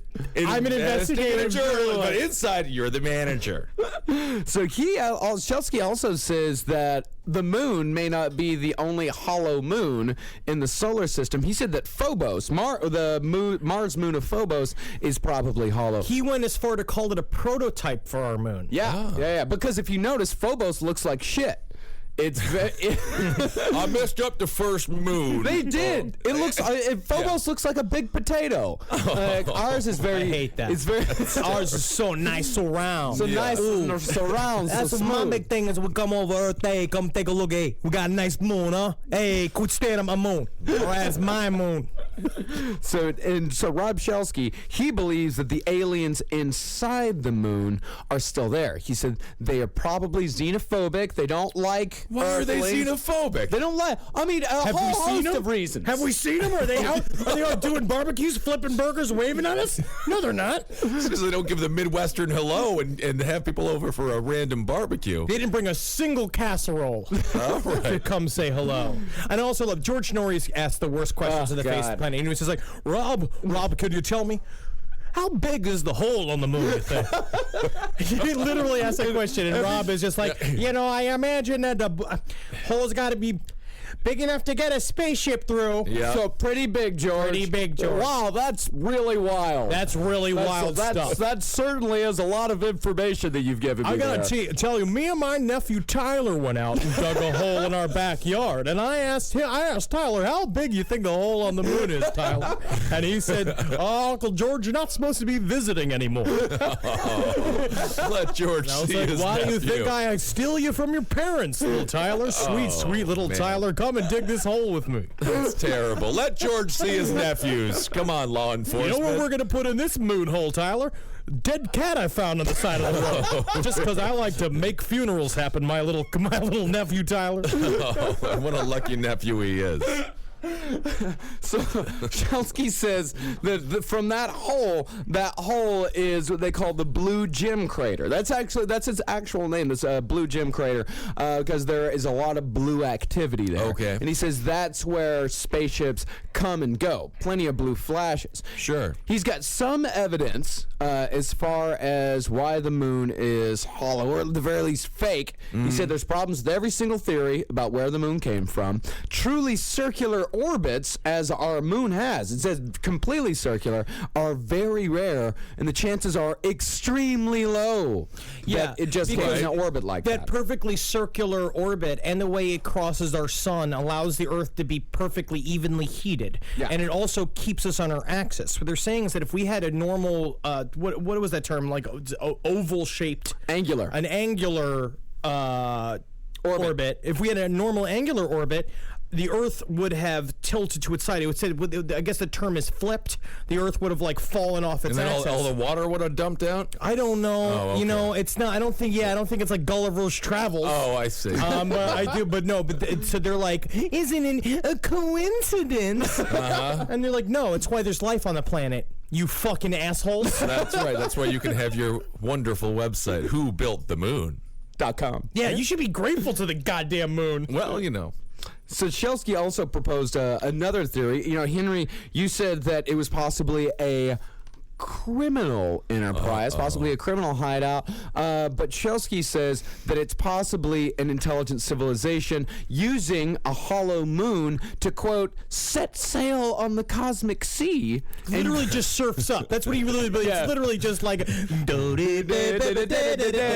Yeah, cool. Yeah, and he said that they could use it as a refuge to hide from more predatory species. So it's Which just a I'm bunch kinda of pissed ex-cons off- up there. There needs to be a movie made with Stallone and Arnold and a whole series of other action figures trying to escape the moon. There needs to be a documentary with Sylvester Stallone and Arnold Schwarzenegger. Send them to the moon and have them go look for the hole. Yes, that would be a better film there. Yeah, and as far as the recorded history goes, a number of ancient civilizations, such as the Mayans, spoke of a time when there was no moon. And they didn't get anything wrong. No. Mayans nailed it. We're not in the year 2015 right now. Then they invented soccer. And well, yeah, but they used to use human heads that they would kick around after they'd behead somebody for looking at a woman all odd. Basketball too. Yep, there was human heads in that as well, and the losing team got murdered. So that's how you made more basketballs. What about tamales? They definitely had Tamales good are delicious. Tamales, I believe that is a mestizo recipe. Mestizo, though. So what does that mean? That's when we raped them, right? That's when the Spanish raped them. Yeah, not us. No. Never Anyway, back to the hollow moon. Aristotle, he referred to an ancient race in Greece who said they existed before there was a moon in the sky. Was it? And Henry, correct me if I'm wrong. Was it Aristotle or Plato that was a big proponent of Atlantis? Plato was a toy. I believe that it was. That's Play-Doh. We're talking about Plato. You're sticking me here. I believe it's Aristotle. They both talked about the idea is they would talk about a pre-civilization of a land of giants. That was a thing that every culture's talked about for years and years, which is a whole episode we will eventually do. That did exist, and then they murdered all of us brutally, and that's why we were prehistoric, because we were all fucking thought to be, too strong to live. Very angry, very angry. So this suggests to Mr. Shelsky. Plato. It was Plato. Okay. So it says that he suggests that the moon was maneuvered into its current position thousands or tens of thousands of years ago. That's a tough park job. That's a real tough I would park hate job. to be in charge of that. The backing up, the parking kitty wampus. Or having an alien next to you going in like, you got 6 feet. Yeah. You got 600 feet. You got to cut the wheel. Cut the wheel. God damn it. Klaxor, why didn't you just come in here and park it yourself? I'm smoking a cigarette. This is my break. Union mandated. I've got for our next subject. I've actually got to give one of our listeners credit for posting something on the Facebook page just a couple days ago that had to do with this exact subject that we're talking about. I think we might have a bit of a psychic on our hands out on the Facebook page. I don't know exactly what the guy's name is, but he posted something about the moon being a hologram. Now, the moon is a hologram. The moon is a hologram theory. To me, is the saddest conspiracy theory I've ever seen, because it's literally just like you don't trust anybody. I agree, but you got to stay looking at the moon just in case you see somebody accidentally walk in front of the projection screen, and then you know it's a hologram. Or if it just becomes Tupac because they put the wrong disc in. Who just walked across the moon projection? Is that Raul Julia? He's alive? It's always been me. I'm alive. Oh, I love that guy. And he wasn't a great what a great character actor. Sergeant from Street Fighter. That would be M. Bison. He wasn't a great Bison. Dictator. He was a wonderful Bison. You thought you liked him as Bison? Yeah. Okay. The day that you met M. Bison was the most important day of your life. And it was. For me, it was Tuesday. Yeah, it was Tuesday. Yeah. It was. By the way, that was listener Mike Bean who posted the hologram video. So the video that he showed, it was a man who apparently has been watching the moon for over a year, just staring at the moon every single night. I wish you would do one of those YouTube things or internet things where you take a picture of yourself every single day for a year and you get to watch it in like 10 seconds. And also, in another life, like literally 300 years ago, that would have made this man like Garcia Lorca. Like he would have been a romantic poet. Instead, he became this. He became Sea Crow 777 on YouTube. Oh yeah, not the right time for this guy to be alive. Definitely not. But he stared at the moon looking for quote unquote objects. Just from Earth, no telescope, or no? He's using telescope. Okay. He's he's using a telescope. He's using a digital camera, and he's recording everything. Did you see his apparatus too? When it showed it showed. Maybe I'm thinking of the other guy, Dave Johnson. He showed his apparatus for filming the moon to make sure that it was a hologram. Beautiful. And it's literally just like straight up a VHS recorder duct taped to a telescope. Like no joke. So he saw he was watching playback from one of his moon recordings, and he saw hologram waves moving from the bottom of the moon to the top of the moon on 2 separate occasions. What's sadder, watching the moon or then watching the footage of you watching the moon? Watching the footage of you watching the moon. That is watching the moon game tape. Is the saddest. exercise. He says that this is not how a digital camera malfunctions. A digital camera malfunctions through pixelation.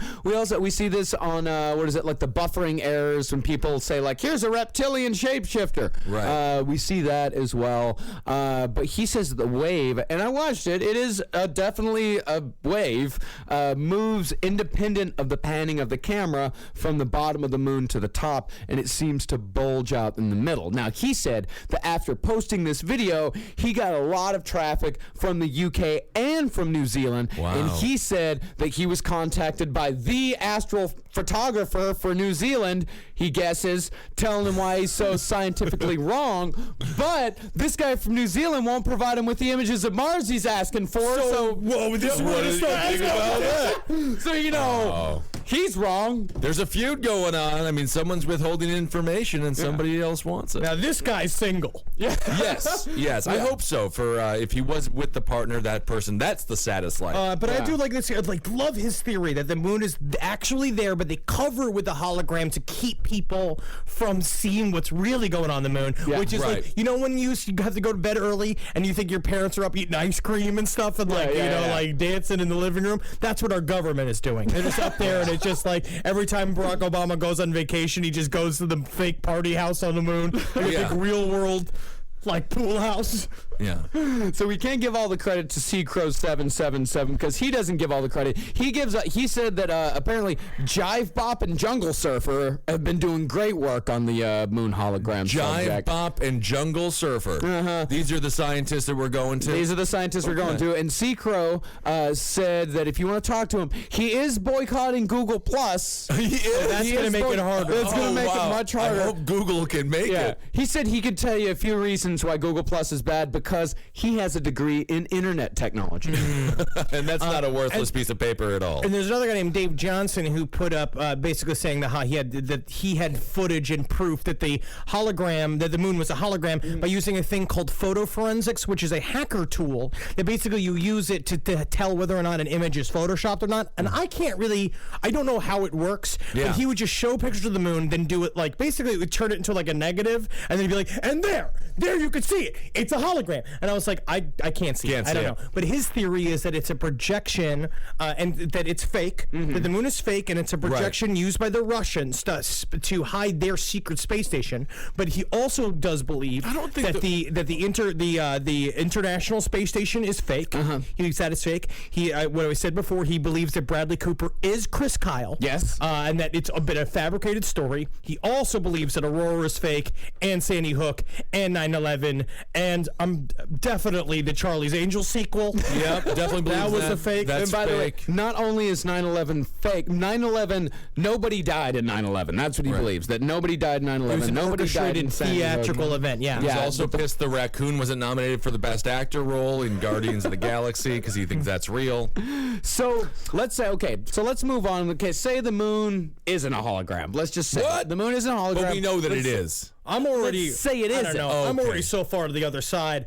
I don't know who to trust or what to trust. I think the sun's God's flashlight. I just wish they would just play like Wet Hot American Summer on there sometimes. I love that movie. That'd be If the fucking moon dope. could like play that sometimes. Yeah, or, like, play this is Major the- League on that or Yeah, something. just like Friday night movie night on the moon. That would be great, government, because we know you're just projecting whatever the hell you want to anyway on there. So let's move on from expert Crow777 and let's go to another hero named Vito Saccheri. Oh, this guy's awesome. This guy he's the only one fighting for America. He is. They just stormed. What building did they storm? They stormed the federal building. They stormed the gates of NASA, my friend. There was a book. Who wrote Somebody Else is on the Moon? I don't know. It's this book called Somebody Else is on the Moon. There was literally like 750 mass market copies like made in the 70s. Whoa. Vito found it and he brought it to NASA. Literally went to the offices of NASA. Yeah, petroleum engineer Vito Saccheri. And he's like, you prove to me that these photos are fake. And so what this book shows are grainy photos that people took from telescopes in the 60s of various structures that were found on the moon that were I don't know how to put it, dubious. Yes. So they calmed best. Vito down. They definitely had to calm him down. Well, for his own health. at first they wouldn't see him, Right. Because it said that Vito said that him and a quote unquote friend who remained unnamed, because we came upon Vito in a Netflix documentary called Aliens on the Moon. Not a subtle title. No, definitely. In fact, I texted Ben and Henry yesterday and said like, "Hey, what's the name of that documentary about aliens on the moon?" And they both immediately texted me back, "Aliens on the moon." Yes, they want you to get the information. Yeah, I don't want you to be confused when Googling it. No, definitely no, not at all. So Vito and his friend, they stormed the gates, and NASA, they placated him. They said, like, all right, like, go home, fill out all these forms, and, you know, we'll get back to you when you can. But Vito, he called back NASA, and he said, if you don't show me the high-res photos that are in Somebody Else's on the Moon, I am going to make hundreds of copies of Somebody Else's on the Moon. And I'm going to drop them off at people's houses. Yes, like a dumb delivery man. Yes, and I'm going to disseminate them everywhere. Oh, and my then goodness. what kind of mess are you going to have in your hands, NASA? And then I what can are you literally gonna do? see the scientist's Right. response where he takes off his glasses and rubs his brow, and he just sits there just like, I guess, I had to get all those equations in by 4, but I guess I could just wait Vito, just come inside. Come and stop yelling. Stop yelling, Vito, please. Please, just come inside. And so they let him inside, and they showed him all the high-res stuff. Yeah. They gave it to him. And thousands of pictures. It's really cool. It's awesome. Yeah, it's pictures, super cool pictures. Badass Yeah, and he made a pictures. big deal, and he's just like, and they had that. There was an officer standing above me, just making sure I wasn't knowing the full truth. They were making You're a sure you lunatic, weren't Vito. jerking off on it, Vito. Right, yes, he was trying to steal it. And Vito, but he said that he saw structures, pipelines, bridges, machinery, tank tracks, all kinds of manufactured technology. He said that he saw what appeared to be a cooling tower from a nuclear power plant. A gun turret, a gun turret, that's spaceship over launched a mile up there. long. Yeah, he said they also appeared to be like radio satellites, like those used not in SETI, SETI. That's the signals that we send out into space to see if aliens respond to us. So they said that they saw shapes of satellites that looked a lot like theirs. And really, one NASA photographer said that doctoring photographs is all a part of the job. And it's really common. I've actually heard that too, in terms of like when you go into different alien evidence, like all the different pictures of the UFOs, a lot of times they're doctored. Yeah. They'll be kind of, but they're old school doctored. Yeah. It's not like they literally They cut airbrush it, the they negative. splice it, and But it's Looney Tunes. It's very fun. So what they do with these, how they prove it all is, so Aliens on the Moon is so funny. We'll just show like a screen cap from Google Moon, And then you see nothing. and then they use the paintbrush tool and just click it, and then like a blob shows up, and then they're like, or the "You see paint that?" bucket tool. Paint bucket tool, and then they see highways, road structures. None of it makes any sense. None of it makes any sense. They just kind of put images on it. It looks like a Rorschach test. It really does. And they saw. When you click right here, you could see my ex-girlfriend Stacy's on the moon. Probably blowing Rob. Probably blowing Rob. He works at the Family Video. He's got a good job. And then during the Aliens on the Moon, they also interview a scientist, a beautiful gal with red hair, and she basically just lays out what we know to be the truth at this point, And it keeps cutting back completely to her. debunks everything that they just say. She's but like, it's well, really a lot of wonderful. those tricks. She's like, yes, it's true. There is a lot of interest in alien races and things going on. You could see by the social media websites and all different websites made, but most of this is just done by asteroid contact. It's just like all of this is just, this is fun. We love the interest they're getting. That's what she was kind of basically saying. Just like, we love that people come to, because you work for NASA. She's like that people are interested in it and will come talk to her about stuff. And then she can be like, here's a pamphlet of what the real shit is. Please stop yelling, sir. And then right after, the narrator would come in and said, but is it possible that this could have been a structure put here by an alien Also, the best part race? about Aliens on the Moon is that every question they're asked is as simple. It's just all you have to go is no. Absolutely not. No. Someone's got to deflate this moon. That's all I'm But could saying. it be? No way. Nope. Is it possible? No way. There's a Never in large 1,000 worm. Have we asked the question? Yes, you have, and the answer is no. Yeah. There's a great bridge on there that just seems to collapse and goes nowhere. There's some really powerful footage. And what they Aliens and the Moon did not exactly get its point across in a very Well, I mean, good they way. did interview a couple of astronauts. They interviewed this guy, Edgar Mitchell, from the Apollo 14 missions. He actually walked on the moon himself. He says that he very strongly believes that there are alien structures on the far side of the moon. He's a firm believer in aliens. And I love that. Right after they showed the footage from Edgar Mitchell, they brought one of the quote-unquote experts on, and he was like, and he's a scientist. Like, he's actually a scientist, and he believes in this But stuff. Famously, Buzz Aldrin and Neil Armstrong both believe in alien contact. I mean, Neil Armstrong believed that they were tracked by lights when they went up there. He saw lights in the sky, and he was afraid to report it back. Yeah, he said they're here, they're parked around the crater, and they're watching us. Yeah. Right. Which is also what he's doing to his ex-wife. Which is awesome. You know, it's what you gotta do. Yeah, I love the astronaut perspective on it. So and this they're, is they're kinda- smart enough to know that there probably are aliens on the moon. I would assume if you're an astronaut, you have to have a wide view of the world, and I think they would be ignorant not to believe in extraterrestrial life. Although the moon being hollow is a little controversial. I do imagine that astronauts have seen enough to know that reality is a little bit more fluid than we think. And when they talk about when things break down on a quantum level, which is where like kind of all the hooby-jooby stuff in the universe happens, like I'm certain they know that there's not enough math to back up all the shit that happens all the time. Yeah. So they know it. They understand, and they've seen shit. They went up there. They saw some stuff. They saw some anomalous stuff. But you know, they're also 75, and you know, they probably wear a space helmet every once in a while, and they sit there going like 5, 4. They're like, Neil, it's time for your pudding. And then he gets up off the lazy chair. Yes.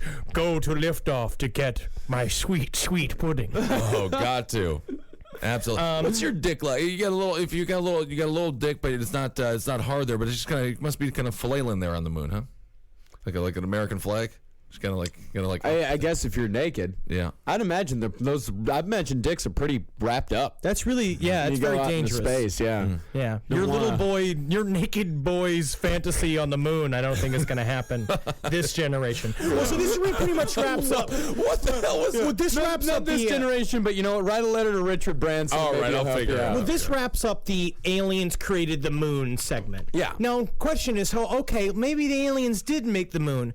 Then where the fuck did this fake moon come from, and why is it so perfectly suited to generating human life? Answer: time travelers. Uh-oh. We Love built it. We built it. Humanity has to go back soon. Has to go back in time 4.6 billion years to build the Earth's moon. So if humanity doesn't go back in time 4.6 billion years to build a moon, then humanity won't exist.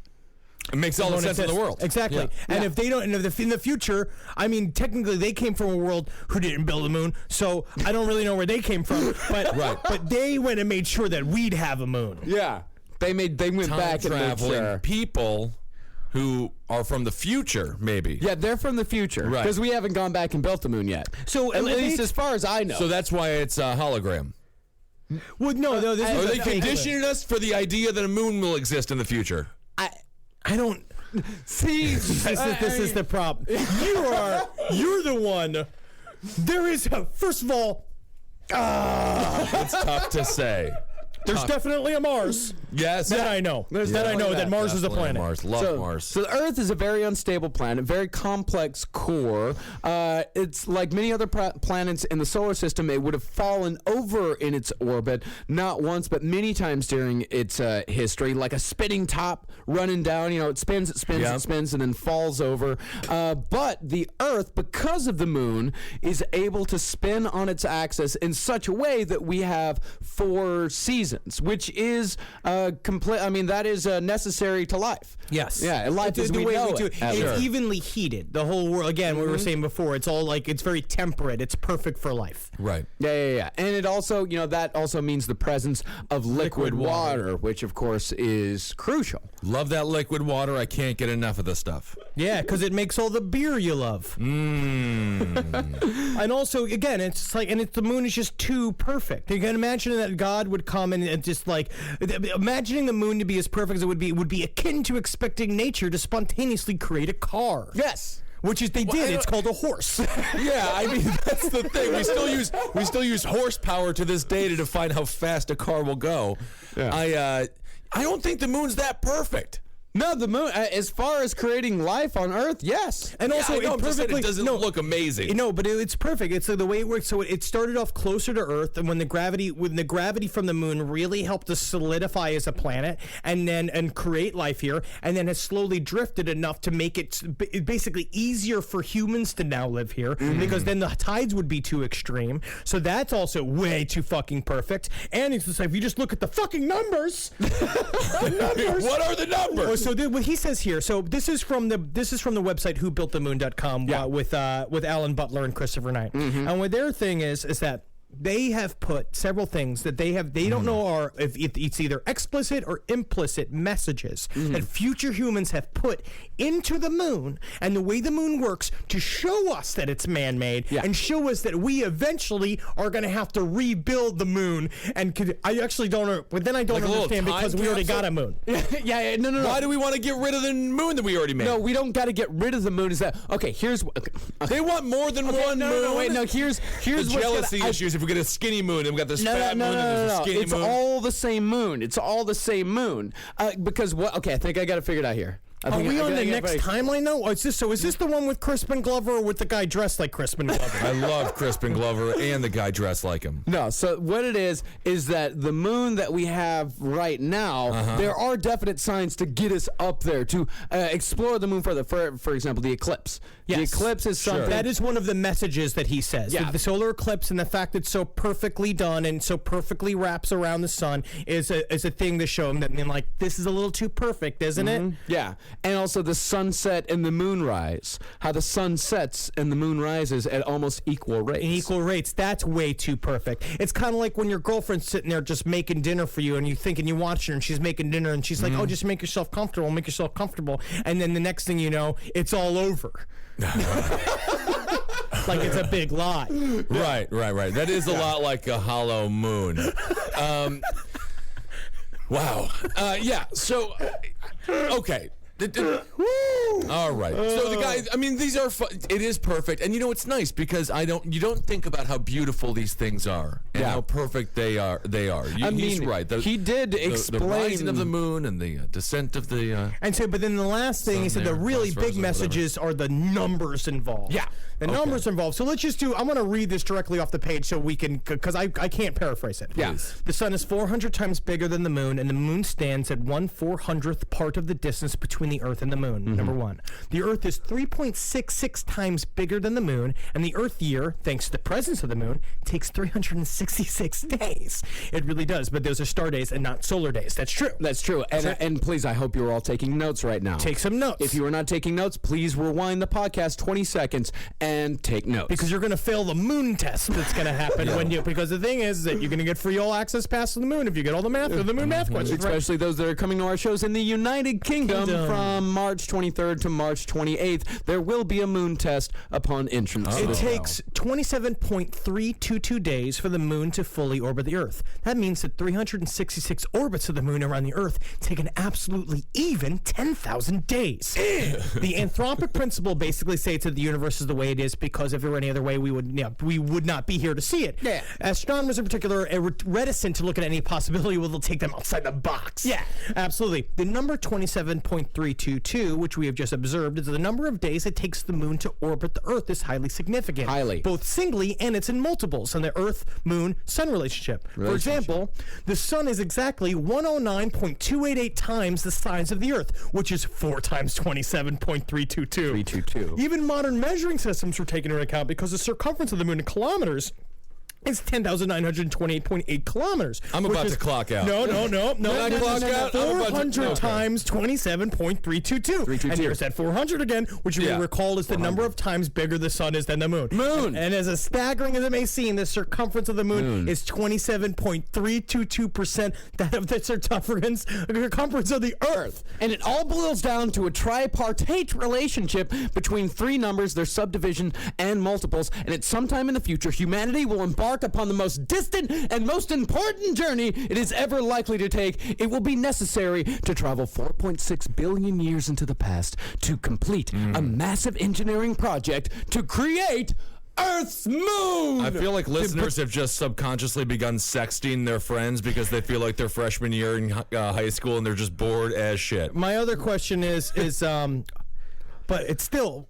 We already got the moon. We have the moon. Yeah, I know. So why do we have to go back and build the moon again? Well, the circumstances behind it are all explained in Alan Butler's 2012 book, Intervention, which I refuse to read. We got to get the book. I refuse. I'm not going to self-publish. His intervention theory. Yeah, self-published. Penguin didn't pick this one up. And literally, not Pendant either. His whole intervention theory is that future humans came back and did everything. Future humans came back and helped us build the pyramids. Future humans came back and helped us do every single gigantic thing. And so all this stuff that future humans, I guess, just didn't have, and they were going to do the thing, be like, I'm going to give them what my daddy never gave me.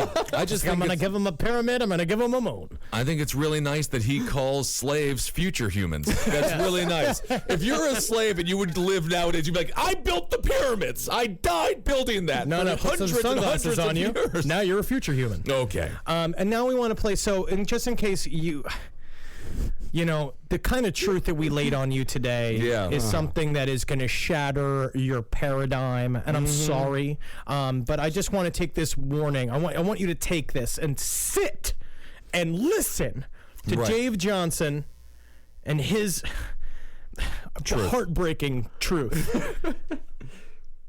Sit. Don't talk. Sit. And think about what you just saw. Take away all the magical powers of the so-called moon. All the magical powers that you quite literally learned about in the 2nd grade. That's how sub-basement, low-level lie this is. You were told a bunch of magical powers. Oh, it controls the tides and the blah and the forget about all that nonsense. You have no proof of that. Nor do they. It's called a prevailing theory. And everyone who doesn't jump on the prevailing theory is labeled a moron. Air quotes.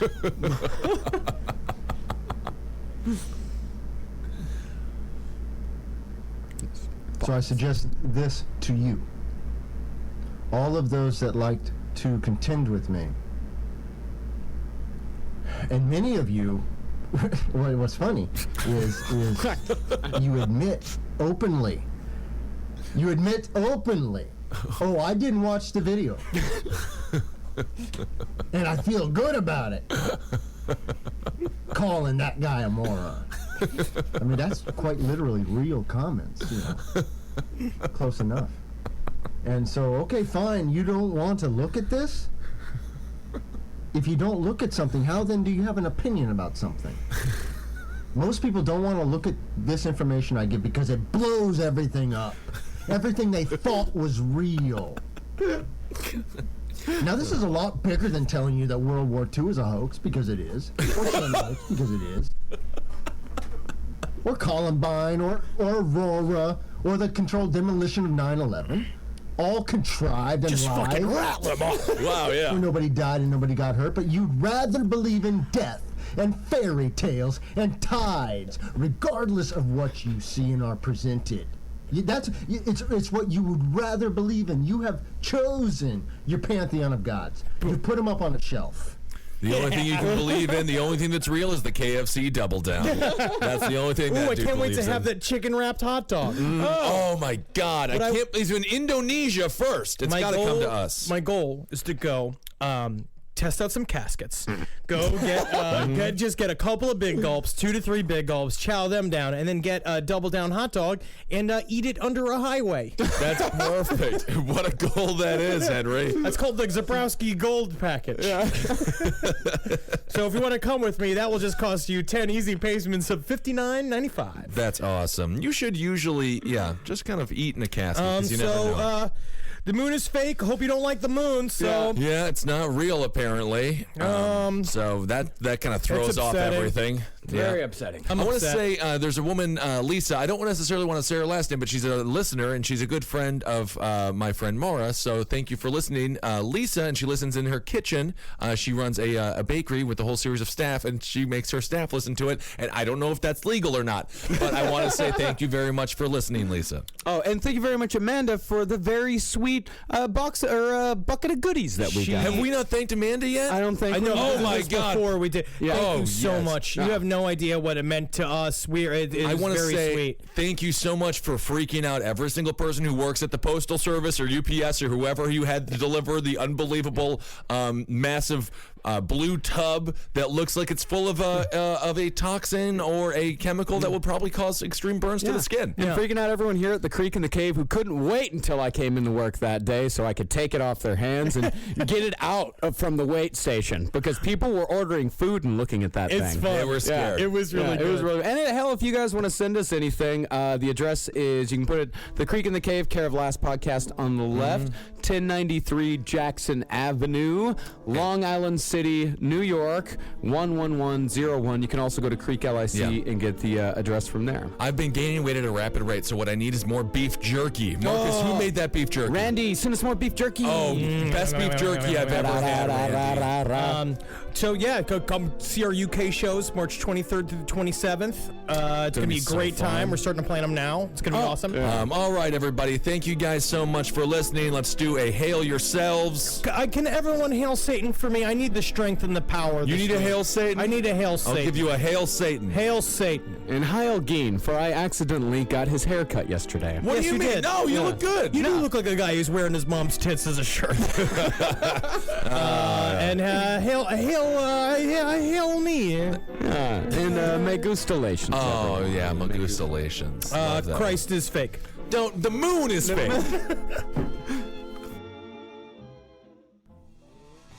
For more shows like the one you just listened to, go to cavecomedyradio.com.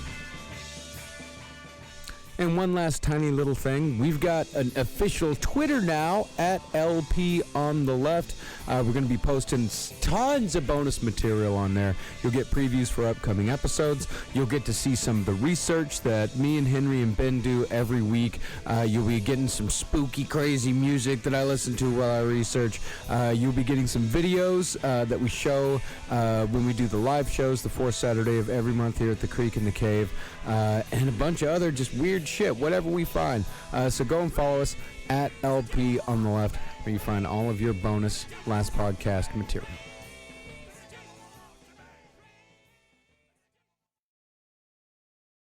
Before we get to our show, let's hear a word from our sponsor, Squarespace. A dream is just a great idea that doesn't have a website yet. Make it a reality with Squarespace. Squarespace makes it easy to turn your idea into a unique website, showcase your work, blog, or publish your content, even sell products and services of all kinds in just a few clicks. With 24/7 award-winning customer support, you can customize everything, from look and feel to settings and products, using beautiful templates created by world-class designers. And there's nothing to install, patch, or upgrade, ever. Head to squarespace.com/LAST for a free trial, and when you're ready to launch, use the offer code LAST to save 10% off your first purchase of a website or domain. Now on with the show. Hey, what's up, everyone? How are you? Last Podcast on the left here with you. We have some big announcements about live shows. Many big announcements. Yeah! We're going to be coming to many cities around the United States this summer, including visiting a couple of the states that we were number one in that poll that was done not too long ago. And the first state that we're going to be going to is Arizona. Awesome. Yeah. We're going to be coming to Phoenix, Arizona. We're going to be playing the Van Buren. Tickets are on sale right now. That show is Thursday, June 28th. Then the very next day, we're going to be flying to Boston, Massachusetts to do the Wilbur Theater. And then the day after that, we're going to be flying to Philadelphia, Pennsylvania to do the Trocadero. So we're definitely just doing a triangle tour of America, which I don't know if we're calling it that, but we can't wait to fucking be there. I think we're going to call it Hangover in the Sky Tour. Yes. Yes.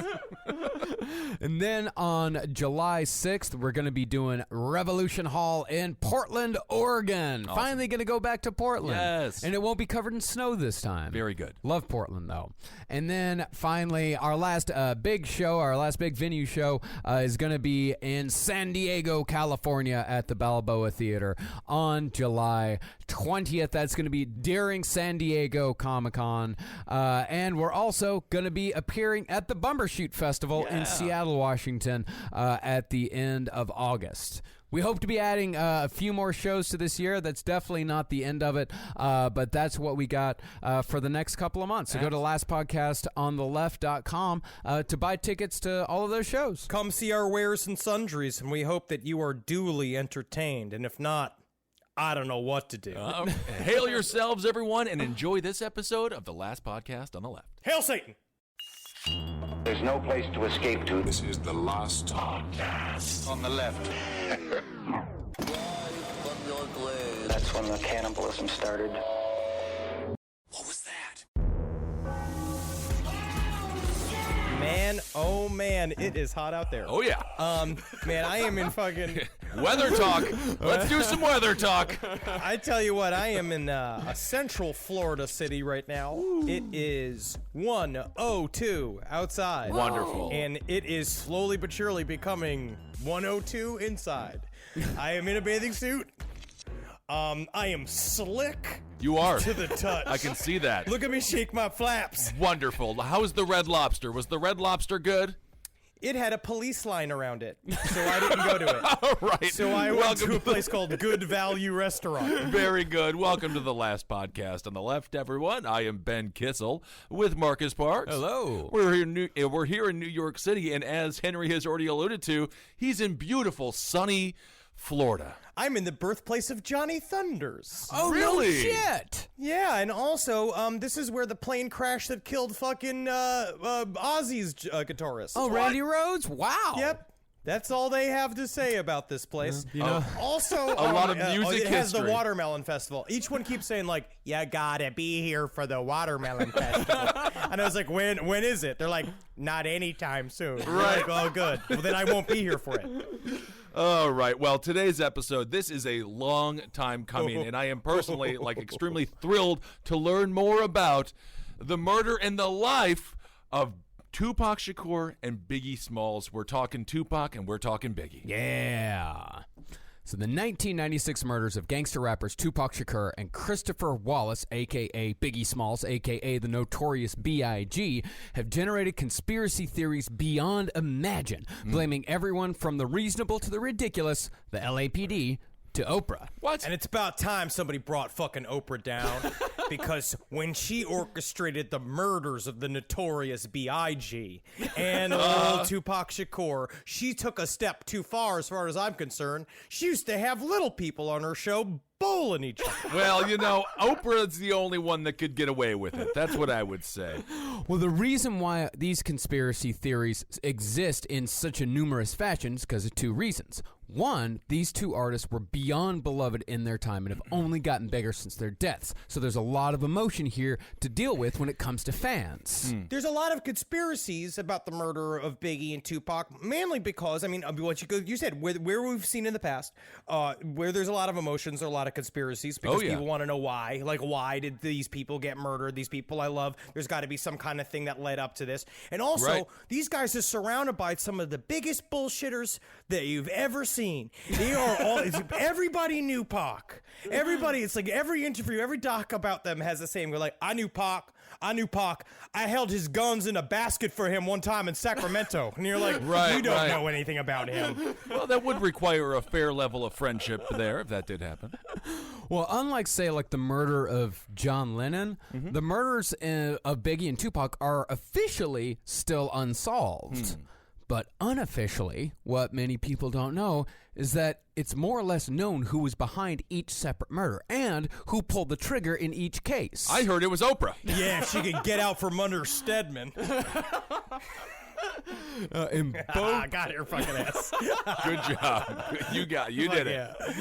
In both cases, there was motive and there was means. But like the vast majority of things that end in murder are, both are fantastically stupid. And maybe that's why people have been reluctant to accept the truth. We want the deaths of our heroes to mean something. But unfortunately, sometimes death comes just because you weren't paying attention to what was going on around you. And it seems like that's exactly what happened here. You got to be careful who you surround yourself with.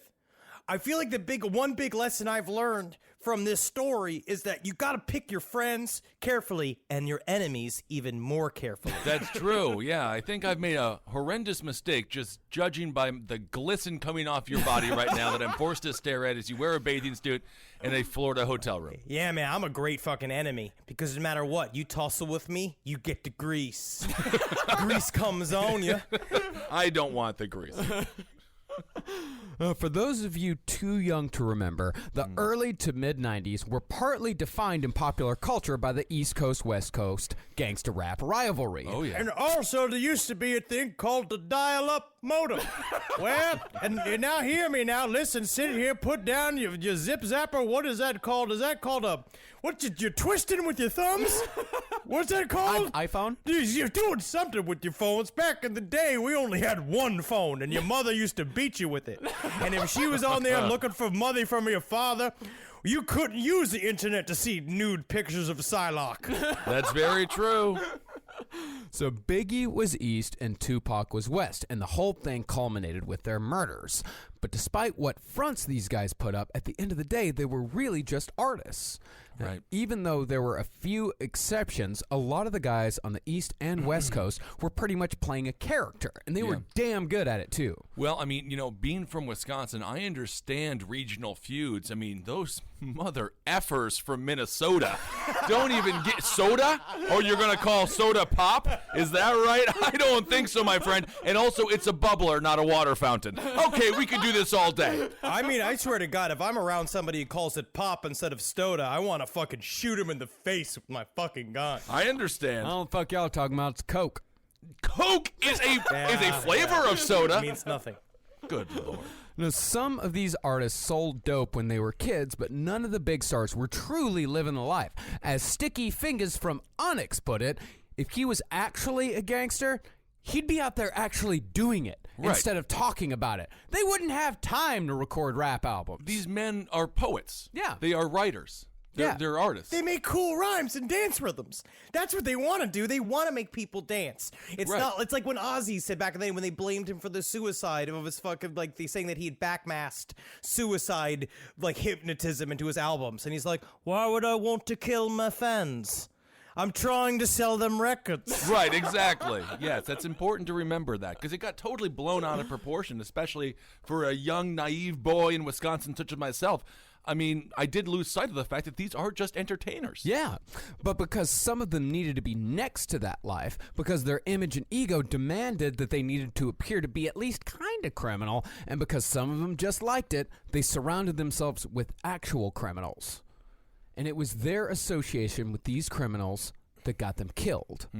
But in order for us to really tell the story of Biggie and Tupac, we got to tell the story of just how the East Coast-West Coast rivalry came to be. All right. What I will say is my one experience on a Scorsese film is that it's very similar to that.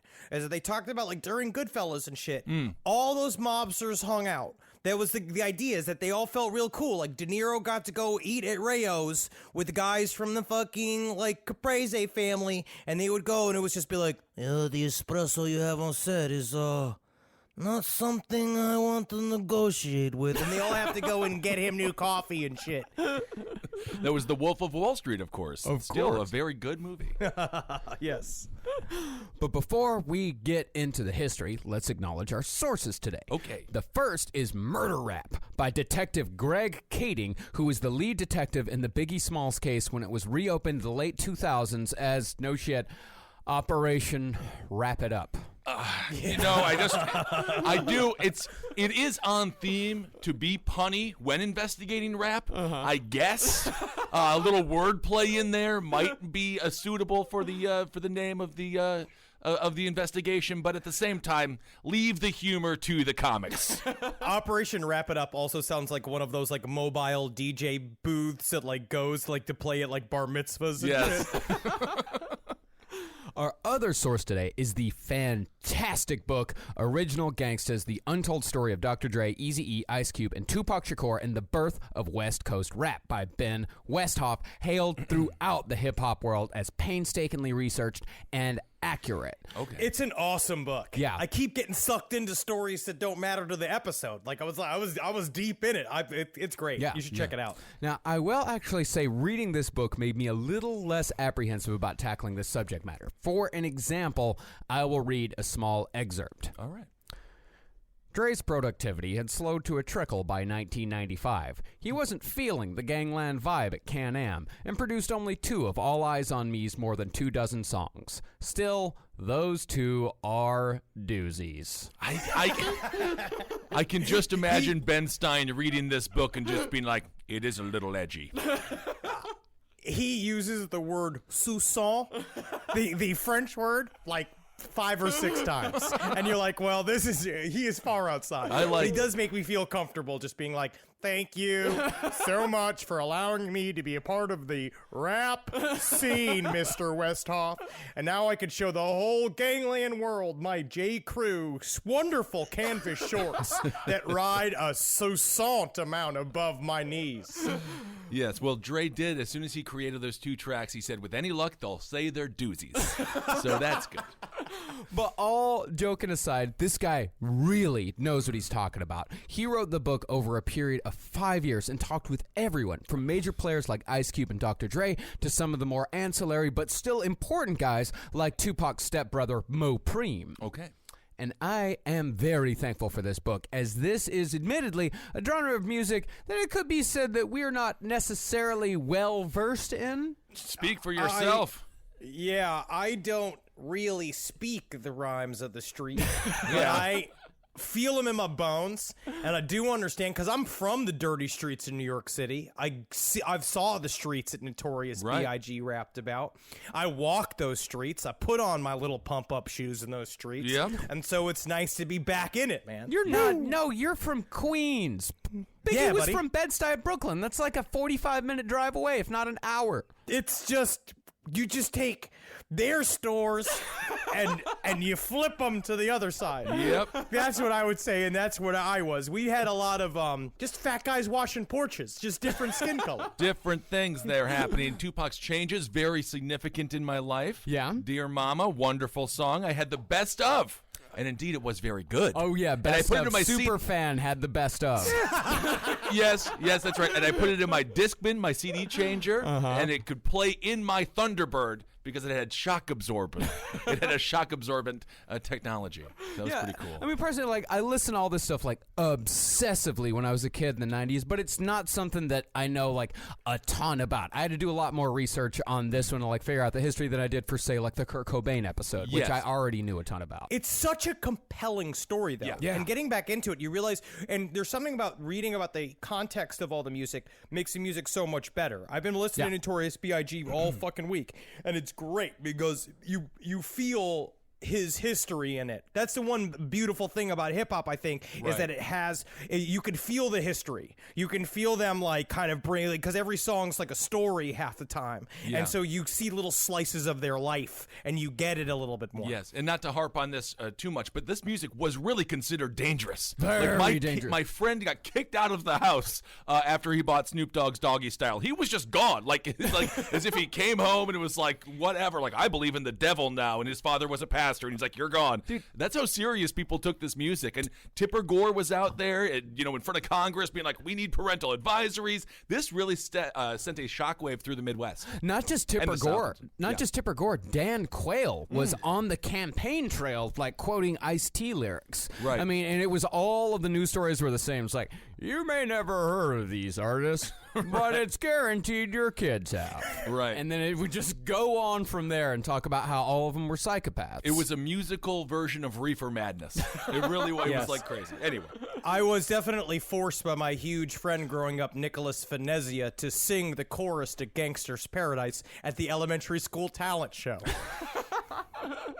Oh yeah, my older brother did get grounded for a month for owning the Naughty by Nature album. That was very tame, though. Oh, really, very tame. And I'm just gonna say this: most people are naughty by nurture. Nurture versus nature, ladies and Yes, gentlemen. it's No a one's mixture born of naughty. nature and I just nurture, want Kissel, please. Okay. It is a mixture. Okay.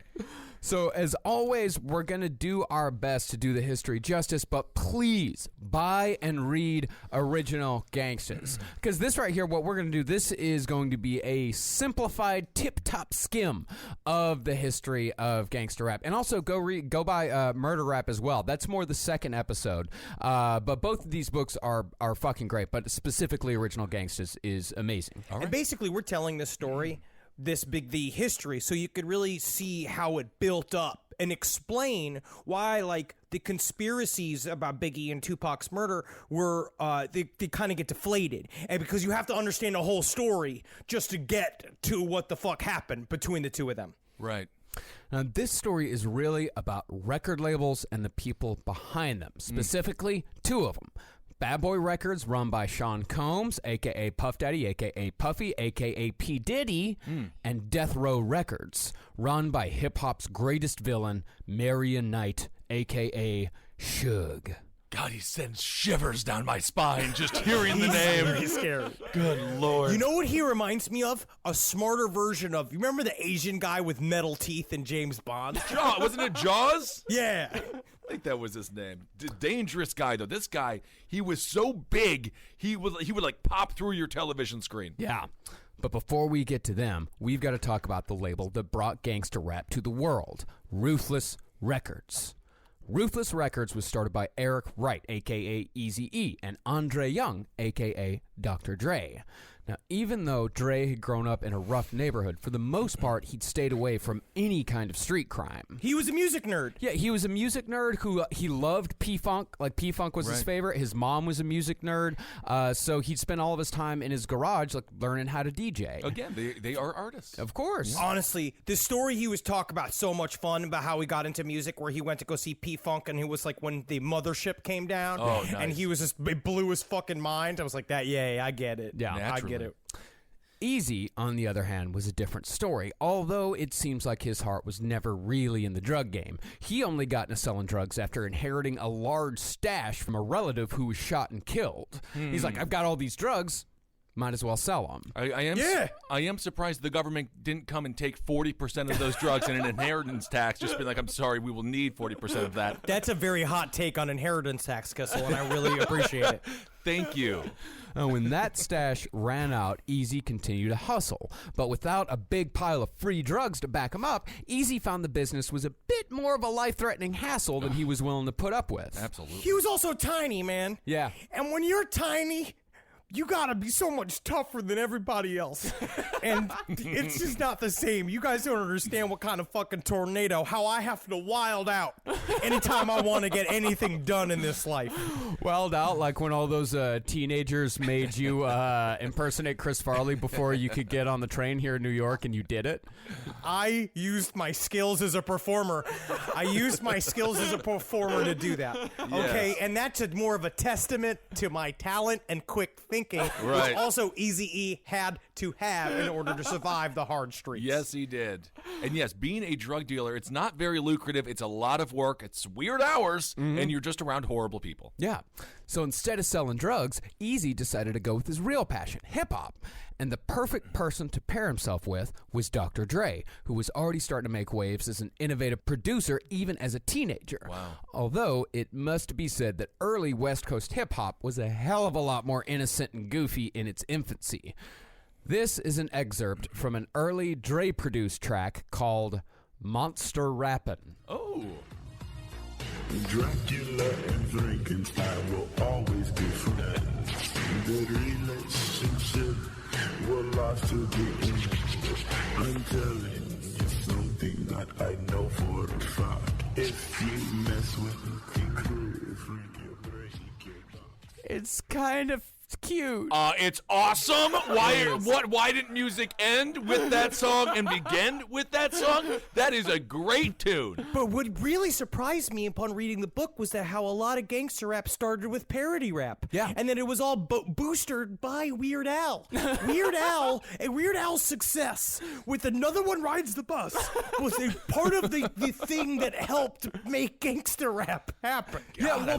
Because Weird Al was he was from right north of South Central LA. He was like from Linwood, or right north of Compton. So like Weird Al was like kind of a neighborhood guy. That's so Another funny. One Rides the Bus came out, and so they started another one of the really weird ones was called Rappin' Duke, and it was a guy rapping as John Wayne. Hey, all right. Yeah, and actually that song was name checked in Biggie's song "Juicy" as like talking about like, look at how far we've come. We went from Rappin' Duke to this. That's so funny. Because the whole song's about like rags to riches. That's why it's such a great fucking song. Great. I like that. Man, that monster song is in my head. Oh yeah, Dracula and Frankenstein will always be friends. I will keep that in my heart forever. Yeah, absolutely. Monster makes you think of Monster Squad, that great children's film there. Yeah, and that's not the extent of Dre's goofiness. Before gangster rap was electro rap. What we just listened to was more like electro rap. And Dre went all in with his first group, World Class Wreckin' Crew. Nice. Their first photo shoot featured Dre wearing eyeliner and a sequined, form-fitting, cream-colored jumpsuit, complete with a stethoscope to really drive the Dr. Dre point home. I get it. It was during glam time as well. So it's like the 80s glam rock was also big. Right. And so everybody was doing makeup. And so his buddy kind of convinced him to put on this outfit. They made this like doctor's uniform for him to wear. And the whole time was like, I don't like this. He's like, no, everybody's into this shit, man. Meanwhile, he comes out of the dressing room in a full lace fucking like suit. And Dre's like, we're going to get fucking murdered when people see this shit. They looked pretty good, though. Well, the style in L.A. back then was much different because dudes from New York would come to play in L.A., like Run DMC would come. And, you know, it's Run DMC. And then they'd show up in L.A. and they'd go to the clubs in L.A. and everyone was wearing, like, these form-fitting, like, suits. Everyone looked like an extra from New Jack City. Okay. Like, so they were, like, they dressed, like, super nice. Okay. And New York was just like, I don't know about this. Well, New York had the fucking Gilligan's hat, big glasses, and dookie ropes.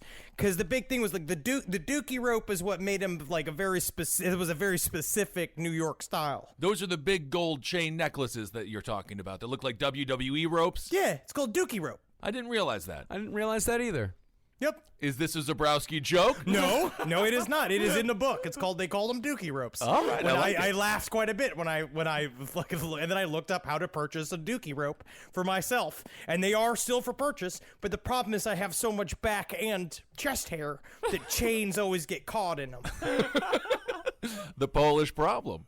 Support for today's show comes from Squarespace. Think it, dream it, make it with Squarespace. With beautiful templates created by world-class designers, Squarespace makes it easy to turn your idea into a new and unique website. Customize everything from look and feel to settings and products, all optimized for mobile, right out of the box with built-in search engine optimization. You can showcase your work, blog, or publish content, announce a special project, even sell products and services of all kinds in just a few clicks. Then use Squarespace's analytics to help you grow in real time. There's nothing to install, patch, or upgrade ever. Though, if you do have a question, Squarespace's award-winning 24/7 customer support is there to help. Keep dreaming, but make it a reality with a website from Squarespace. Head to squarespace.com/LAST for a free trial, and when you're ready to launch, use the offer code LAST to save 10% off your first purchase of a website or domain. That's squarespace.com/LAST, offer code LAST. Well, while Monster Rap is obviously a joke song, that same dude, Layla Goodman, put out some legitimately good tracks as well. He was also a drug dealer and helped to finance Easy and Dre's early pursuits. Okay. And that is when O'Shea Jackson, a.k.a. Ice Cube, came into the mix. Now, despite Cube being one of the most intense rappers in history, and possibly my personal favorite, there's not an ounce of serious criminality in Ice Cube. Never has been. Ice Cube was an artist, writing about what he saw going on around him. But ironically, even though these guys popularized the gangster lifestyle with their music, their early work was largely anti-gang. It was a little bit like the Burger King Kids Club. It was all just like gangs of chumps. Yes. Right. Well, obviously, but they weren't being.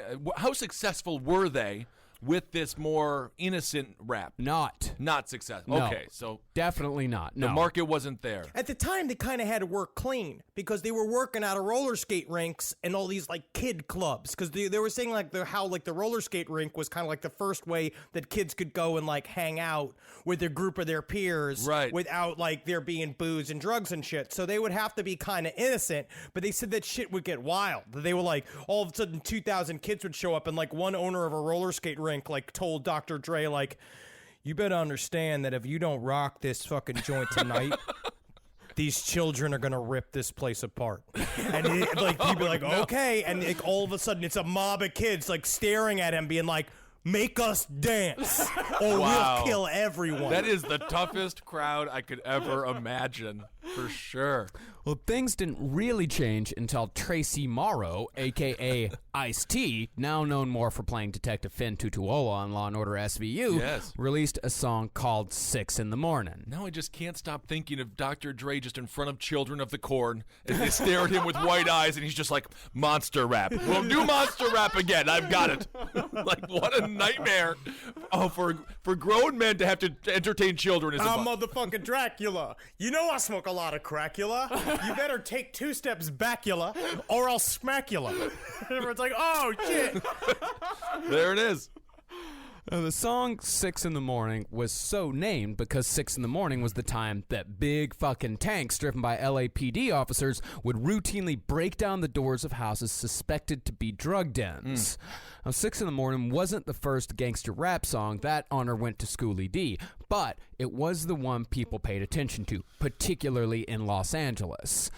And that's the thing to remember. Even though these guys weren't living the lifestyle completely, it was still a part of their everyday life. Right. They may not have been selling, but they could still very easily get killed in the crossfire. Yeah, or be sprinkled with drugs and put under arrest anyway, and all that kind of stuff. Oh yeah, because the LAPD had a unit at this time. They called it the Crash Unit, and it was an anti-gang unit. And the officers freely admitted to carrying around spare guns and drugs, right? Because they said, well, they're doing it anyway. Just because we can't find it on them doesn't mean they're not guilty. Yeah, great police work. Really good police work. Yeah. See, the younger folks out there may not remember the Crip Blood Wars of the 90s as well as we do, even though we just know it through rap music. And again, Minnesota. You're telling me that is a water fountain? I highly doubt it. Also, back in the day, you'd have to take for father. I remember, if you had a father, you'd get $5.75 from him and go down to the corner store and get him a pack of Marlboro Lights because it was okay to do when you were 8 years old and it was 1992.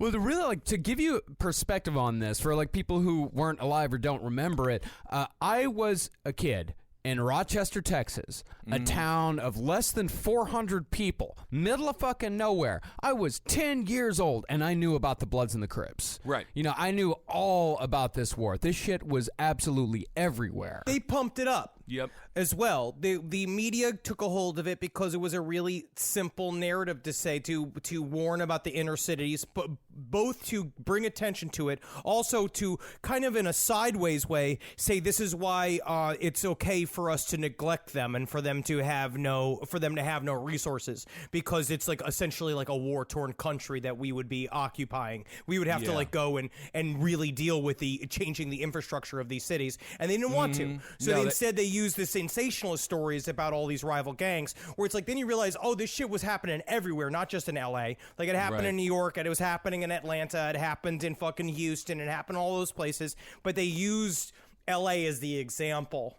Yeah, you had the situation where it was politicized, so you had the war on drugs, the 93 crime bill, all that super predator nonsense, the 3 strikes and you're out, and then you also had the television news being like, this is great ratings. So you just had this two-prong effect, and then you had the music for the young kids. I didn't realize how real it was. Yeah. You watch it on TV, and all of our friends went through phases wearing like whatever, but you didn't quite comprehend the actual devastation. You didn't take it seriously. And that's the thing is that, we as white fellas, like, we were buying the majority of gangster rap. Yeah. Like, that was the majority of their sales were white people, specifically like suburban kids. And sadly, I didn't realize that monster rap was what I wanted the whole time. Everyone wanted to live vicariously through these individuals, and they don't want to hear about monster rap. They want to hear about their vision of the inner city. They want to feel cool. Right. And this shit made you feel so cool. Well, back then, the Crips, whose gang color was blue, were at war with the Bloods, who were red. They had chapters all over the country, but the fighting was the worst where the whole thing began, in South Central LA and the adjacent city of Compton. And this war actually had a slow build, because before the 80s, urban street gangs were more like a protection thing, as in the cops aren't going to come and help us, so we've got to help ourselves. I mean, it definitely resulted in some crime, as most gang activity does, but it wasn't an epidemic.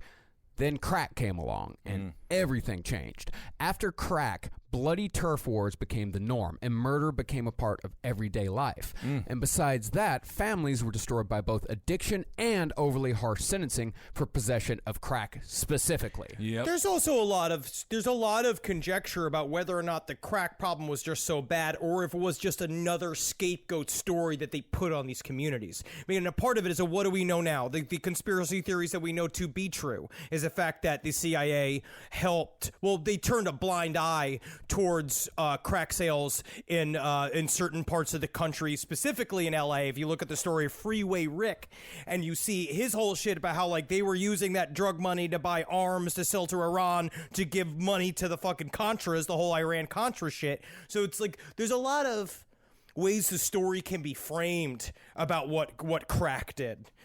But one thing about it is that it was easy to sell, which is why they did it, because it was easier to measure than cocaine, because cocaine would literally like fall off the table if you sneezed. That's true, and 5 times more sentence, so everyone got theirs here. Yeah, and crack is highly addictive. You can become instantly addicted to crack. It's the perfect drug, as far as like selling goes. Sure. And even if you didn't want to be a part of the drug trade in these neighborhoods, a lot of these kids growing up, they didn't really have a choice. Right. I mean, if one or both of your parents are locked up, I mean, how else are you going to survive? Especially you have to take care of like younger brothers or sisters or other members of the family. Sure. Like, just for an example of like how violent this really was, there were 85 murders in Compton in 1987, a town with a population of only about 93,000. To put that into perspective, if New York City had that same murder rate, we'd be looking at 7,200 bodies. 3 times what we were at our very worst. Wow. In 1990. So this is the epidemic is in full swing here. Yeah. But at the same time, Compton at night was different than Compton during the day. Right. Like what a lot of people said, like Compton during day looked like a family neighborhood. Shit would kind of change as the nighttime came. So it was an interesting kind of juxtaposition. In 1949, George Bush Sr. and his wife, young nubile Barbara Bush, lived in Compton in order to, what were they doing, Marcus? I think, he was working for an oil company. Yeah, he was working for an oil company. It used to be like a fancy neighborhood. Well, when things fell apart, it's in that environment that Dre, Cube, Easy, and a couple of other guys named MC Ren and DJ Yella started a group called NWA in order to talk about all this shit in a real, meaningful way that people could relate to. Right. See, before this, musicians and gangs were totally separate. Like, for example, one story told in Original Gangsters had a gang actually calling a timeout during a backyard brawl so the DJ could go home. And both sides stopped fighting, and they helped him load his DJ equipment into his car together, and then as soon as he was gone, boom, fight's back on. Just cut to the DJ, just guys, just Listen, one. These records are very fragile. I understand there's a lot of beef being slung around, but can we take a pause in the Taco Bell moment here and let me get my stuff? And then everyone goes like, hold up, because it was in the street rules that you don't fuck with the DJ. Yeah. And so it's so much fun. That's fun. That's a fun side story to it and a very sad story. Yes. Yeah, that's always so weird to me when they just stop, stare at each other. I mean, it's cartoonish. It's like that cartoon with the cartoon dog, and they chase each other around, and then they clock out, and they punch out, and they're friends. But I don't think they were friends after they punched out here. But yeah, but they were neighbors, though, right? Who? The dog and the... No, the Crips and the Bloods. I mean, this is a relatively small community. Yes. So they lived like by each other. Yeah, they were all right next to each other. It was all sectioned off. But the musicians and the gangsters being separate, NWA changed all that. The DJs and rappers in Los Angeles, they weren't on the outside anymore. Now they were telling stories about what life was actually like on the ground where they lived. So when NWA released the single The Boys in the Hood in 1987, people took notice. And it also didn't hurt cred that Eazy paid for the first pressing with the last of his drug money. Then, when their first album, Straight Outta Compton, hit, Ruthless became one of the most successful indie labels in history. Wow. Ruthless released platinum record after platinum record and kept adding people to their roster. One of these guys was a young kid out of Dallas named the DOC. Although the DOC was signed to Ruthless, he was managed by a relative newcomer to the scene, former Bobby Brown bodyguard, Suge Knight. You know what's scariest about Suge? Is how quiet he is. Yes. I think when a big man is quiet, because he does the thing of like, maybe we can talk about this situation in another room. Like, he does that bit all the time with people, and you're like, I prefer to do it here in the dining room, sir, with everyone watching. And also, like, because Kissel's a big man, but Kissel's a loud big man. Yeah. Which means you see him coming, and that technically makes you, like, less dangerous, because you can get away if you decide to do your fucking tornado fist swing to take out a room, because that's your goon squad move. The Streets of Rage. That's the Streets of Rage move. It's Final Fight. Final Fight, and that's a great move. Yeah, and that guy was the mayor. Was he really? Look at that. So these guys, I mean, they were real entrepreneurs, though. Yes. Right? Like, the fact that, how many people did Eazy employ at this point, like, in his early 20s? Well, Eazy also got help from Jerry Heller. Okay. But still, I mean, these guys were entrepreneurs, absolutely. And Eazy-E, though, at the time, was like, we'll find out. Eazy took care of himself more than anybody else, and he got the majority of the money, which kind of was like one of the first things that fucked up all of their relationships, because Eazy, like, they all signed these old, like, Temptations deals, like, from, like, the 1950s, where they signed away all their rights and nobody made any fucking money, but Eazy hooked up with fucking Jerry Heller early and figured out how to get, like, he gets the 75% chunk. Wait, are you telling me, like, money problems affected friendships? Yes. Are you telling me that? Now I've heard it all. Well, back to Suge. Suge, so named because his childhood nickname was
against an insidious enemy, an enemy who would destroy the Commonwealth, who would have our nation crumble from within.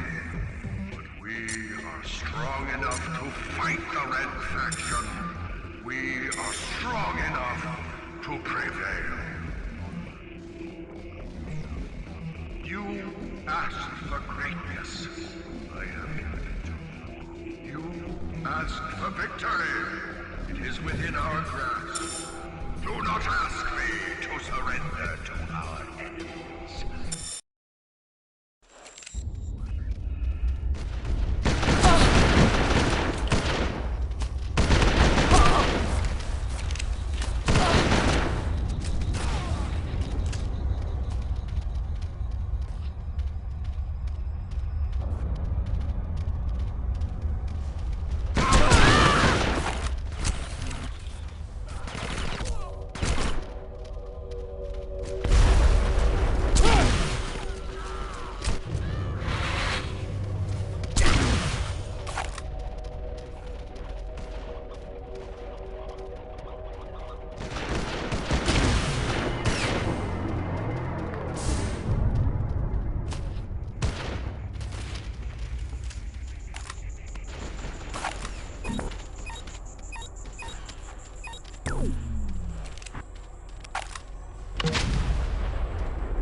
remaining.